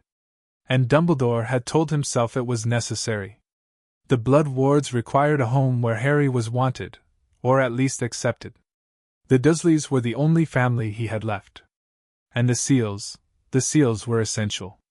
Without them, Harry's power would have manifested too early, too brightly, drawing the wrong kind of attention. But now, standing in the marble hall of Gringotts, Dumbledore wondered if he'd been wrong. If he'd been cruel. "Headmaster." Dumbledore looked up. A goblin stood before him, older than the first, with silver hair braided with iron rings and a face like cracked leather. His eyes were gold, ancient, and utterly unreadable. "I am Ragnak," the goblin said. "First Secretary of the Gringotts Ruling Council. You wish to speak with me." "I wish to speak with the manager." "You're speaking with someone far more important." Ragnak gestured toward a hallway to his left. "Come. We'll talk in private." Dumbledore followed. The hallway was narrow, lit by torches that burned with the same blue flame he'd seen throughout the bank. Portraits lined the walls, Goblins, mostly, though Dumbledore spotted a few wizards he recognized. They watched him pass with expressions of curiosity and suspicion. Ragnarok led him to a small room, bare except for a table and 2 chairs. No windows. No portraits. No instruments. Secure, Ragnarok said, closing the door behind them. Nothing we say here will leave this room unless we choose to share it. Dumbledore sat down. I appreciate your caution. I appreciate your directness. Most wizards dance around what they actually want to say. Ragnarok sat across from him, folding his long-fingered hands on the table. So I'll ask you plainly, why are you here, headmaster? I'm here about Harry Potter. The Potter boy is no concern of yours. On the contrary, he's very much my concern. I'm his magical guardian. I have legal authority over his welfare. Ragnarok's expression didn't change. The boy collapsed in Diagon Alley 4 days ago. He was brought to Gringotts for emergency treatment. He remains in our care while we determine the cause of his condition. What condition? Ragnarok tilted his head. You don't know? Dumbledore's heart stuttered. If I knew, I wouldn't be asking. Ragnarok studied him for a long moment, so long that Dumbledore felt like an insect under glass. The boy's magical core is unusual. It appears to have been tampered with. Artificially suppressed. Dumbledore kept his face neutral. Suppressed? Sealed. Restricted. Contained. Ragnarok's golden eyes bored into him. Someone placed magical seals on the boy's core, dozens of them, layered over years. Someone wanted to keep him weak. And you don't know who? We have our suspicions. Ragnarok's voice was cold. The magical signatures on the seals are well hidden, but not invisible. They point to someone with access to ancient magic, the kind that hasn't been taught in centuries. The kind that very few wizards still understand. Dumbledore said nothing. The kind, Ragnarok continued, that Albus Dumbledore has spent a lifetime studying. The accusation hung in the air between them, heavy, undeniable. You think I did this? I think the evidence suggests you were involved. I was trying to protect him. The words came out before Dumbledore could stop them. Ragnarok's eyes widened, just slightly, just enough to show surprise. So you admit it? Dumbledore closed his eyes. He could lie. He could deflect. He could claim the goblins had misinterpreted the evidence, that the seals were placed by someone else, that he was as shocked as anyone by what had been done to Harry. But he was tired. So tired of lies. I placed the first seals, he said quietly. Shortly after the attack that killed his parents. His core was volatile. Unstable. The Peveril bloodline made him powerful, too powerful for an infant to control. The seals were meant to suppress his magic until he was old enough to handle it. And the other seals? The ones added over the years? Dumbledore shook his head. I only placed the first 7. The others, the drain seals, the redirecting seals, those weren't me. Ragnarok leaned forward. Then who? I don't know. You expect me to believe that? I expect you to believe that I spent 11 years trying to keep Harry Potter safe, and that somewhere along the way, someone else took my work and twisted it for their own purposes. Dumbledore opened his eyes. I know about the drain. I know about the redirection. I know that someone has been feeding on the boy's magic for years. And you didn't stop it? I didn't know about it. Not until the disturbance 3 days ago. Dumbledore's voice cracked, just slightly. By then, it was too late. The seals had been altered. The damage was done. Ragnarok was silent for a long moment. The boy is not safe here, the goblin said finally. Not from you, not from whoever added to the seals, not from the fragment of dark soul attached to his core. Dumbledore went pale. The soul fragment, you found it?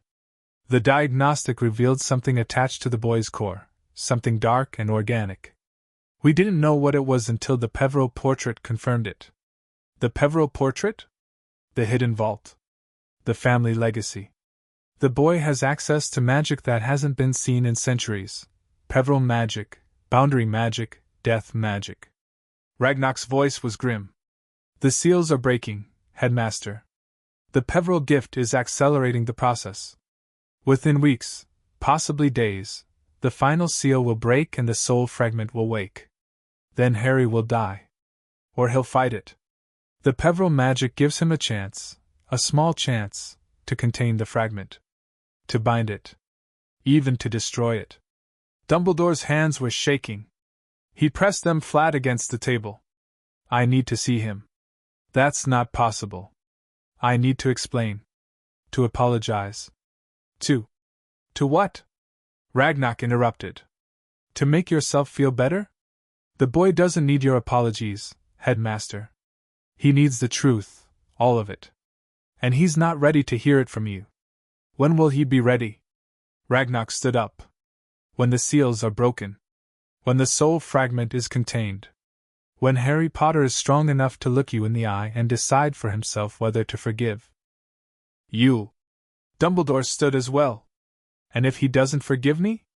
Then you'll live with the consequences of your choices. Ragnar walked to the door. Just like the rest of us. He opened the door and gestured for Dumbledore to leave. The headmaster walked to the threshold, then paused. The boy, he said softly. Is he in pain? Ragnar's expression flickered, something that might have been sympathy. He's surviving, the goblin said. That's more than most wizards could do in his situation. Dumbledore nodded slowly. He walked out of the room, down the narrow hallway, through the marble hall, and into the bright sunshine of Diagon Alley. The world looked the same as it had an hour ago. Wizards still bustled past. Children still laughed. Vendors still hawked their wares. But everything had changed. The secret was out. The seals were breaking. And somewhere beneath Gringotts, an 11-year-old boy was preparing to face a darkness that Dumbledore himself had helped create. The headmaster walked back to the leaky cauldron, sat down at a corner table, and ordered a cup of tea. He didn't drink it. He just sat there, staring at the steam rising from the cup, and wondered if there was any way to undo the damage he'd done. He already knew the answer. There wasn't. End of Chapter 7. Chapter 8, Ancient Potter Magic Awakens. The hidden vault felt different now. Harry stood in the center of the chamber, surrounded by books and artifacts, and the soft, golden light that pulsed from the walls. But something had shifted, something fundamental. The air itself seemed thicker, heavier, charged with a current that made his skin prickle and his scar thrum. The Peveril crystal was gone. After Harry had touched it, after he'd stood in the presence of death itself and walked away, the crystal had dissolved. Not shattered. Not crumbled. Dissolved, like sugar in water, its essence soaking into Harry's skin, his blood, his very soul. The golden feather remained, floating above the pedestal, but its light had changed. It burned brighter now, almost too bright to look at, and Harry could feel it watching him. Waiting. You've changed, Iolanthe said from her portrait. Harry turned to face her. I broke a seal. That's all. That's not all, and you know it. Iolanthe's green eyes, his eyes, studied him with an intensity that made him want to look away. The boundary accepted you. Death marked you. You're not the same boy who walked into this vault 3 days ago. Harry looked down at his hands. They looked the same, small for his age, pale, callous from years of chores at the Dursleys.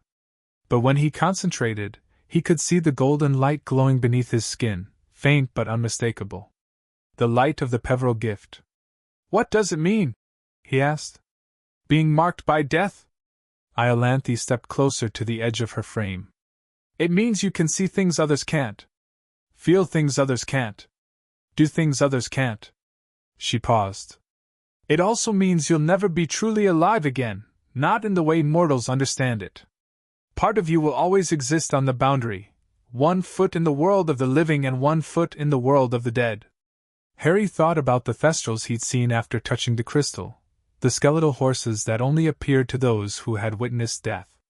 He could still see them, even now, lurking at the edges of his vision. The soul fragment, he said. The piece of Voldemort inside me. Will the Peveril gift help me fight it? It's the only thing that can. Iolanthi's voice was grave. The fragment is part of a man who fears death above all else. He's spent decades trying to conquer it, creating Horcruxes, splitting his soul, refusing to accept the natural order. But you... She smiled, a thin, hard smile. You've walked the boundary. You've looked into the void and let it look back. Death doesn't frighten you the way it frightens him. Death terrifies me, Harry admitted. I don't let it stop me. That's the difference. That's always been the difference. Iolanthi gestured to the books floating on the shelves. Now, train. The next seal is weakening. You don't have much time. Harry trained. He trained like his life depended on it, because it did. The first lesson was meditation. Not the soft, gentle meditation of the goblins, the kind that involved cushions and candles and soft music. This was different.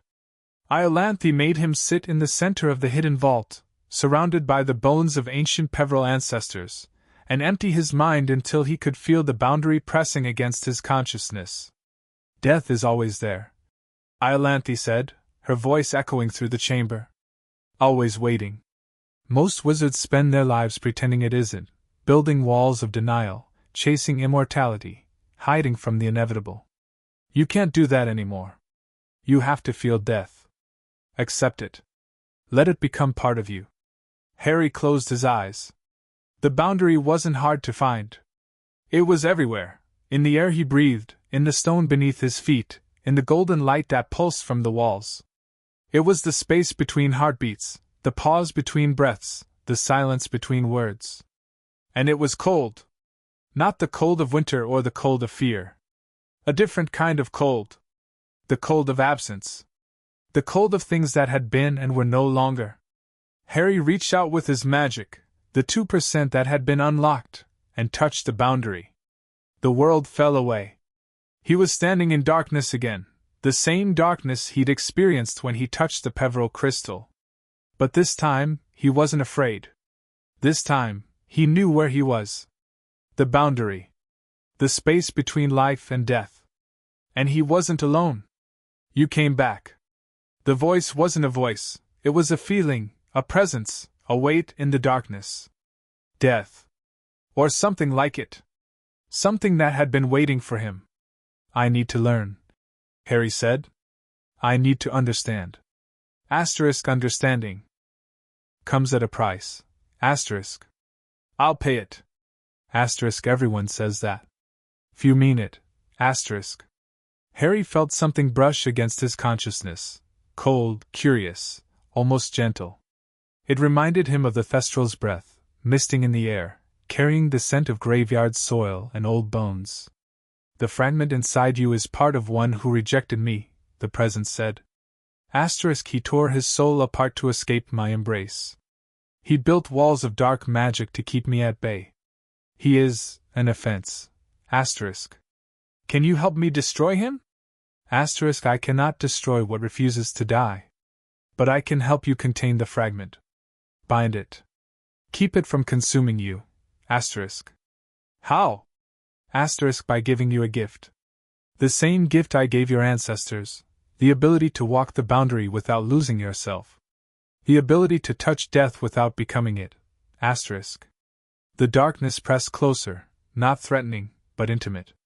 Like a parent embracing a child. Like a grave welcoming the dead. Open your eyes, the presence whispered. See what I have given you.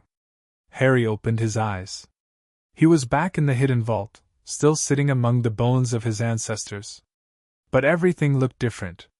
The golden light from the walls had shifted. It was dimmer now, but also sharper, more defined. He could see individual particles floating in the air, each one humming with its own tiny frequency. And he could see the threads. They were everywhere, connecting everything to everything else. Threads of silver light linking the books to the shelves, the artifacts to the pedestals, the bones to the floor. Threads of gold linking Harry to the vault, to the goblins, to the earth far above. And threads of black. Dark, writhing threads that pulsed with a sickly light, threads that led from Harry's chest to the pedestal, from the pedestal to the walls, from the walls to somewhere far away. Somewhere north. Hogwarts. The seals, Harry whispered. I can see the seals. Not just see them, understand them. Each black thread was connected to a specific chain around his core. Each chain had a purpose, a function, a weakness. He could see where the threads were thinnest, where the chains were weakest, where the Peveril magic was eating away at the foundations. Remarkable, Iolanthe breathed. The gift is manifesting faster than I expected. You're seeing the magical architecture of the seals, the underlying structure. Most Peverils took months to develop that ability.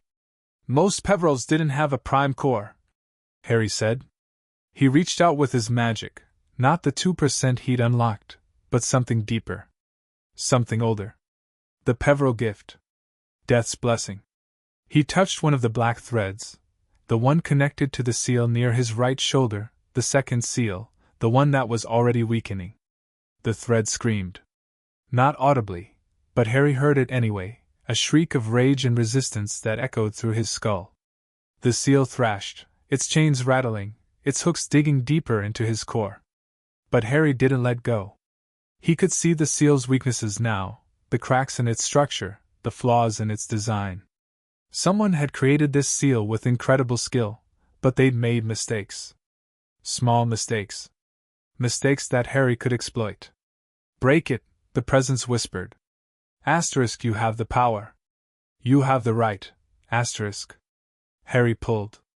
The thread snapped. The seal near his right shoulder shattered, not crumbling like the first one, but exploding outward, sending shockwaves of silver light through the vault. Books flew off shelves. Artifacts tumbled from their pedestals. The golden light from the walls flickered and dimmed. And Harry's core roared. More magic flooded through him, not the trickle he'd felt after the first seal, but a wave, a tide, a storm. 3% of his total power. 4%. 5.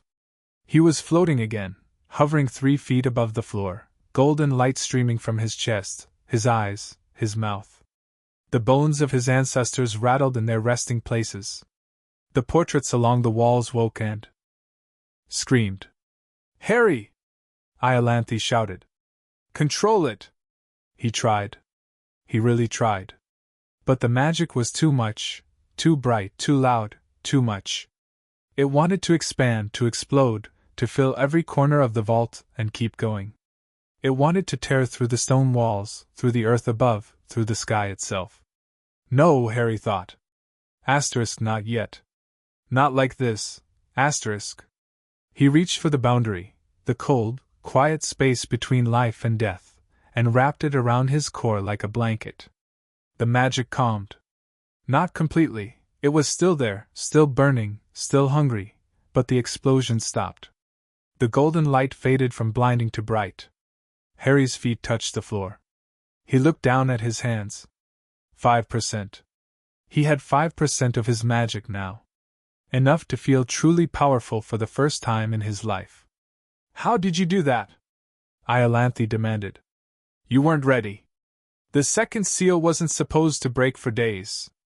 The Peveril gift, Harry said. I could see the seal's weaknesses.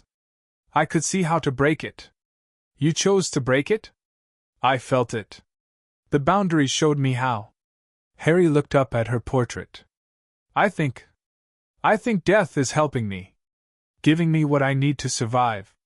Iolanthe was silent for a long moment. Death doesn't give gifts without expecting something in return, she said finally. Be careful, Harry. The boundary is a tool, but it's also a trap. The more you use it, the more it will want from you. I don't have a choice. There's always a choice. Harry shook his head. Not for me. Not anymore.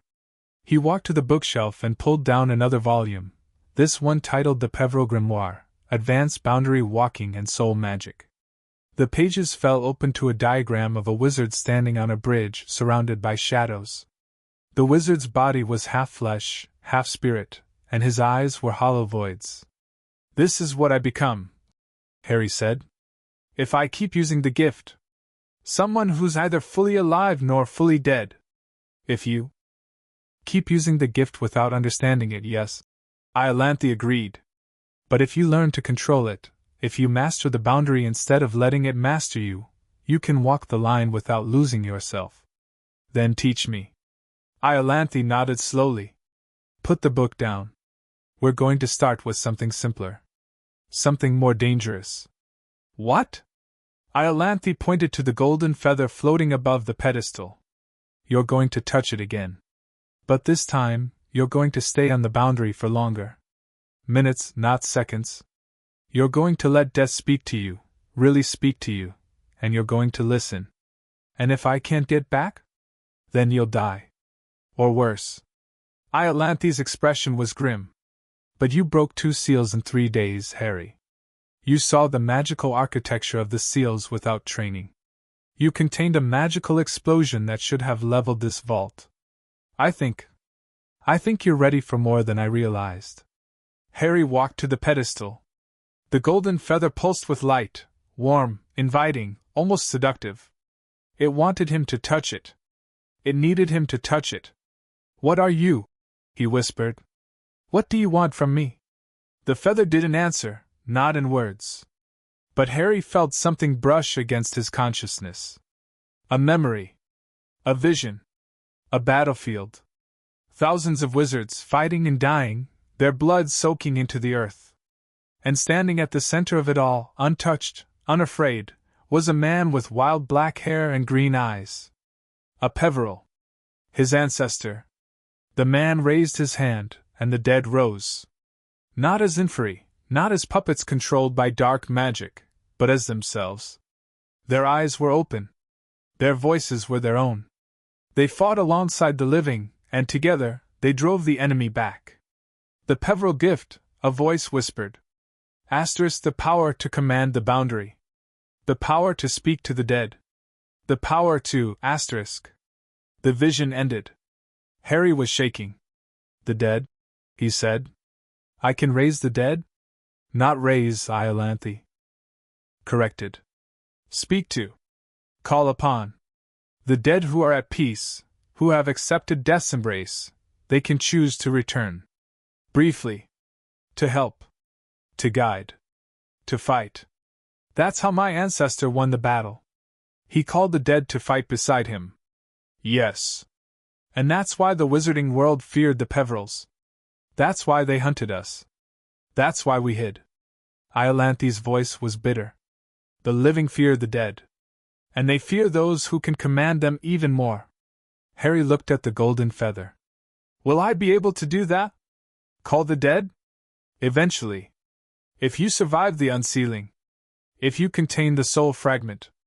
If you master the boundary without losing yourself. Iolanthe smiled, that thin, hard smile. No pressure. Harry reached out and touched the feather. The darkness swallowed him whole. This time, he didn't fight it. He let it wrap around him, cold and comforting, like a shroud. He let it carry him down, down, down, into the space between worlds. You came back, the presence said. Again. I need to learn. You need to survive. Same thing.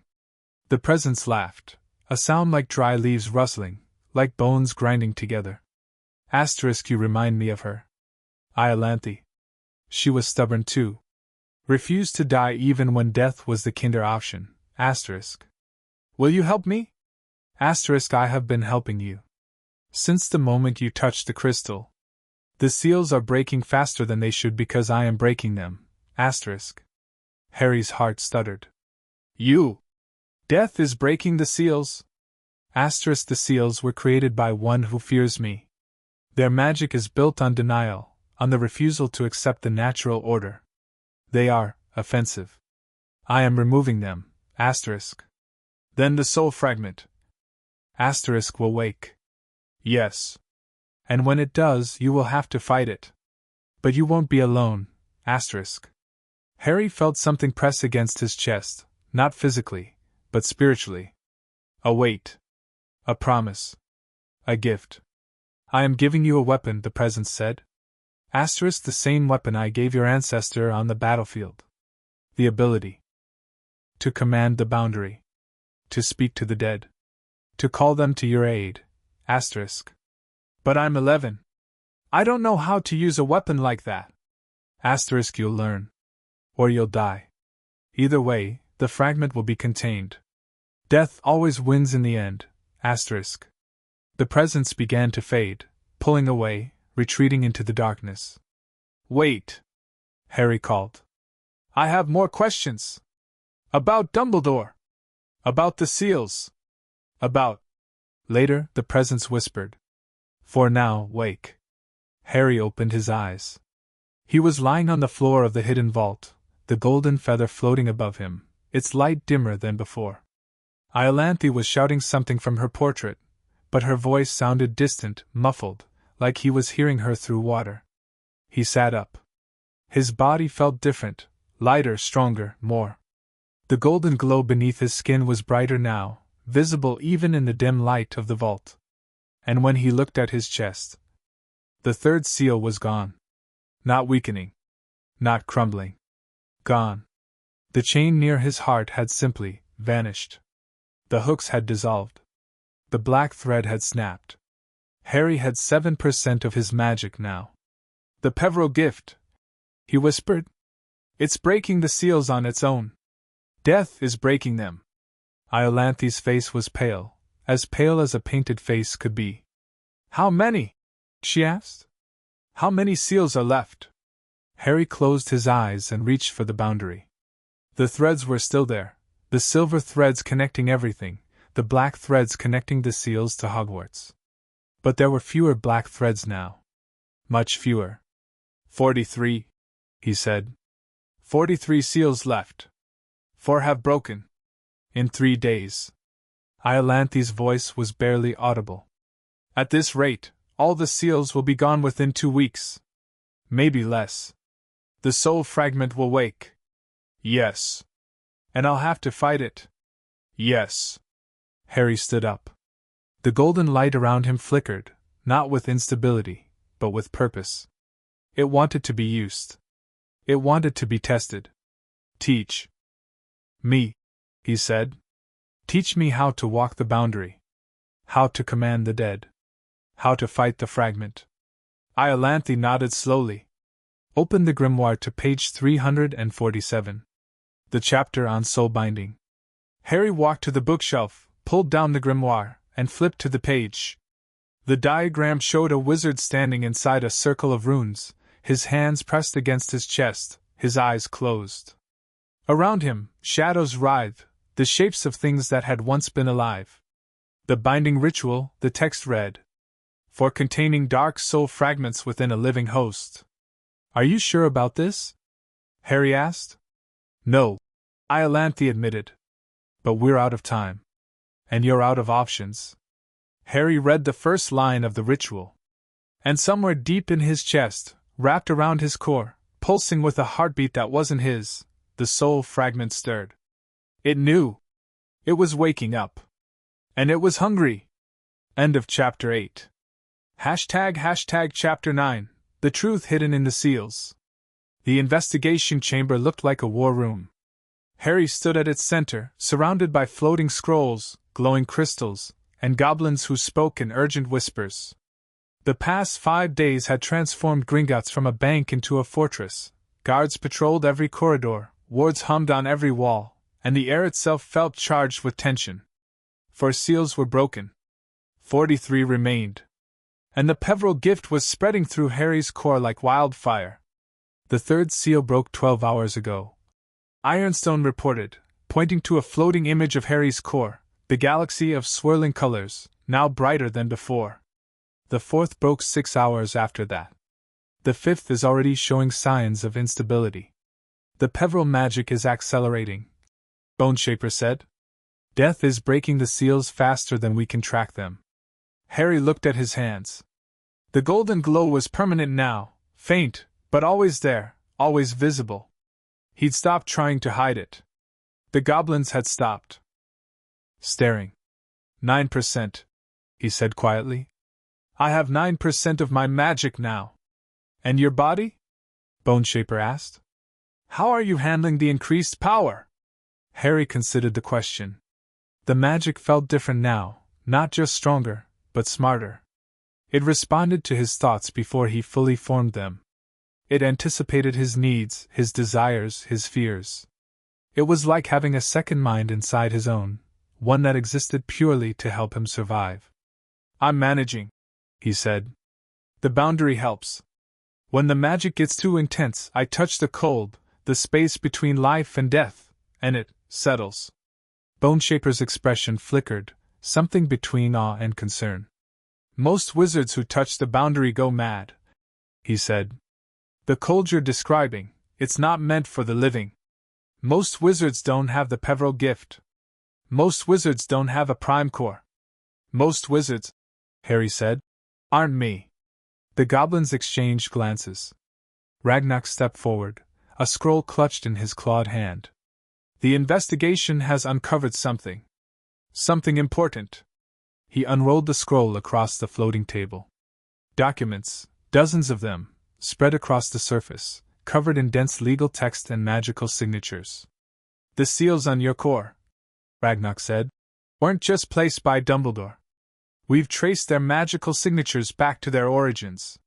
7 of them, the first 7, were cast by Dumbledore using the focus stone we identified. And the others? Ragnak's expression darkened. 36 of the remaining seals were cast by someone else. Someone with access to the focus stone and knowledge of the original seals. Someone who modified Dumbledore's work without his knowledge. Who? We don't have a name yet. But we have something almost as valuable, a timeline. Ragnak pointed to a chart on the scroll, marked with dates spanning 11 years. The first 7 seals were placed when you were an infant, within weeks of your parents' death. The next 12 were placed over the following 5 years, at roughly 6-month intervals. Harry's stomach turned. Someone was visiting me. Regularly. Adding seals while I slept. Yes. The next 10 seals were placed between the ages of 6 and 8, again, at regular intervals. The final 14 were placed between the ages of 8 and 11, with the most recent addition occurring approximately 8 months ago. Harry thought about the Dursleys' house. The tiny cupboard under the stairs. The nights he'd spent huddled in the darkness, listening to the creak of the floorboards above. Had someone crept into that house while he slept? Had someone stood over his bed, pointed a wand at his chest, and added another chain to his core? The focus stone, Harry said. You said it belonged to Dumbledore. Could someone else have used it without his knowledge? Possible, Ragnak admitted. But unlikely. The stone is powerful. It would have required significant magical skill to operate. Not something an ordinary wizard could manage. So the person who added the seals is someone with training. Someone powerful. Someone who knew Dumbledore's secrets. Yes. Harry looked at the scroll, at the dates, the intervals, the patterns. 8 months ago, he said. That's when the last seal was added. What was happening 8 months ago? Boneshaper consulted a different scroll. You would have been 10 years old. Living with the Dursleys. Attending primary school. Nothing remarkable, according to our records. But something remarkable happened. Harry pressed. Something that made whoever's doing this want to add another seal. Something they saw as a threat. The goblins were silent. Harry closed his eyes and reached for the boundary, the cold, quiet space where death lived. The presence was there, waiting, as it always was now. Show me, Harry thought. Show me what happened 8 months ago. The darkness shifted. Images flickered through Harry's mind, memories he'd forgotten. Moments he'd buried. Dudley chasing him through the playground. A teacher shouting. And then, the snake. Harry gasped. He was 8 months younger, standing in front of a glass enclosure at the zoo. A snake was inside, a large boa constrictor, sleepy and bored, and Dudley was pounding on the glass, trying to make it move. Sorry, Harry had thought. I'm sorry they're bothering you. And the snake had answered. Not your fault, it had said. Asterisk, it's always the same here. Bored. Lonely. Trapped. Asterisk. Harry had spoken to the snake. He'd understood the snake. And when Dudley had pushed him aside, when Dudley had fallen into the enclosure, the glass had vanished. Not shattered. Vanished. Disappeared like it had never existed. And the snake had escaped. The zoo, Harry whispered. I spoke to a snake. Parseltongue. I didn't know what it was, I'd never heard the word, but I spoke to a snake and the glass disappeared. The last seal, Boneshaper said slowly. It was added shortly after that incident. Someone was watching. Someone saw what I could do, what I really was, and they panicked. They added another seal to keep me weak. Ragnar's golden eyes glittered. Who would have been watching you at the zoo? Who would have had access to the Dursleys, to your school, to your life? Harry thought about Mrs. Fig. Her cats. Her constant presence on Wisteria Walk. She knew, Harry said. Mrs. Fig, she was getting paid to watch me. She reported back to someone. Maybe Dumbledore. Maybe someone else. We're investigating her, Ragnar said. Financial records, magical signatures, communication logs. But so far, she appears to be exactly what she claims, a squib hired to keep an eye on you. A squib can't cast seals. No. But she could report what she saw. And someone else could act on that information. Harry paced the chamber, his footsteps echoing on the obsidian floor. 9% of his magic hummed beneath his skin, restless and hungry. The seals aren't just suppressing my magic, he said. They're also redirecting it. Feeding it to something, or someone, at Hogwarts. Dumbledore's office, according to your trace. That's what the diagnostic showed. Boneshaver confirmed. But Dumbledore didn't add the later seals. Someone else did. Someone who had access to the focus stone. Someone who knew how to modify the original seals. You think Dumbledore isn't responsible for the drain? I think Dumbledore created the first seals, the containment seals, to protect me from the soul fragment. But someone else took his work and twisted it. Turned it into something parasitic. Ragnar leaned forward. Who would have the knowledge and access to do that? Who would want to feed on a child's magic for 11 years? Harry stopped pacing. I don't know, he admitted. But I'm going to find out. The hidden vault felt like sanctuary. Harry sat among the bones of his ancestors, the grimoire open in his lap, Iolanthe watching from her portrait. The golden feather floated above the pedestal, its light pulsing in rhythm with his heartbeat. The seals, Harry said. You helped create the original ones. The containment seals. Do you remember how they worked? Iolanthe nodded slowly. The original seals were designed to suppress the soul fragment, to keep it from growing, from spreading, from consuming you. They were keyed to your core, drawing on your natural magic to power the containment.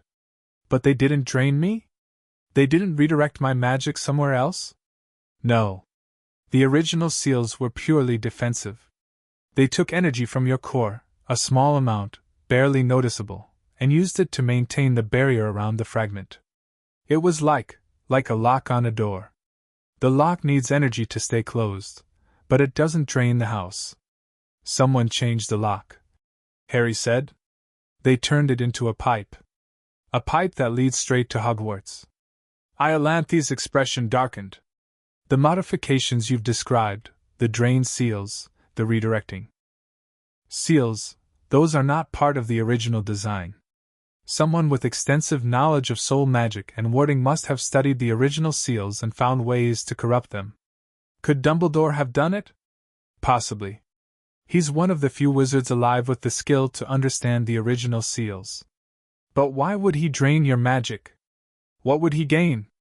Harry thought about the headmaster, the twinkling eyes, the long silver beard, the reputation as the greatest wizard alive. Power, he said. Control. He's been manipulating my life since I was a baby. Maybe he wanted to make sure I never became strong enough to challenge him. That seems paranoid. He's lived through 2 Dark Lords. He's seen what power can do. Maybe he decided that the only way to keep the wizarding world safe was to keep anyone from becoming too powerful. Harry's voice was bitter. Starting with me. Iolanthe was silent for a long moment. There's another possibility, she said finally. Someone else, not Dumbledore, has been using the headmaster's office as a conduit. The magic is being redirected to Hogwarts, yes. But that doesn't mean Dumbledore is the one receiving it. Who else would have access? Anyone with a connection to the castle. Anyone who knows the wards. Anyone who... Iolanthe stopped. Anyone who what? The original founders. Iolanthe whispered. They built Hogwarts. They wove themselves into its stones, its magic, its very soul. If someone had access to their artifacts, their portraits, their journals, their blood, they might be able to channel magic through the castle without Dumbledore's knowledge. Harry's heart pounded. The founders are dead. Are they? Iolanthe's green eyes glittered. Slytherin's locket. Hufflepuff's cup. Ravenclaw's diadem. Gryffindor's sword. Those artifacts contain echoes of their creators, powerful echoes. Powerful enough to channel magic, perhaps. You think Voldemort is behind this? I think the Dark Lord was obsessed with Hogwarts. With the founders. With their secrets. Iolanthe stepped closer to the edge of her frame. And I think he would have done anything to gain power, even drain it from a child. Harry stood up. If Voldemort is behind the seals, if he's been feeding on my magic for 11 years, then the soul fragment inside me isn't just a remnant of his attack. It's a connection. A two-way connection. Yes. He's been using it to drain me. And when the seals break, he'll know. He'll feel it. And he'll come for you.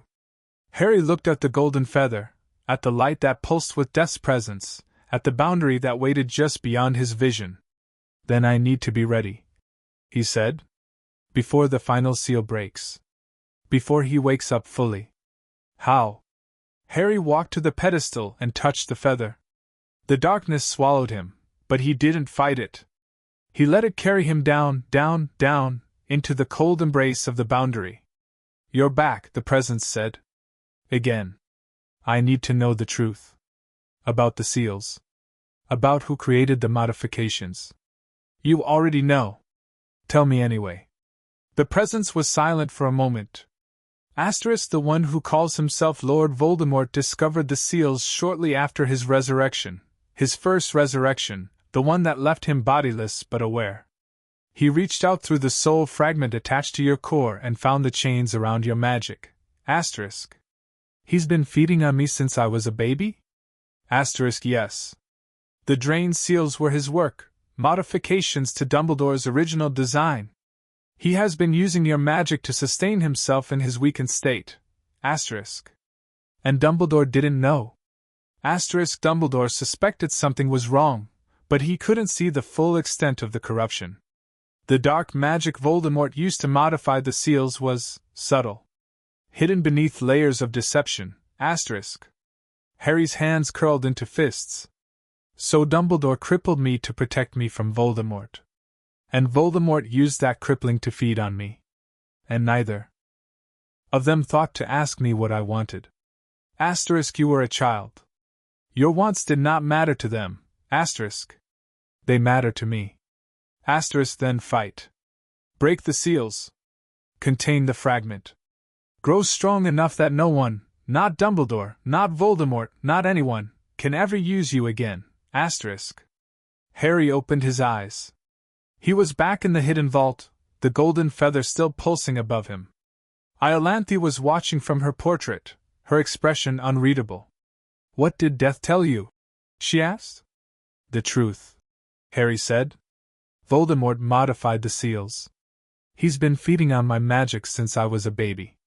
Dumbledore didn't know, not fully, but he should have. He should have protected me better. And now? Now I protect myself. Harry looked at his hands, at the golden glow that pulsed beneath his skin. How many seals are left? Iolanthe consulted a small crystal beside her portrait. 42. The fifth broke while you were on the boundary. 11%? 11%. Harry nodded slowly. Then we don't have much time. Voldemort knows the seals are breaking. He'll try to stop us, or accelerate the process, drain as much magic as he can before the connection is severed. What do you need? Training. Weapons. Allies. Harry turned to the entrance of the vault, where Boneshaper stood waiting. And a message sent to Hogwarts. Boneshaper raised an eyebrow. A message? To whom? To Dumbledore. Tell him I know about the seals. Tell him I know about Voldemort. Tell him that when I come to Hogwarts, if I come to Hogwarts, I won't be his puppet. I won't be his weapon. I won't be his sacrifice. And what will you be? Harry's eyes glowed gold.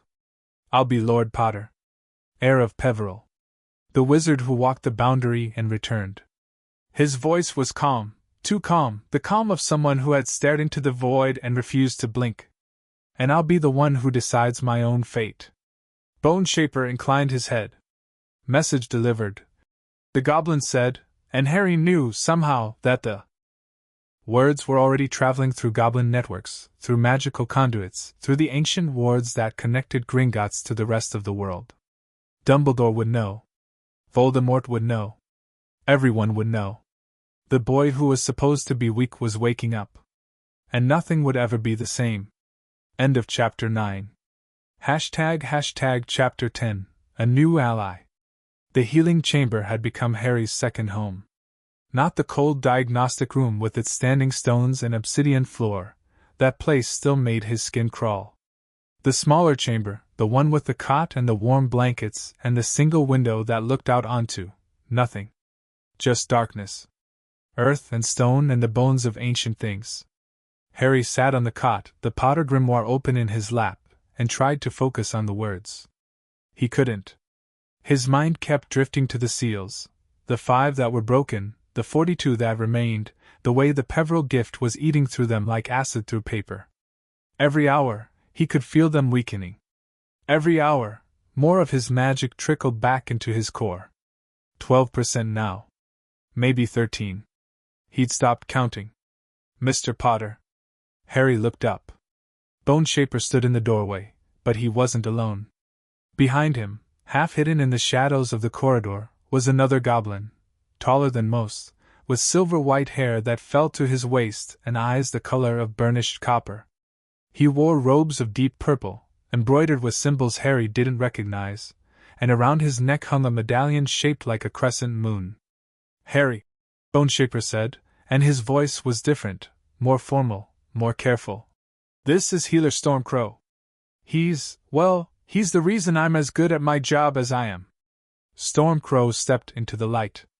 He was ancient, older than Boneshaper, older than any goblin Harry had seen. His face was a roadmap of wrinkles, each line telling a story Harry couldn't read. But his eyes were sharp. Alert. Alive in a way that belied his apparent age. So, Stormcrow said, his voice surprisingly soft. This is the Potter boy. The one with the prime core. The one who walks the boundary. Harry stood up. You know about the boundary? I know about many things, young wizard. I've been a healer for 700 years. I've seen cores shatter and reform. I've seen wizards touch death and return, or not return, as the case may be. Stormcrow tilted his head, studying Harry with those copper eyes. You're different. The boundary isn't just touching you.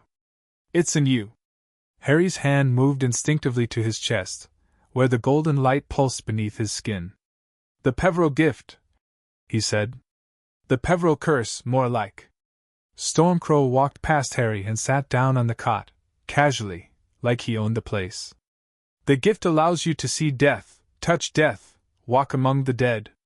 But it also marks you. The dead know you're coming. They can feel you, even when you're not on the boundary. Is that bad? It's dangerous. The dead are hungry, Mr. Potter. They've been separated from the world of the living for so long that any connection, any reminder of what they've lost, drives them mad with longing. If you're not careful, they'll try to use you as a bridge. A way back. Harry sat down beside Stormcrow, not because he wanted to, but because his legs felt weak. Has that happened before? To other Peverils? Many times. Some of your ancestors learned to control the hunger, to use the dead as allies instead of victims. Others. Stormcrow's voice trailed off. Others were consumed. How do I make sure I'm not consumed? Stormcrow smiled, a thin, sad smile. You learn. You train. You find someone who understands the boundary better than you do and you let them guide you. He turned to Boneshaper. That's why you called me, isn't it? Not just to consult. To mentor. Boneshaper nodded slowly. The boy needs someone who knows the old magic. Someone who isn't afraid of death. I'm not afraid of much. These days. Stormcrow looked back at Harry. What do you know about goblins, Mr. Potter? Harry blinked at the sudden change of subject. Not much. You're good with money? And you don't like wizards much? Stormcrow laughed, a dry, rasping sound that seemed to come from somewhere deep in his chest. Good with money. That's what they teach children these days. He shook his head. Goblins are not good with money, Mr. Potter. Goblins are magic. We were crafting spells before the first wizard learned to light a candle with his wand. We built Gringotts on top of ley lines so powerful that they'd burn an ordinary wizard to ash. We understand the boundary, death and life and the space between, because we've been walking it for millennia. Harry stared at him. You can walk the boundary? I can survive the boundary. There's a difference.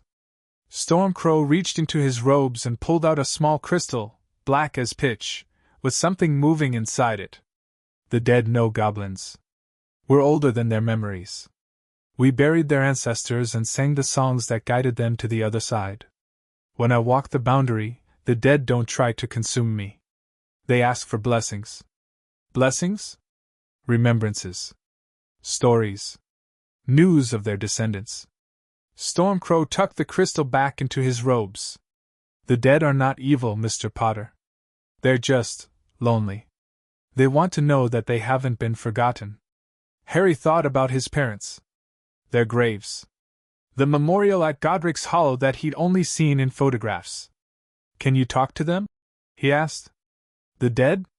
Specific dead people? Stormcrow's copper eyes softened. You want to speak to your mother? Your father? Yes. That's dangerous. The boundary is not a telephone, Mr. Potter. It's a chasm. Crossing it, even partially, requires more than just the Peveril gift. It requires sacrifice. What kind of sacrifice? Blood. Memory. Sometimes years of your life. Stormcrow's voice was gentle. The dead don't give up their secrets for free. And the living don't cross the boundary without paying a price. Harry looked down at his hands, at the golden glow that pulsed beneath his skin. I don't care about the price. You should. The boundary is patient. It will take everything you have and ask for more. Stormcrow stood up. But I didn't come here to scare you. I came here to offer you something. What? Training. Real training, not the kind you've been getting from Iolanthi's portrait, or the goblin healers. I can teach you to walk the boundary without losing yourself. I can teach you to speak to the dead without being consumed. I can teach you to use the Peveril gift as a weapon, against Voldemort's soul fragment, against anyone who tries to control you. Harry's heart pounded. Why? Why would you help me? Stormcrow was silent for a long moment. Because I knew your ancestor. Iolanthi, the one in the portrait. She was my friend, 700 years ago, before the wars drove us apart. She saved my life on the boundary. Pulled me back when the dead were dragging me under. He touched his medallion, the crescent moon. I'd been waiting for a Peveril to return. Someone worthy of her legacy. Someone strong enough to walk the path she couldn't finish. I'm 11. I know. Stormcrow smiled, and this time, it wasn't sad. It was fierce. Imagine what you'll be when you're grown. The training began immediately.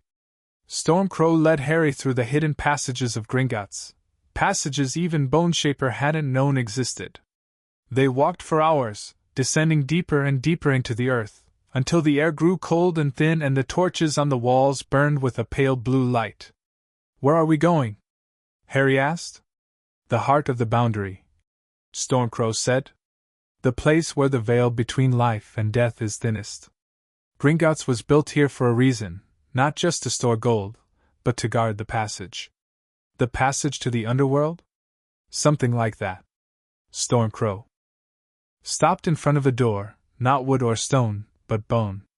Massive white bones, fused together into a seamless barrier, carved with symbols that glowed faintly in the darkness.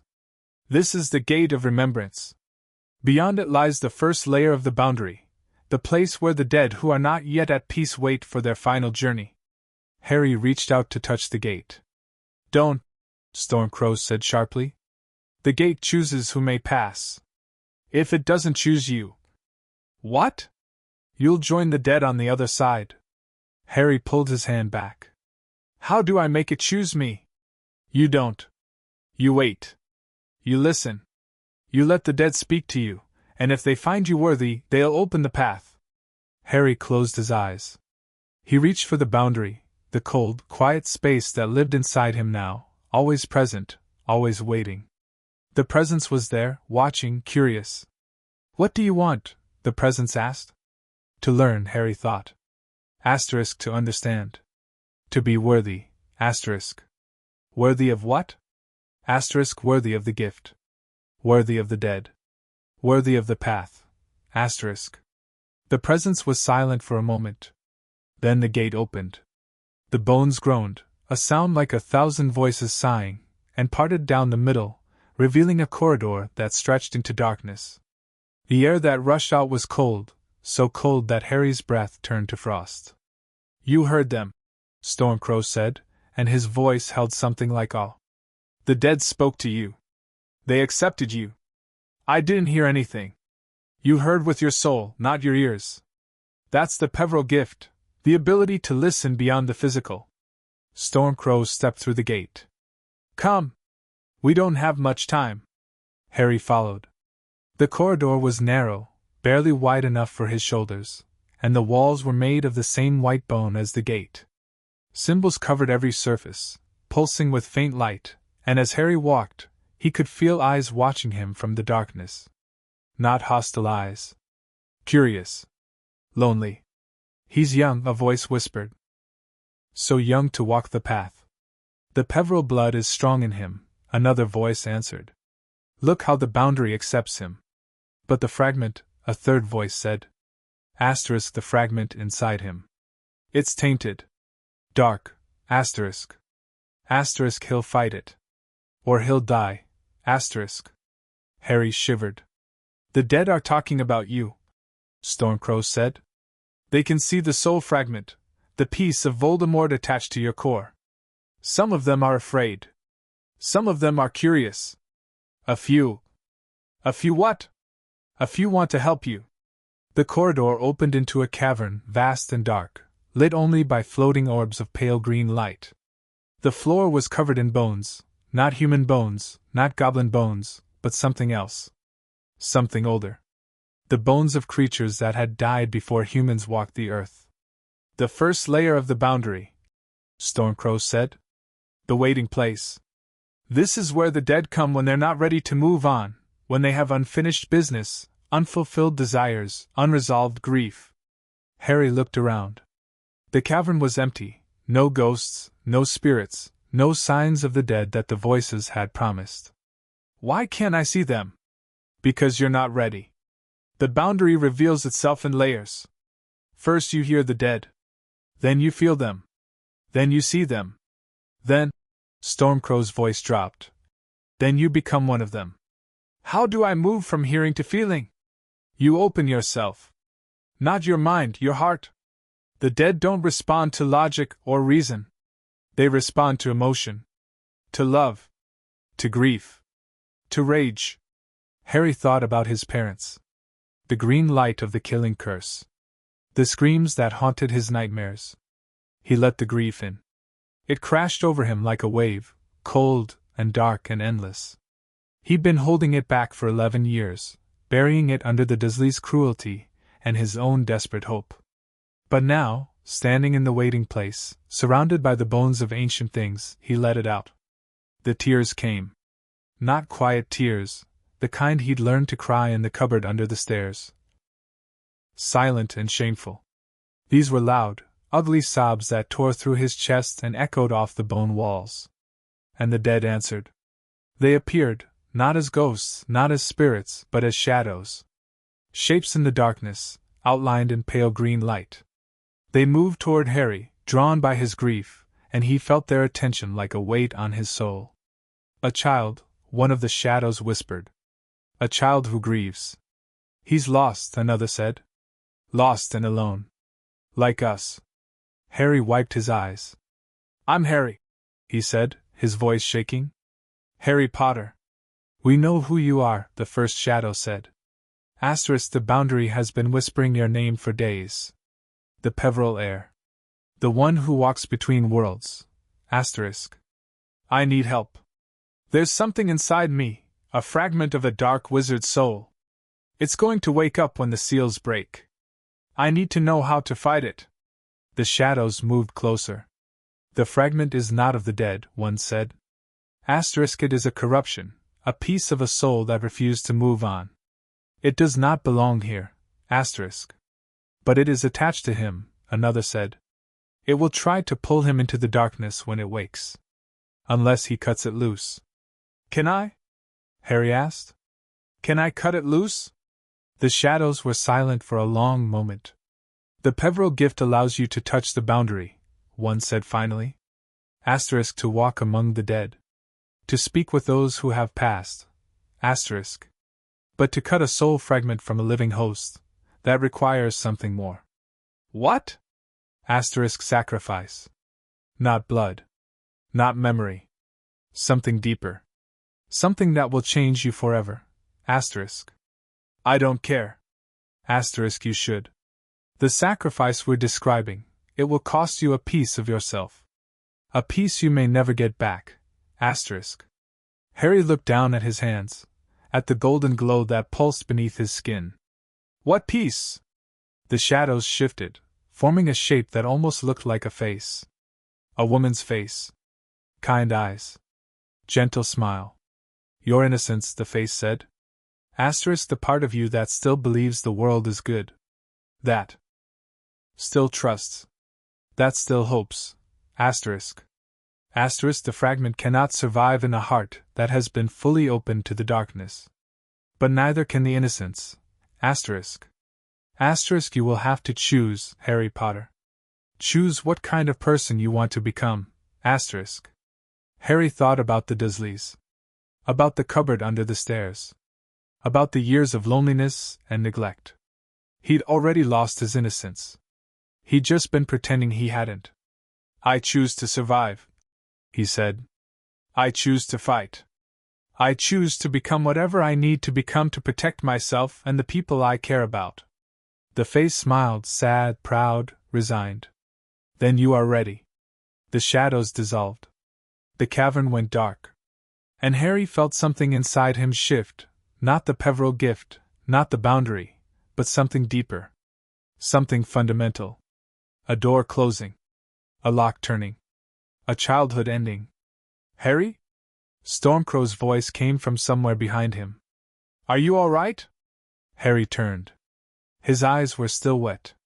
His hands were still shaking. But his voice was steady. I'm ready, he said. Teach me. Stormcrow studied him for a long moment, his copper eyes seeing more than Harry was comfortable with. You spoke to them, the goblin said. The dead. They told you something. Something that changed you. They told me I have to sacrifice my innocence to cut out the soul fragment. And you agreed? I've been lying to myself for 11 years, Harry said.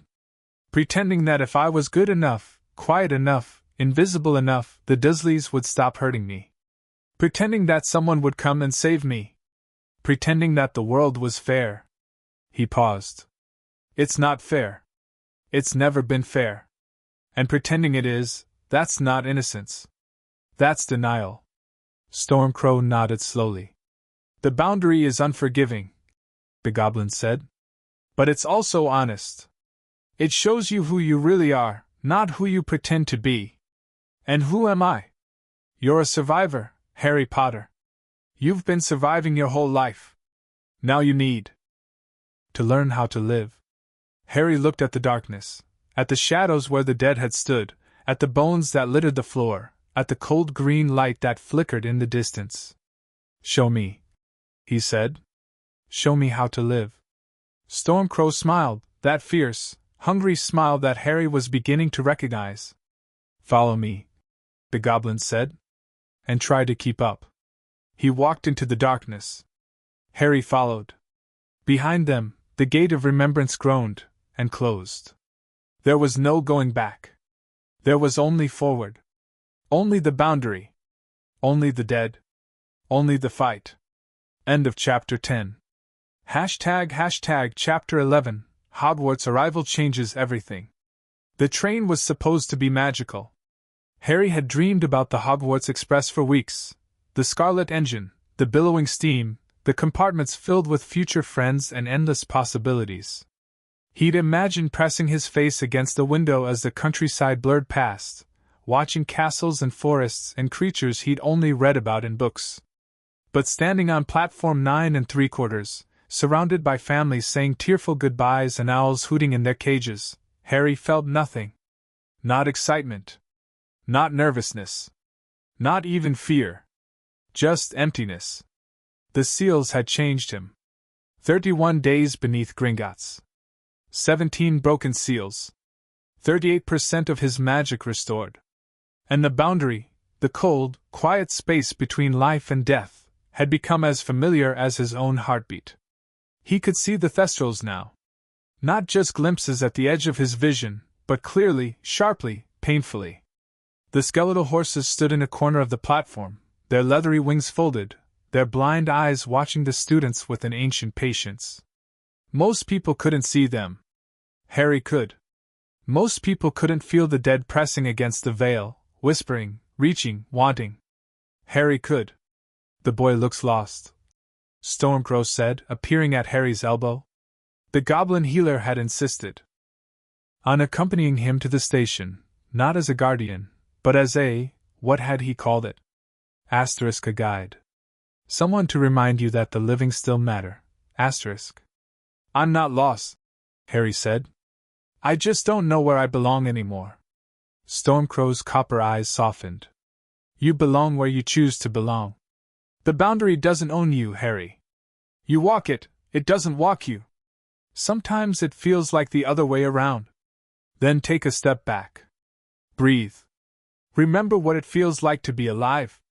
Harry closed his eyes. The platform was chaos, noise and color in motion, dozens of students hugging their parents, loading trunks onto the train, laughing and crying and everything in between. The smells of steam and chocolate and old stone filled the air. And beneath it all, the boundary hummed. Always there. Always waiting. Harry. He opened his eyes. A woman stood in front of him, tall, stern, with dark hair pulled back in a tight bun and square spectacles perched on her nose. She wore emerald green robes and a pointed hat, and her expression was complicated. Professor McGonagall, Harry said. She flinched, barely noticeable, but Harry saw it. The boundary had sharpened his senses, made him aware of things most people missed. The slight tremor in her hands. The guilt in her eyes. You know who I am. I know a lot of things now. Harry's voice was flat. Including who signed the custody agreement that allowed Dumbledore to put seals on my core. McGonagall went pale. Harry. Don't. He held up a hand. I don't want apologies. I don't want explanations. I want the truth, and I'll get it on my own terms. The platform seemed to quiet around them. Students stared. Parents whispered. Even the Thestrals turned their blind heads toward the confrontation. McGonagall drew herself up. I understand why you're angry. You have every right to be. But I need you to understand something. I didn't know what the seals would become. None of us did. Dumbledore told us they were necessary for your protection. We trusted him. And now? Now. I don't know what to believe. McGonagall's voice cracked. The goblins have shared some of their findings with the Ministry. There's going to be an inquiry. Dumbledore's actions, everyone's actions, will be investigated. Harry studied her. She looked old. Tired. Smaller than he remembered from the photographs. What do you want from me? He asked. Nothing. I just wanted to see you. To make sure you were all right. I'm not all right.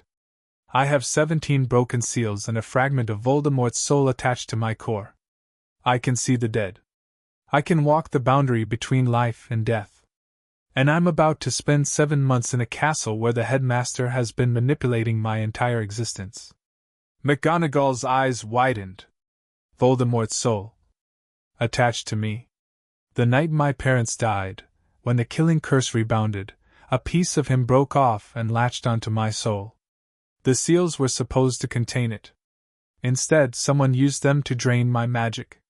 Who? I don't know yet. But I'm going to find out. The whistle blew. The Hogwarts Express was ready to depart. McGonagall reached out as if to touch Harry's shoulder, then thought better of it and let her hand fall. Be careful, she said. Not everyone at Hogwarts is your enemy. But not everyone is your friend either. I know. Harry picked up his trunk. I've known that my whole life. He walked toward the train. Stormcrow fell into step beside him. That was well done. You didn't lose your temper. You didn't give her more information than she needed. I learned from the best. Flattery will get you everywhere. Stormcrow stopped at the edge of the platform. I can't go any further. The train's wards won't allow goblins. Harry turned to face him. Thank you? For everything. Don't thank me yet. The hardest part is still ahead. Stormcrow's copper eyes glowed. Remember what I taught you, the boundary is a tool, not a master. Use it when you need it. Put it away when you don't. And the dead? Listen to them, but don't let them guide you. They're lonely. They'll say anything to keep you with them. Harry nodded. Then he climbed onto the train. The compartment was empty. Harry chose it deliberately, a small space at the end of the corridor, away from the crowds of first years and the prefects patrolling the aisles. He sat by the window, his trunk stowed overhead, and watched the platform slide away as the train began to move. London disappeared. Green fields replaced grey buildings. Villages dotted the landscape, charming and old, with church spires and thatched roofs and gardens bursting with flowers. Children waved from bridges. Cows grazed in pastures. Harry pressed his forehead against the cool glass. The boundary hummed. So many, the dead whispered. So many young ones, full of life, full of hope. They don't know what's coming, another voice answered. Asterisk the darkness. The war, asterisk. Should we warn them? Asterisk they wouldn't listen. They never listen, asterisk. Harry closed his eyes. He'd learned to filter out the dead, to push their whispers to the back of his mind, where they became white noise instead of voices. But sometimes, when he was tired or stressed or alone, they broke through. The seals? He whispered to himself. Focus on the seals. He reached for his core, the galaxy of swirling colors, now brighter and larger than ever before. 17 chains were gone, their hooks dissolved, their magic absorbed into his own. The remaining 33 seals pulsed with sickly gray light, but even they were weakening.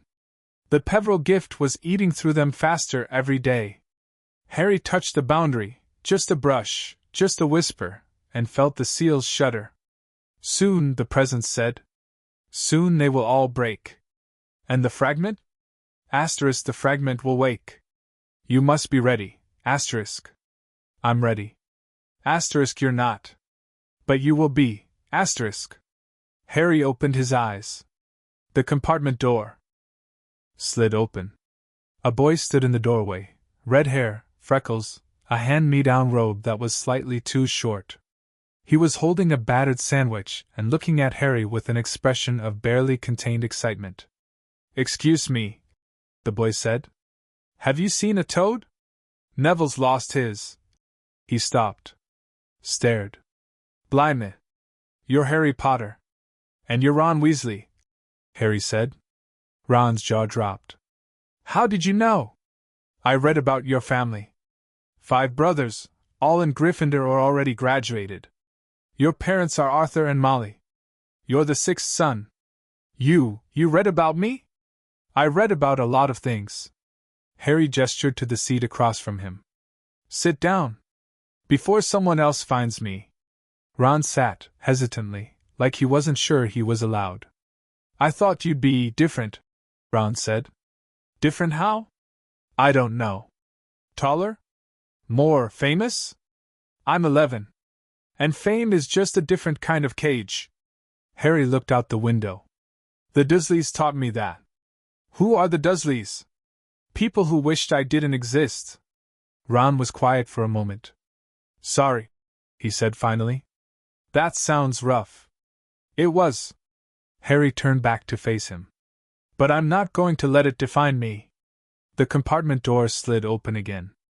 A girl this time, bushy brown hair, large front teeth, a prefect badge pinned to her robes. She looked at Harry, then at Ron, then back at Harry. Have either of you seen a toad? Neville Longbottom's lost his, and I've been helping him search. She stopped. Wait. You're Harry Potter. I'm sensing a pattern, Harry muttered. I'm Hermione Granger. She stuck out her hand. I've read all about you. Modern magical history, the rise and fall of the dark arts, great wizarding events of the 20th century. I'm not in those books. Not really. But you are. You're the boy who lived.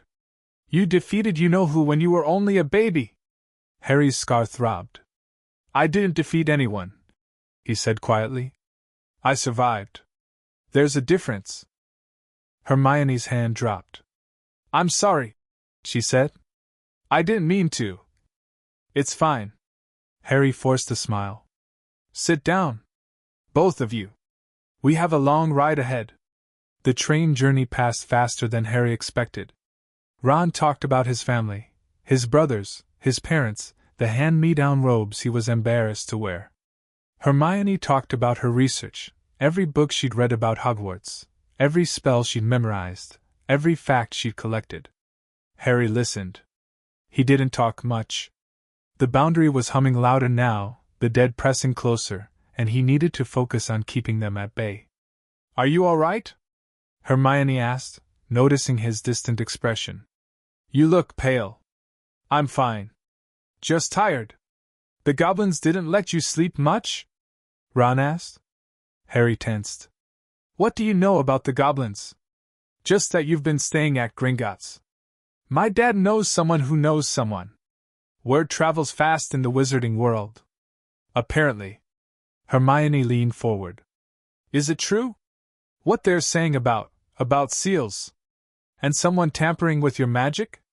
Harry looked at her, really looked at her. She wasn't asking out of curiosity. She was asking out of concern. Parts of it, he said. The rest is complicated. We have time, Ron said. Harry hesitated.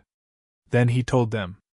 Not everything, not about the boundary or the Peveril gift or the fragment of Voldemort's soul. But enough. About the seals.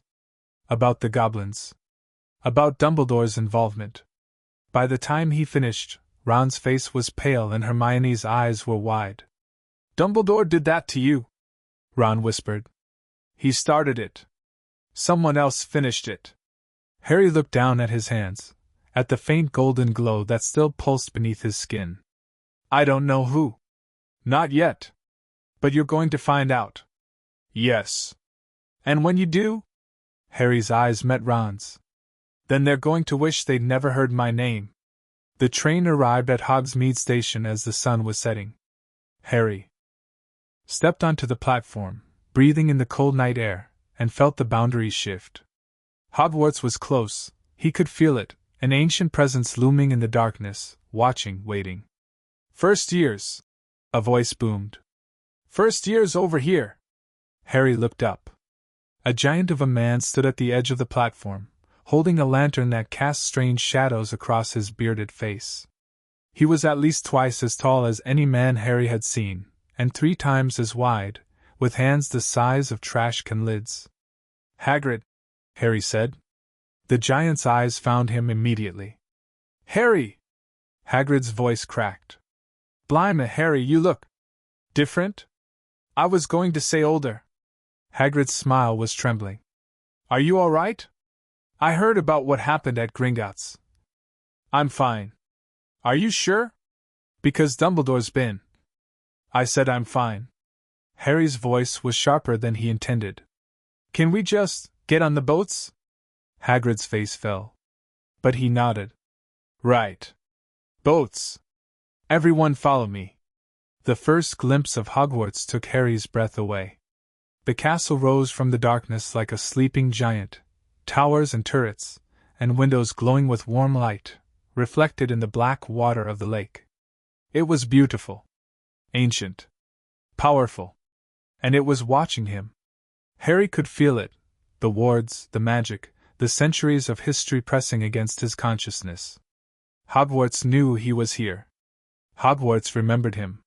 The Peveril blood, the castle seemed to whisper. Asterisk, we remember your ancestors. We remember their power. Asterisk. Will you be worthy of them? Harry stepped out of the boat and onto the shore. "For years follow me," Hagrid said, leading them up a winding path toward the great oak doors. Harry walked at the back of the group, Ron on one side and Hermione on the other. The Boundary was screaming now, the dead were everywhere, pressed against the veil, desperate to be heard. "The boy is here," they whispered. "The Peveril heir. He walks among us. Asterisk, he sees us. Asterisk. He—" "Stop," Harry muttered. "Not now." The doors opened. Professor McGonagall stood in the entrance, her green robes billowing in the draught. Her eyes found Harry immediately, and widened. "Welcome to Hogwarts," she said. "The sorting ceremony will begin shortly. Please wait here." Harry waited. The Boundary screamed. And somewhere in the depths of the castle, in a tower that overlooked the grounds, Albus Dumbledore sat in his office and felt the boy's presence like a blade between his ribs. "He's here," the headmaster thought. "And everything is about to change." End of Chapter 11. ## Chapter 12, The Sorting Hat's Secret Warning. The Great Hall took Harry's breath away. He'd seen pictures in books, Hogwarts, a history, which Hermione had shoved into his hands during the train ride, but photographs couldn't capture the reality. The floating candles, thousands of them, drifting through the air like stars fallen to earth. The enchanted ceiling, reflecting the night sky outside, dark and endless and scattered with constellations. The 4 long house tables, packed with students in robes of red and green and blue and yellow, their faces turned toward the first years with expressions of curiosity and hunger. And the ghosts. Harry had known the ghosts would be there. The Boundary had been screaming for hours, the dead pressing against the veil, desperate to be seen, to be heard, to be acknowledged. But seeing them in person was different. Nearly headless Nick floated near the Gryffindor table, his ruffled collar stained with the remnants of a mortal wound. The fat friar bounced cheerfully beside the Hufflepuffs, his rotund body translucent in the candlelight. The Bloody Baron, covered in silver chains, hovered above the Slytherins like a storm cloud. And the Grey Lady? Harry's eyes found her, the ghost of Ravenclaw Tower, beautiful and sad, her long hair floating around her pale face. She was staring at him. Not at the other first years. Not at the professors. At him. "She knows," the Boundary whispered. "She knows what you are." Harry looked away. "First years, line up in alphabetical order," Professor McGonagall called, holding a roll of parchment.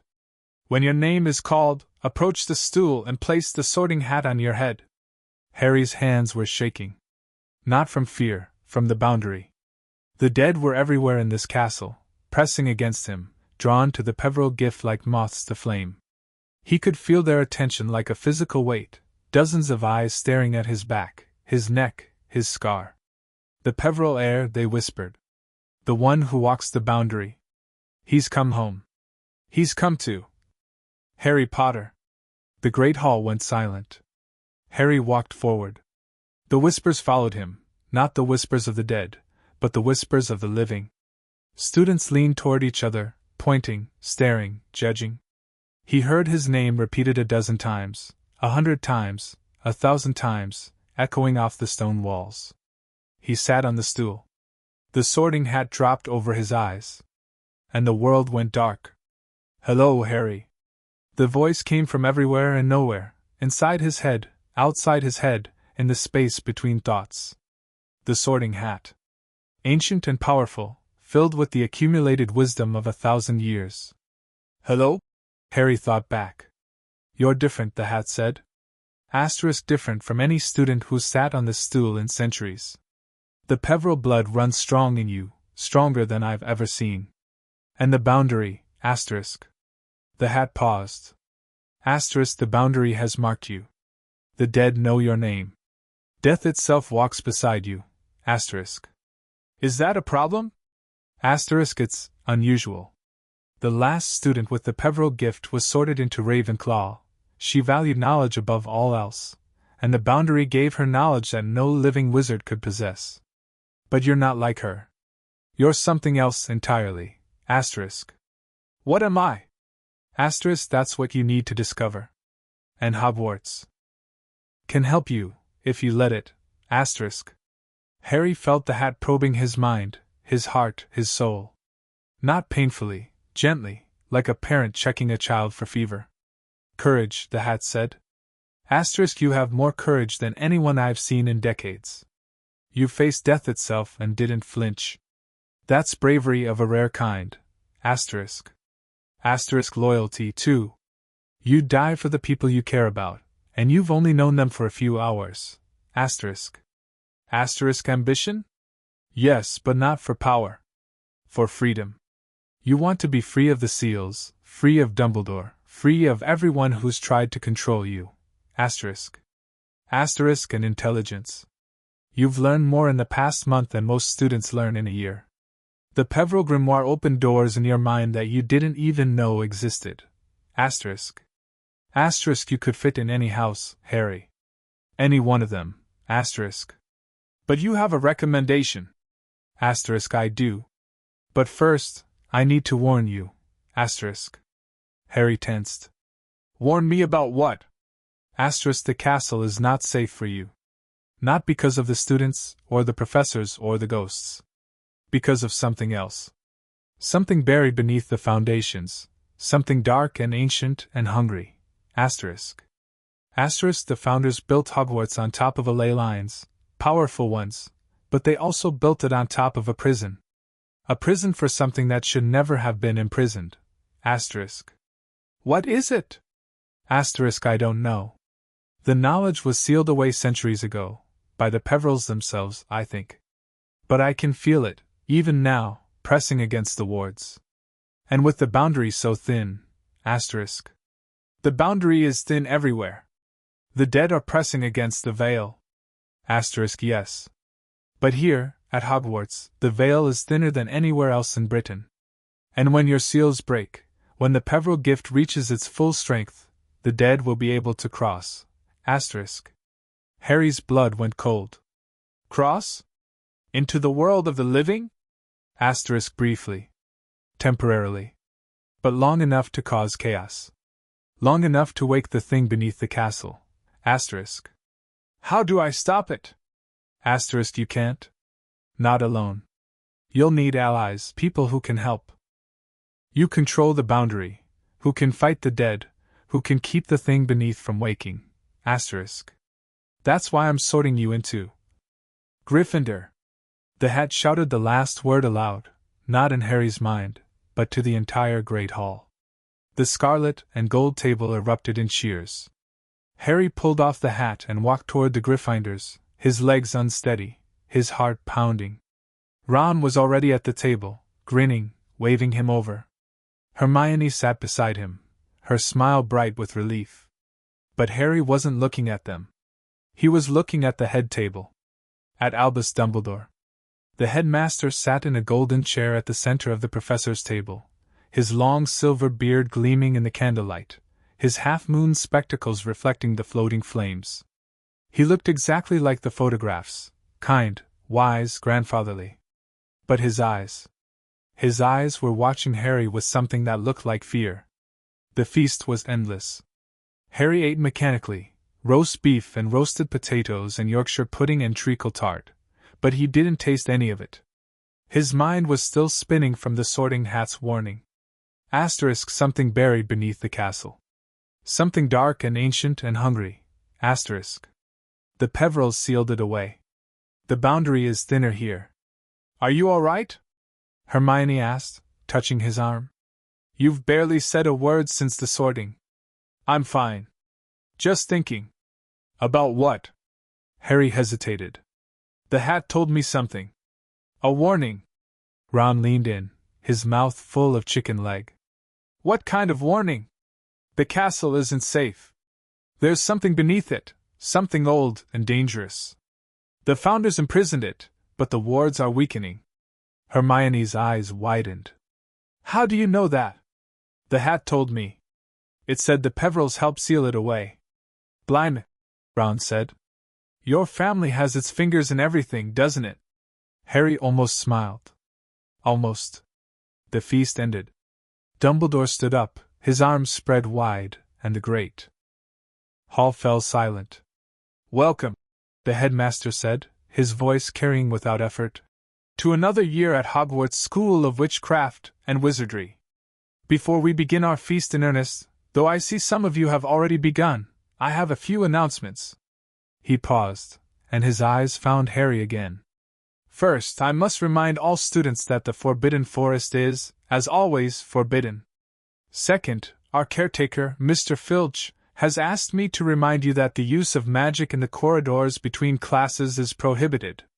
And finally, Dumbledore's gaze swept the room, lingering on Harry, on Ron, on Hermione, on the Slytherin table where Draco Malfoy sat with his cronies. Finally, I am pleased to welcome a new member of our staff this year. Professor Quirinus Quirrell, who has taken leave from his post as Muggle Studies professor to accept the position of Defense Against the Dark Arts instructor.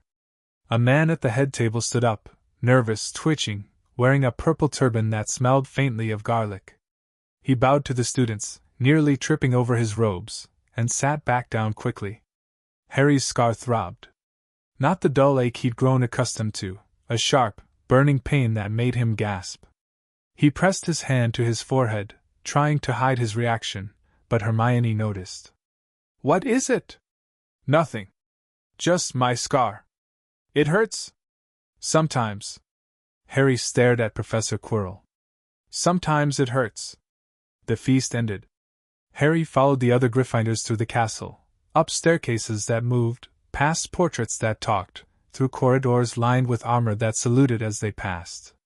The prefects led them to the 7th floor, where a portrait of a fat lady in a pink silk dress waited. Password? She asked. Caput Draconis, the prefect said. The portrait swung open, revealing the Gryffindor common room, warm and cozy, with overstuffed armchairs and a crackling fire and windows that looked out over the grounds. Harry barely noticed any of it. His scar was still throbbing. The boundary was still screaming. And somewhere in the depths of the castle, something dark was stirring. Harry? Ron appeared at his elbow. You look like you've seen a ghost. Worse, Harry said. I've seen the future. He walked to the dormitory, a circular room with 5 four-poster beds, each hung with crimson curtains. His trunk was already at the foot of one bed, Hedwig's cage beside it. Harry sat on the bed and closed his eyes. The dead, he thought. Show me what's beneath the castle. The boundary answered. Darkness. Stone. Chains, not like the seals on his core, but physical chains, massive links of iron wrapped around something that pulsed with malevolent light. It's waking, the dead whispered. Asterisk, the seals are breaking. The boundary is thinning. It's waking, asterisk. Soon. Soon. Soon. Harry opened his eyes. Ron and Hermione were standing in the doorway, watching him with identical expressions of concern. "What's happening?" Hermione asked. "You're glowing. Your hands, they're glowing gold." Harry looked down. She was right. The golden light was pulsing beneath his skin, brighter than ever before, impossible to hide. "The seals," he said. "They're breaking faster now. Something at Hogwarts is accelerating the process." "Something?" Ron's voice cracked. "What kind of something?" Harry stood up. "I don't know. But I'm going to find out." He walked to the window and looked out at the grounds, the black lake, dark and mysterious, the forbidden forest, ancient and watching, the mountains beyond, cold and distant. And beneath it all, the thing in the depths. Waiting. Soon, the boundary whispered. Soon. Soon. End of chapter 12. ## chapter 13. The Chamber Beneath Gringotts. The letter arrived at breakfast 3 days later.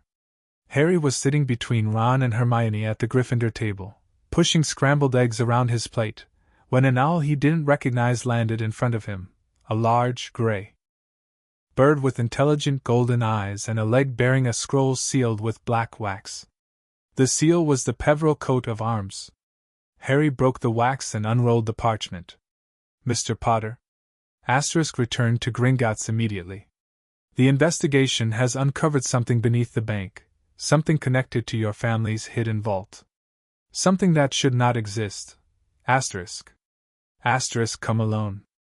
Tell no one. Ragnarok." Harry folded the letter. "What is it?" Hermione asked. "I have to go back to Gringotts." "Now? We have classes. This is more important." Harry stood up. "Tell Professor McGonagall I'm sick. Tell her I'm in the hospital wing. Tell her whatever you want. Harry, I'll be back tonight." He walked out of the great hall before anyone could stop him. The journey to London was faster than Harry expected. He didn't take the train, he didn't have time. Instead, he found a quiet corridor on the 7th floor, closed his eyes, and reached for the boundary. "Take me to Gringotts," he thought. "Take me to the chamber beneath the bank." The boundary answered. Cold wrapped around him, not painful, but disorienting. The world twisted, folded, bent, and then Harry was standing in the marble hall of Gringotts, gasping for breath, his hands still glowing gold. "Mr. Potter." Ragnarok appeared at his elbow, his expression grim. "You came quickly. You said it was urgent."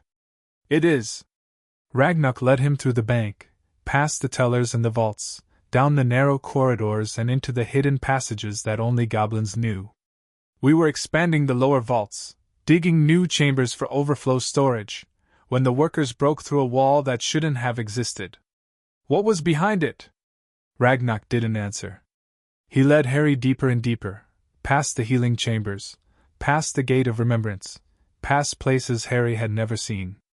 The air grew cold, colder than the boundary, colder than death itself, and the torches on the walls burned with a pale, sickly light. Finally, they reached a door. Not bone like the Gate of Remembrance. Not stone like the vault doors. This door was made of magic, a shimmering barrier of silver light, pulsing with symbols that Harry recognized. Peveril symbols. "My family sealed this," Harry said. "The Peverils." "Yes. Centuries ago. And until last night, no one has been able to open it. What's inside?" Ragnarok placed his hand on the barrier. The silver light flickered and parted. "See for yourself." The chamber was vast, vaster than anything Harry had imagined.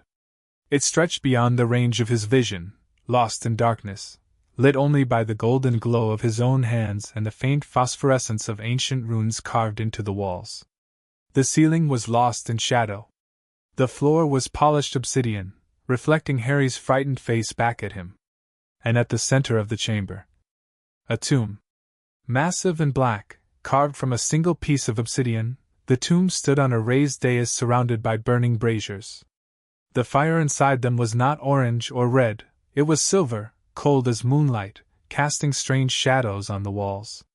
"It's not a tomb," Harry whispered. "It's a prison." "Yes," Ragnar said. And the question we need to answer is, what is it imprisoning? Harry walked toward the dais. The boundary was screaming now, the dead pressing against the veil, desperate to speak, desperate to warn him. But their voices were different here. Muffled. Distant.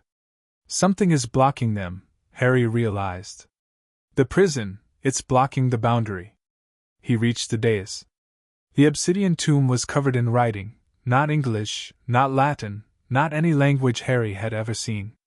But the Peveril gift allowed him to understand it anyway. Here lies the heart of the dead, the writing read. Sealed by the blood of Peveril, bound by the magic of the boundary, guarded by the goblins who remember. Do not open. Do not wake. Do not. The writing stopped. Not because it was unfinished, because something had scratched it out. Claw marks, deep and violent, gouged into the obsidian. Something tried to open this, Harry said. Something with claws. We found traces of dark magic on the scratches, Ragnar confirmed. Old dark magic. The kind that hasn't been used in centuries. The kind Voldemort uses? The kind Voldemort studied. Whether he's the one who made the scratches. Ragnar didn't finish the sentence. Harry circled the tomb. The obsidian was warm, warmer than it should have been, warmer than the cold air of the chamber.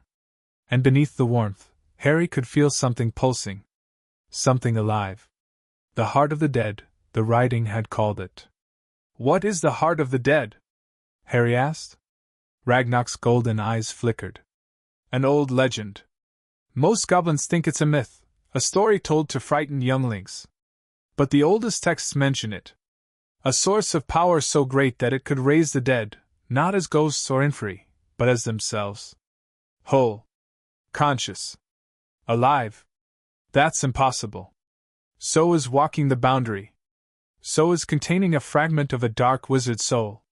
So is breaking 47 ancient seals with nothing but the power of your own blood. Ragnar's voice was soft. Impossible is just a word, Mr. Potter. It doesn't mean anything anymore. Harry pressed his hand against the obsidian. The tomb screamed. Not audibly, but Harry heard it anyway, a shriek of rage and pain and desperate longing. The heart of the dead wanted out. It had been waiting for centuries, trapped in this prison, cut off from the boundary, cut off from the dead it was meant to command. It's connected to me, Harry realized. Asterisk the Peveril gift, it's the same magic. The heart is Peveril magic. Asterisk. Your ancestors created it, Ragnar said, as if reading his thoughts. The heart of the dead. They built it as a weapon, a way to command the dead in battle. But the power was too great. It corrupted them. Turned them into something else. What else? Something that wasn't quite alive. Something that wasn't quite dead. Something that existed on the boundary, like you do now, but couldn't come back. Harry pulled his hand away. The obsidian was warm where he touched it, warmer than before, almost hot. The seals on my core, he said. The Peveril gift. The heart of the dead. It's all connected, isn't it? Someone has been trying to wake the heart. And they'd been using me to do it. Ragnar nodded slowly. The drain seals, the ones that redirect your magic to Hogwarts. We traced them again. They don't just go to Dumbledore's office. They go through Dumbledore's office. To something beneath the castle. The thing the Sorting Hat warned me about. Yes.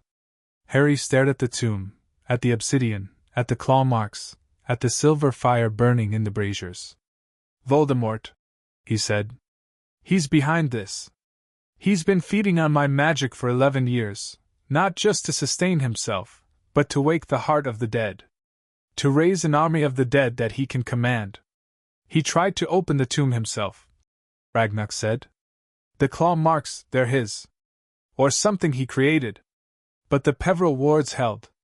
So he found another way. Me. Harry's voice was hollow. The Peveril heir. The one who can walk the boundary. The one whose magic can open the tomb. Yes. But the seals, they were supposed to contain my magic. Keep me weak. How could Voldemort use me if I was weak? The seals weren't just containing your magic. They were shaping it. Training it. The drained seals redirected your power to Hogwarts, to the thing beneath the castle. The more seals Voldemort added, the more your magic was forced through that channel. Like water through a pipe. Exactly. And when the seals break, when your magic is finally free, it will flow through the path of least resistance. The path Voldemort has been building for 11 years. Straight to the heart of the dead. Yes. Harry closed his eyes. The boundary was still screaming, the dead still pressing, still desperate, still trying to warn him. But he didn't need their warnings anymore. He understood now. Voldemort had been playing a long game. He'd attached a fragment of his soul to Harry, not just as a Horcrux, but as a key. A way to access Harry's magic, to shape it, to direct it. The seals were the lock. Voldemort's modifications were the tumblers. And when the final seal broke, "I have to stop it," Harry said. "Before the seals break. Before the heart wakes." "How?" Harry opened his eyes. "I need to go back to Hogwarts. I need to find the thing beneath the castle, the thing Voldemort's been feeding my magic to, and I need to destroy it. That's suicide. Probably." Harry looked at the tomb, at the obsidian, at the silver fire, at the ancient writing that warned of the heart's power. "But I'm the Peveril heir. I walk the boundary. The dead know my name." He turned to Ragnarok. "If anyone can do this, it's me." The journey back to Hogwarts was slower. Harry took the train this time, not because he couldn't use the boundary, but because he needed time to think. He sat alone in an empty compartment, watching the countryside blur past, and tried to piece together everything he'd learned. Voldemort wanted the heart of the dead. He'd been using Harry's magic to wake it. The seals, Dumbledore's seals, the ones meant to protect Harry, had been twisted into a weapon.